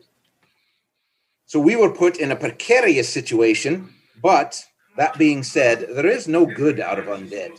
So what we've done here is correct. I would have felt bad if we had massacred this bastard, but if he is truly a slaver and he mixes with the dead, then there's probably no good that can come from him. But if Pyric wishes to return his stuff, I have no problem with that. I just suggest we give it to Edemath so we can be done with it. So we're not looking for missing daughters here? No. Where did that come from? I thought that's what we were doing. Oh no, we're really trying to rescue my brother and my cousin and your Lord Winterhall. And okay. But this just happened to be on the way, and as I said, all the leaders of Phandalin decided that we were the ones to solve all their problems. Neverwinter and Phandalin, slavery, legal, illegal. In both places, slavery is illegal. Okay. Yeah. All right. So, how much does Pyric know about Thay? Pyric, would you like to do an Arcana check on Thay? Thay. I think that's what John is trying to gently nudge you to do. Yeah. That's that's fine. And I mean fine in the most northern sort of way. That's like bless your heart from the south. Oh, that's fine. Now, so he wasn't actually slaving here. And though our cowlick can see into the hearts of people and see that they may or may not have evil in their heart, he was not actually doing any evil to us that we are witness of. We can't hold judgment of people because they have poor upbringing or evil in their heart. But if we have proof they are doing evil, then of course we should do what we can to correct that evil. Yeah, and also, Pyric, I believe you did make an Arcana check on Thay when you first saw him, because I remember saying something, describing Thay very high level, that is a land far, far, far to the east, many, many leagues to the east, who have very different morals. They practice a lot of necromancy. They practice a lot of demonic summoning. They are known to be slavery as part of their culture. And so it is a very different moral structure over there. Right. Do you share any of that with us, Pyric, or no? I will take the time, but I will not sugarcoat it like an academic. I will color it very clearly that they are doing things that I think are wrong, and culturally they think that is okay. But my point is, I belabor the point, he wasn't doing any of that stuff here. And that's so true. I think, to be fair, he was raising dead. Well, yes, we took care of that part. And we took care of that part that we but he was doing it. He was doing that with orders that he could. Mm-hmm. From that people still just doesn't make them right. No, I don't think it makes it right. Every city-state in the Sword Coast, you guys do know, have different rules. Like necromancy itself as a practice is not, strictly speaking, outlawed everywhere like slavery is. Like on the Sword Coast, slavery is definitely outlawed. But necromancy, depends on the city. I'm not comfortable with enslaving minds for all eternity to do your bidding. That's just me. I don't like being judgy. So I think both the dwarfs are correct, but I don't want them to take any more pain by agreeing with each other that this guy was not a good guy. Not a good fella. No. But that does not justify doing evil or bad things like robbery or stealing. So unless it has exactly to do with things that you have a moral problem with, like raising the dead or whatever, we shouldn't burn it just because we don't like him. That would be wrong. I think we handled it the best we could. I agree. My order It is my command from my order to wipe out undead if I see it. It is unnatural and should not be here. And I am not bound by the laws of this land. So absolutely, you believe what you want to. If this council gives them the writ, it does not stop me from doing what I must. Unless I'm mistaken, we were here to kill the undead, and we have done it. So our mission accomplished. Victory! Yay! We'll never know the worth of water unless the well runs dry. Does anybody have a light spell? Does anybody have a light spell? I'm gonna. Does anybody have light? A cantrip of some sort.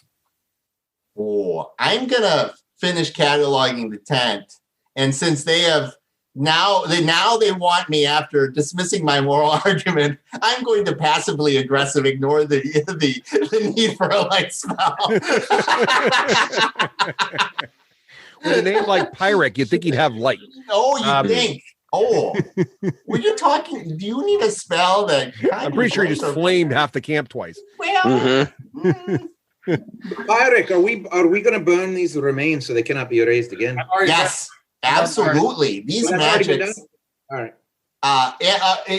We're going to do that combo where we use arcane and holy various whatevers to make it. We're doing that, Russ. I'm going to see if we still have horses and ponies. Still have what? Horses? Horses and ponies. Yes. Yeah, actually, you're okay on that front. Just check that actually myself a little. Maybe our red wizard was ridden off on one of them. No, he didn't look like he looked back. He went the other way. Your horses were actually on the other side. So you're fine there. So the horses are still there. It hasn't really been that long. You guys actually did a pretty good dispatching of this situation. And so, yeah, so you guys are readying the bodies. I think I heard somebody was going to inventory all the stuff. That would be neat. Yeah, inventory the tent. And I want to I want to investigate this well more thoroughly. All right. If the well distracts him, Russ, and keeps him from doing any more religious zealot weirdness, I'll give him his light spell. Okay. So Joe, make an investigation check on the well. I'm going to take light. I'm going to put it on one of the bones and have him cast it and then drop it into the well and see so I can see under the water. Are you giving him the light spell, Seppi? I thought you said you were. I don't know if I have it as a. No, I don't. I don't have it as a cantrip, so I can. No, I can only do I can only prestidigitate. I cannot do bona fide. In that case, I'm going to do look down the well, and I'm going to use light something on fire and try and lower it down the well to the water to see what I can see. All right. Make a perception check with disadvantage because it's dark. It's the bottom of a well. You got bad light. Oops, sorry.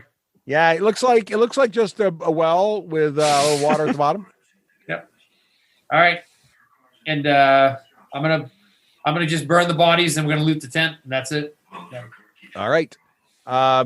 So all the valuables in the tent have already been brought to the center of the little encampment there. And as you guys go through this, the pouch has a pretty good amount of value in there.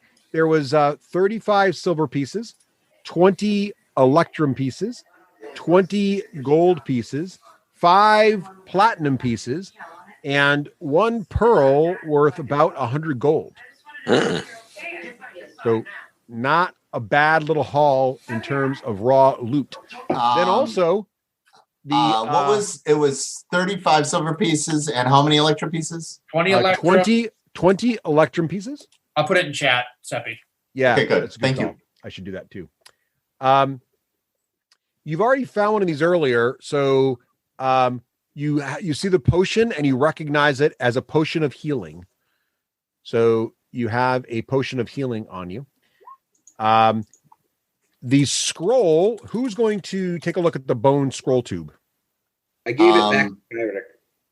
I have identify now, so I will do that as a ritual. Okay. So in 10 minutes, you note that this is a scroll of darkness.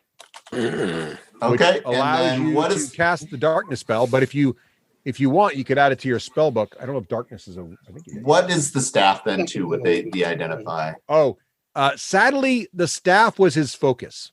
So it's not a magical staff. It's just what he used to focus his casting. So It's a nice staff, but nothing super special. Well, the staff and his research notes are really personal and They're irreplaceable. very personal. Yes. Yeah. He would appreciate those back probably, almost certainly. Right. Also, the tiny jewelry box in and of itself is so nicely made. You guesstimate it's probably worth 25 gold to the right person just to sell it. But then also when you open the jewelry box, you see a very nice ring.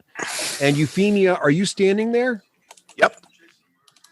Could you make actually Cowlick also, I need Euphemia and Cowlick to both make investigation checks.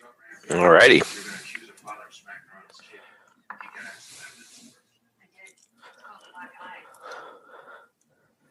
And Euphemia, I don't know if your new stats that you have advantage on this roll or not, but no. Okay. How'd you do there, Carlick? 11. 11. Yeah, Carlick, you make it. You notice the ring looks like his sketch in the notes. And with your identify spell up, Seppi, which lasts for like a couple minutes, right? What's the duration on that spell? Like it's at least a minute. It's per object. Oh, is it per object? Okay, well, I wouldn't have enough left for the object. But there's a ring. There's this ring there. Let me check. Let's look at what identify does. I can put it into the chat that way, right? Are you seeing that, Pierre? Seeing what I typed in there? I see it. Okay. Do you see it, Pierre? Do you? How do I? Oh, there you go. This is what this spell does. 1 minute. One object you must touch. There you go. So there's only one object. Okay. So yeah, so you used it on the staff. So you'd have to cast it again or you can spend a long rest and try to attune to the ring and figure it out. Okay. All right. So that was everything in the tent. Russ, after I bring the horses and the ponies back, I'm just doing a quick sweep of the tower. Is there anything in the tower? Make a perception check.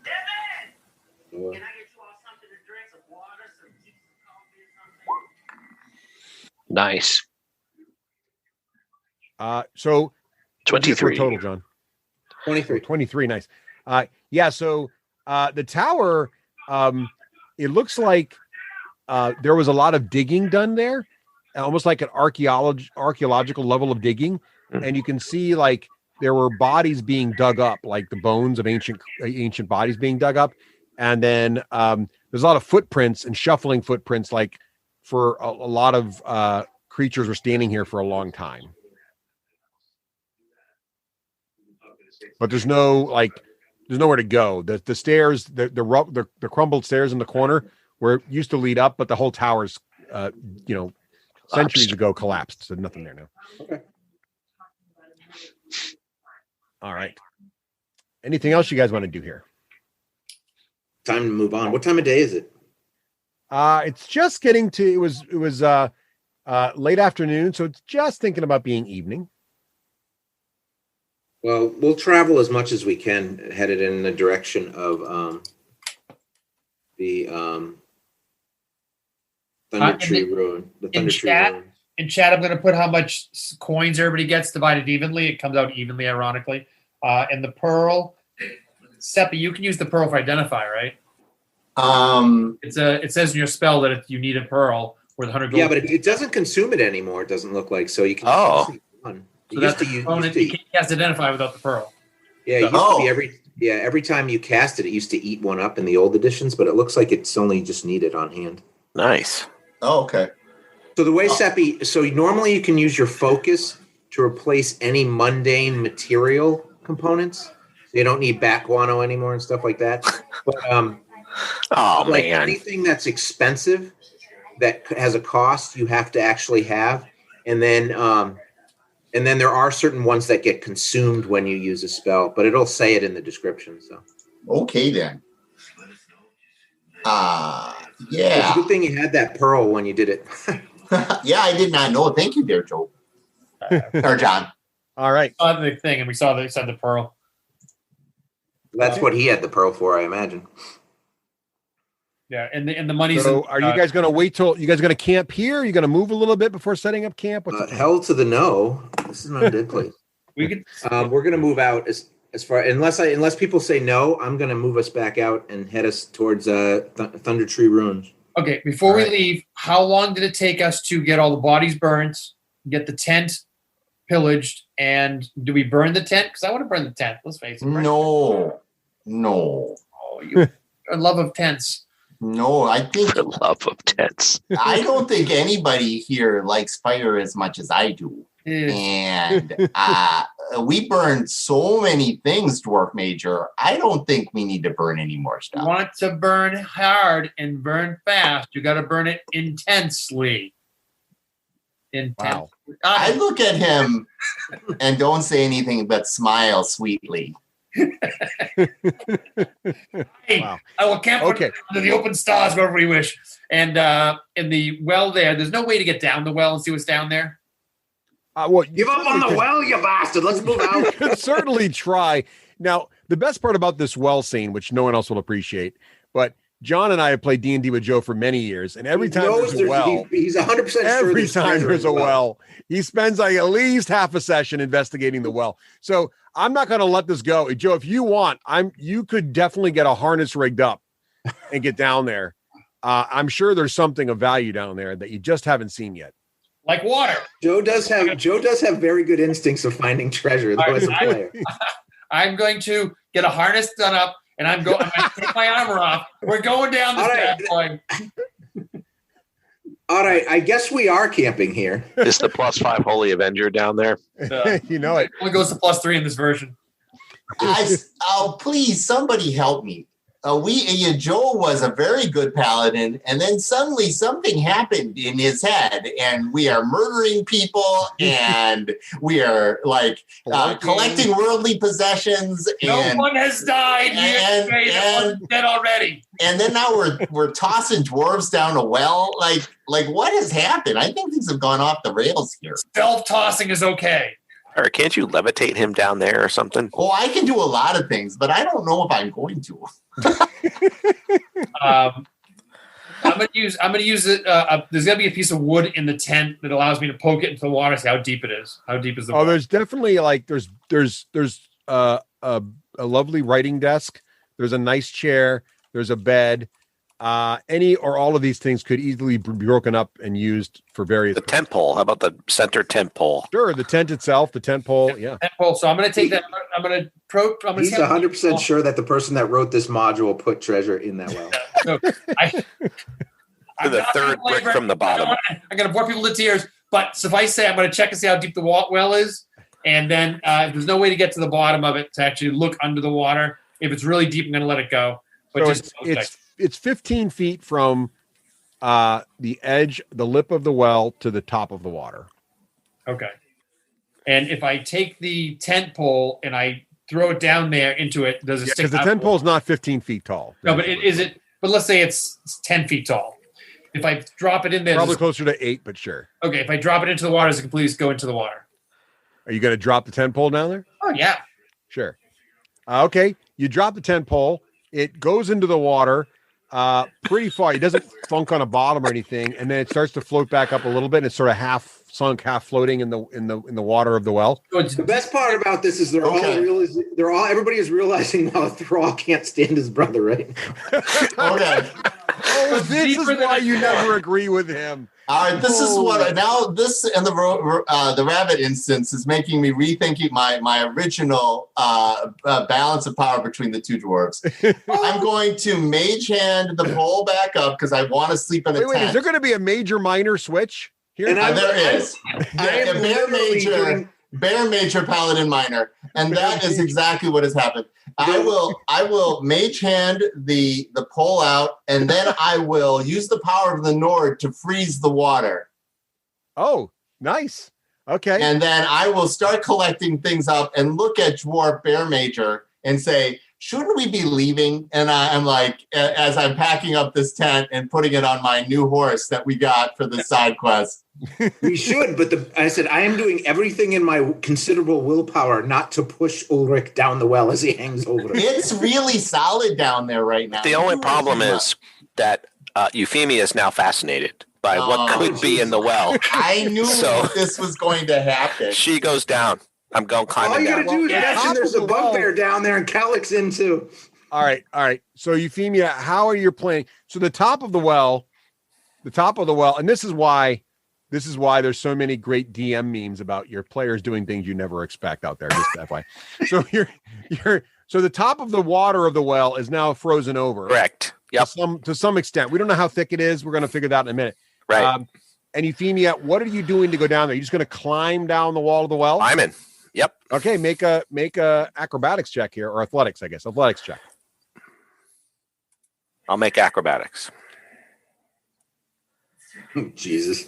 That's not bad. Yeah, that's a pretty slimy well. I'm going to say DC 13. Wait, how'd you do? 14. Oh, nice. You barely made it. Okay, good. So it's a little slick.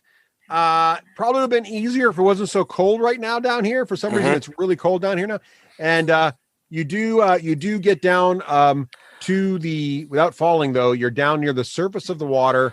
And Seppi, what spell did you use to freeze the water over? Did you use the snowball spell? It's a higher level, or did you just use your? Oh, I'm all out of gas. I just used Ray of Frost. Yeah, Ray of Frost. Okay, so when you how are you going to test the thickness of the water here, Euphemia? The ice. Sorry. I'm going to tap my foot on it and see if I can stand on it. And then I'm going to try to see if I can peer through it. Unfortunately, it feels like it's frozen over, but not thickly frozen over. And you're not really, as you tapping it, it kind of feels like you're getting that little mostly frozen cracky sort of noise that if you were to step on it, you might go right through. All right. Can I hang off the side and chip a hole in it with my dagger? You could probably break through it with your foot if you stomped on it enough. That's what I'm doing. All right. It's a thing. Yeah. Make a quick strength check.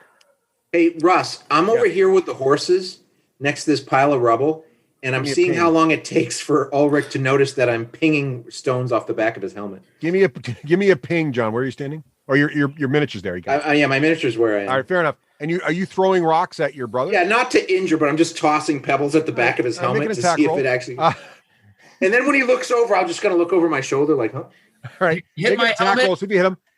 Euphemia, is that your strength check? What was that? A strength check? 9. Oh, no. Yeah, you're having trouble breaking through. You thought you were going to go right through, but it's stronger than you felt. All right. Can I peer through it, or is it all cloudy? It looks like it's frosted over. So you can't really see through it right now. Plus it's dark. I climb back up. Dark vision would probably be able to see through this if it wasn't frozen over right now, but that's not helping anything. I climb back up. All right. And I tell Ulrich, I say, I couldn't break through. The damn stuff was frozen. Little sister, I will always know I can always count on you in the dark places. Unlike some others, I turn around, my brother throwing rocks at me. I look at Pyric and go, this is time we'll never get back. Oh, do you have a scarcity of time? I'm always. Oh, I don't know. Your kin might be being tortured or eaten, but here you are playing with a well. I am always very interested in how you short-lived folks want to use your time. Your Grace, I only live a few hundred years less than you, but it is still sometimes more worth investigating every little bit of stonework in these ancient civilizations.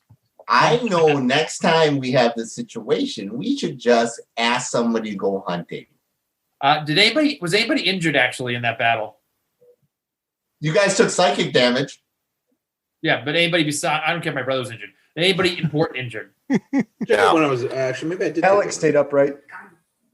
All right. I took damage as a bear. But... As we're going out, I brush off myself and lay hands on myself and heal myself up. I'm convinced that there's something in that well now, though. It's going to be hard to walk away. Nope. It's frozen. All right. Russ, what of his normal possessions is it reasonable for me to take on my horse? Oh, the staff could be strapped to the side. His papers could easily go in the saddlebag. Actually, he didn't really have anything of any large size. Euphemia did not take the clothes out of the trunk at the end of his bed in the tent, which is now collapsed because the tent pole's removed. But those clothes could also fit in a saddlebag if you wanted. Yeah, I want to. Euphemia, can you? I think what he found in the bottom of the well is in this trunk. Can you see if there's any traps or fake bottoms to this trunk? Sure. Is the tent something I can take, Russ, or is it too much? The tent would require maybe a mule just for the tent or a small cart. Oh, then I won't worry about it. Nope, no false bottoms. Completely empty. That's right. Let the record show Rafe rolled a 3. Yes. Yes, it looks completely safe. There's some nice clothes, though. For humans. Well, we're going to take as much of this guy's possessions as I can return to him reasonably. You can definitely get all of his clothes. So you got his clothing. You can't, unfortunately, get any of his furniture or the tent, but you can get the clothing, as well as you already got all the gems and the money and everything. All right. But the dwarves have already divided that up amongst all of you, so that's gone. Yeah, that's awkward. I'm going to take the furniture and the tent and then put it in the tower where he was excavating, so it's out of the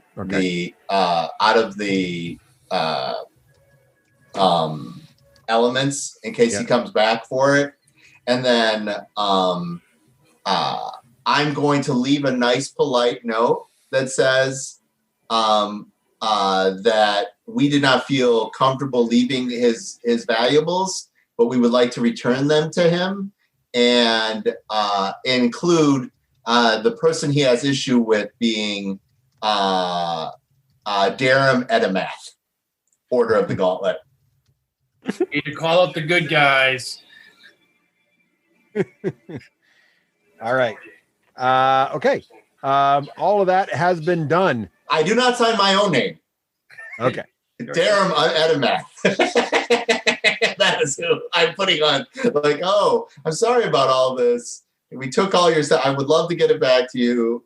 Please inquire with Darum Edamath. So it's getting pretty, after taking care of all the bodies, plus the experimentation with the well, it is now getting to be early evening, like, getting to be duskish time period. So are you guys going to press on or spend the night here? What's the plan? I think we should move off from here, don't you, Dwarf Bear Major? It's best not to stay here. It seems like a perfect place to stay, made of stone. Case made. All right, let's go back to the map then. And as we start to travel here, I'm going to bring you guys back to the map here so you can see what's going on. So if you look, if you scroll down, John, a little bit on the map, eventually keep going down. There you go. Keep going down. All right. And then you'll notice, we got some travel music. All right. I love it. Down a little bit. All right. So you'll see that you've been traveling along from Phandalin along that gray line there. And you have now been at the Owl Well here, the little well. And you're getting ready to move on. Now, the goal is to get to Thunder Tree, which I'm going to ping right up here. See that? So we're trying to get to Thunder Tree. And yes, thank you for whomever drew that line, John. And you're starting to head out towards Thunder Tree. How long do you want to travel for into the evening before you're going to try to set up camp? When are we going to lose light? You got about another hour, 2 hours before light starts getting really dark. We'll travel for 2 hours roughly then. All right. So it is roughly, by basically how you guys know the land, if you look on my map there, you'll see it's about 40 miles or so to Thunder Tree from where you are. So it's still a pretty good bit of travel. At 2 miles an hour, 10 hours would be 20. So you're still like 2 days away roughly for Thunder Tree. So if you get a couple hours in tonight, you'll be a day and a half away from it pretty much. All right. What's the plan? As we travel, I want to have a quiet moment with Euphemia and a quiet moment with Cowlick. All right. What are you doing in your quiet moments? I'm like, now, Euphemia, you seemed like you had the bloodlust in you. I've never seen you so intent on killing. This requires more serious music, Russ. Well, those red brands, it's unspeakable. I can't even describe to tell you. I was confused. I thought, was he not a red brand? Oh no, he's a different kind of awful. Oh. Who was he? He's a mage from a far and off and terrible land. And plus, Cowlick said that he knew the bugbears, so I knew that he must have been bad.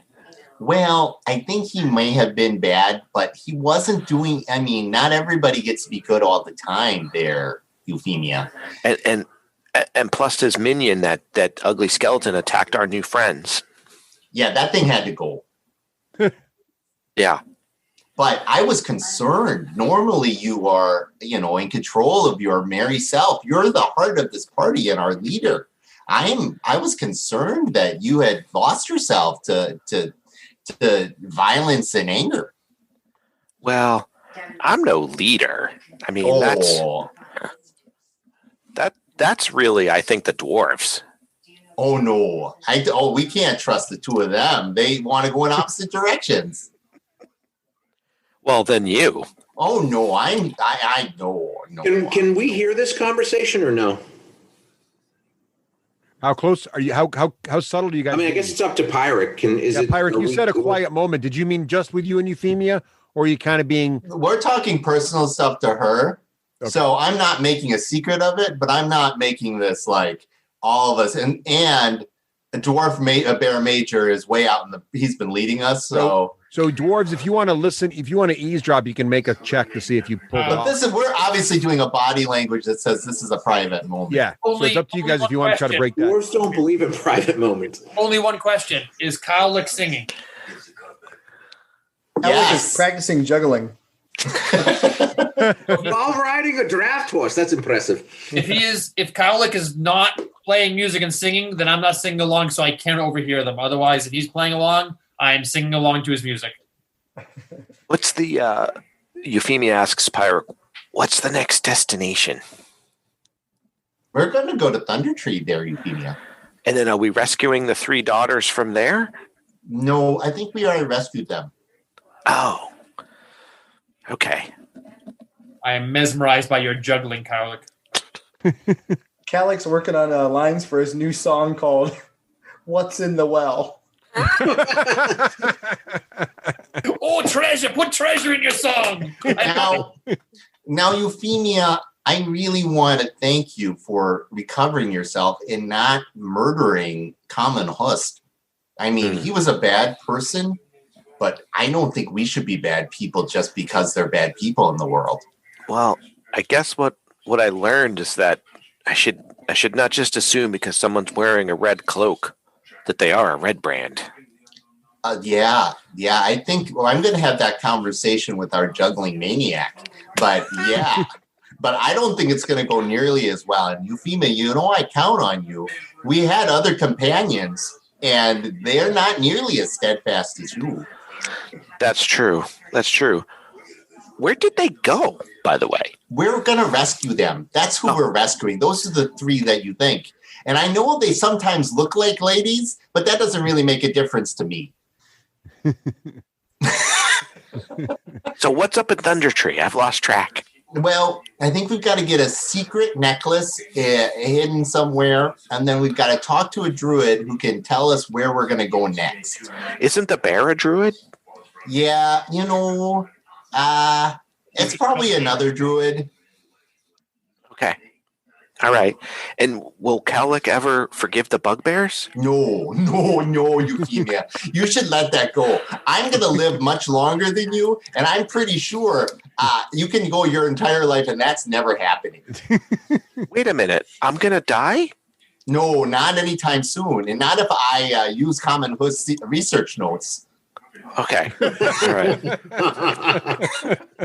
The Lich Halfling. So, yeah, I really wanted to communicate to Euphemia that I appreciate that our friendship was enough to get her to stop. That's the main thing that I'm trying to communicate. Yeah. Seppi, Pyric, take a point of inspiration for friendship. Aw, that's awesome. Thank you. With my keen beast-like ears and my 17 perception, I'm pretty sure I heard most of that, but I don't say anything. Did you also want to talk to Karluk? Yeah, I do. Does anybody else want to do anything while you're traveling? Seppi, go ahead and role play that out. But if anybody else wants to do anything while you're traveling, otherwise we'll get to our long rest here in a minute, unless I roll a nasty random encounter. I need to wait till after the long rest to have Seppi look at the I'm ring just again. making sure we get where we're supposed to be At going. camp at night, Russ, I am going to get my smithing tools out and start cleaning up that half plate as best I can with my. Okay, that'll be the overnight part. All right, so you're working on the plate. Seppi, go ahead and have your conversation with Karlik. You are starting to get to a place where you want to probably stop for the night. Cowlick, I starts to see some good land ahead to maybe just pull over. You're the best thing to come out of meeting someone in the bushes in a long time for me, Cowlick. I wanted to say that I very much appreciate you coming along with us. Pirik, I've really been thinking about something. Jeez. I'm excited. What do you want to share, Cowlick? Oh no. You know that guy back in the manor? Oh, the people who emulated themselves? No. We piled the bodies on him. Remember that guy? Had like 5 dead bodies on him. What happened to that guy? Oh, I try not to think about it, but I'm pretty sure that guy was a bugbear in disguise. I am certain that he was clearly a bugbear in disguise. Oh, moral compass. How did I not think of that? Oh, Byrick. Oh, you're right. Yeah, I feel bad about that guy. That his friends burned them all to death. That seems troubling. I think he made it out of there.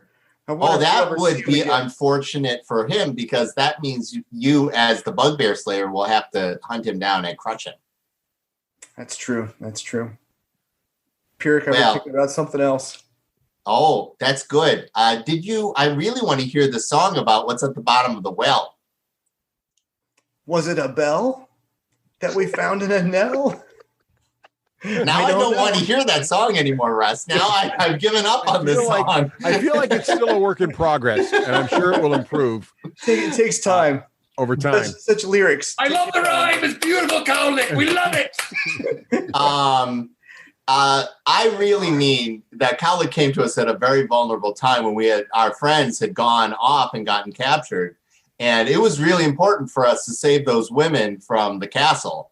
And so, despite the fact that he might be utterly and completely insane, I do appreciate his friendship. Okay, that's all the role-playing I want to do. You mean a lot to me too, Pirik. You're like a fifth horn. I've experienced a guy's fifth horn before. That's very precious. Oh, we knew that. I knew that would really connect with you. It's that's a very private thing. All right. So you find a good spot to set up for the night. Fortunately, no trouble along this part of the travels. And what is everybody going to do as we get to the end of our session here for the night as well? What would you like your characters to be doing during this long rest, which will allow you to recover all your spell slots, your one of your hit dice, as well as all your hit points? Dwarf Bear Major, what was our setup for the watch last time? It goes... So you can do both ends of the watch because you're awesome elf and don't have to sleep. Oh, I've done both ends before. Right. So it's you and I to start. It's Ulrich and Euphemia in the middle of the night. And then it's you and Karlik at the end. Okay. Euphemia wants to train with Ulrich and practice close combat fighting with her bow. Sweet. I'll do that. I'm gonna break out my bongos and jam session with Cowlick or Karlik. Turn on the music, just like Karlik do it on his own, for God's sake. I don't even hear that. I'm busting out the bagpipes for this one. Bongos and bagpipes. That's the way to go. That is a combo. Oh my gosh! I'm gonna have to start a songbook called "Bongos and Bagpipes." We need bongos and bagpipes. That sounds like another experiment that maybe seems Pyrex very, had. very precious. So we're gonna spar. I'm gonna spar with Euphemia. She's gonna use her bow and shoot me a few times, I guess.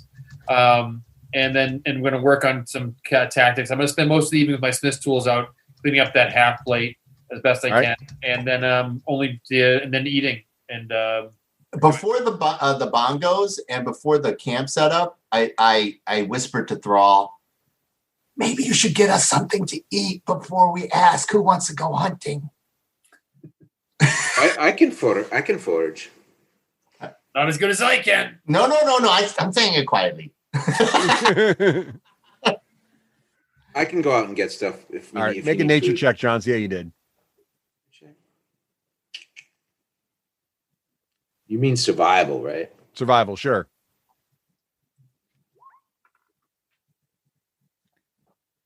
Synthetic 20. There you go. Nice. Yeah, he comes back with a couple of pheasants that are enough to feed everyone. Yum.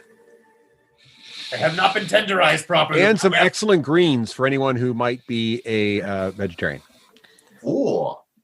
Now, Thrall, this is why you have become Dwarf Major. I noticed that switch. And he also found some herbs for great seasonings as well. Ooh. Yeah. I guess I'll dress, if that's what you call it, the because I myself am not a survivalist. But Thrall will dress these pheasants and then hand everything over to our cook and leader. Yes. I will take those spices and the greens, and we will have pheasant upon greens with turmeric spices.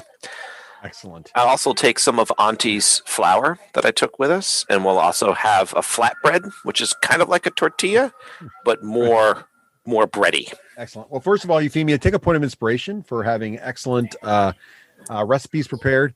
And the meal is so good that if any of you are having any sort of moral concerns over what just happened, it just washes away. Oh, good. You feel like the best thing happened, and you have a great restful evening of sleep until next week. Are we all good for next Monday, same time? Cool. Yes, now that we didn't murder anyone, I'm going to sleep like a baby. And then I have a full rest question, but I don't know if you want to wait the next time. I do want Seppi to try to identify that ring, but he needed to wait. Yeah, you can just go ahead and attune to it. So let me tell you what was in the ring. Hang on a second. Let me see here. The ring of slavery. Oh, I could use that. A ring of life stealing. Oh, even better. It actually is none of those things.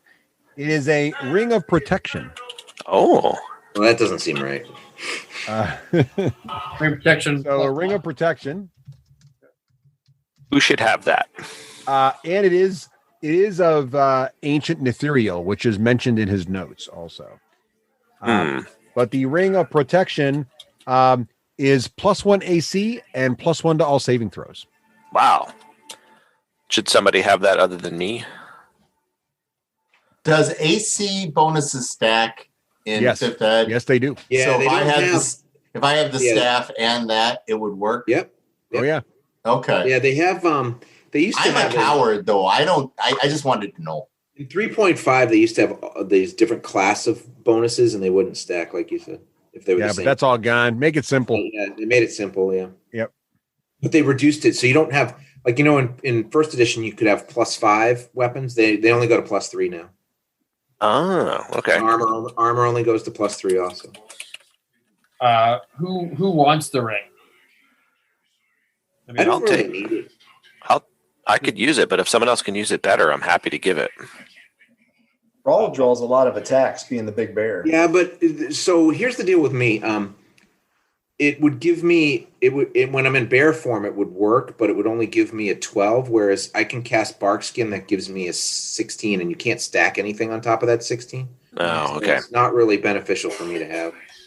What about you, Joe? I'd be happy to take any AC stack. I don't think he'd like it because it's heretical. I'm suggesting Cowlick because he sometimes falls down and he's very brave. What is your AC, Cowlick? Cowlick likes strategic naps. That's in the middle of combat. That's a yes, Euphemia. Let's give it to our friend Cowlick. There you go. Alrighty. Yeah, what's your armor All right, class? so Karlik, make a note there, Doc. You've got the ring of protection. I don't think his is as good as yours. No, Doc, what is your armor class, though? What does it run? Pretty low. 14 maybe. Let me see. Can you wear the Yeah, half plate? 14. Can you wear the half plate that I just got? He's bigger than a human, so it'd be hard for that to work out. Okay. It's easier to take something that's made for a larger race and make it smaller. The opposite direction's harder to do. Medium armor is the best I'm proficient with. Okay. So he's not proficient. Oh, half plate might be medium actually. Half plate is medium. I do think it should go to our paladin, but the evil nature of it could be a concern for sure. But which I will leave to Pyric because I don't understand wizardly the things. half plate gives you a 15 plus your dex modifier, but you have disadvantage on sneaking, and it's medium armor. So if we got the half plate modified, I don't know what your dex is, but you can have up to a 17 AC. Yeah, my dex is a 16. You can have up to. We can only do +2. Max can be +2. Oh, okay. That'll give you a 17 AC versus what you have now. If we get again, you have to have the half plate modified. Right. I am a smith, believe it or not, and a brewer. But let's not talk about that tonight. Both at the same time. But the half plate, if we get that modified to make it bigger for you, it's worth the effort if you want to do that. Yeah, that sounds like a good idea. And then you add the ring to that, you get an 18 AC, or same as I have. Oh, geez. Yeah, that'd be good. Yeah. So maybe the next town you could spend a little money on that. I don't think he's very sneaky anyway, so I don't think you have to worry about the disadvantage. Half plate's expensive too, is sin. It's 750 gold for half plate. So Ooh. It is it's a pretty. That's a big deal. Hey, John. Yes. Is there a feat or something so I can take like point blank or something so I can use my bow in hand-to-hand combat? You'd have to work with the DM because there's not one for bows, but there is crossbow expert. So there's a similar one, but it's for crossbows. Yeah, we might be able to work that out. All right, guys, I got to wrap it up tonight. Excellent session. Are we good for next week? Same time? Same time.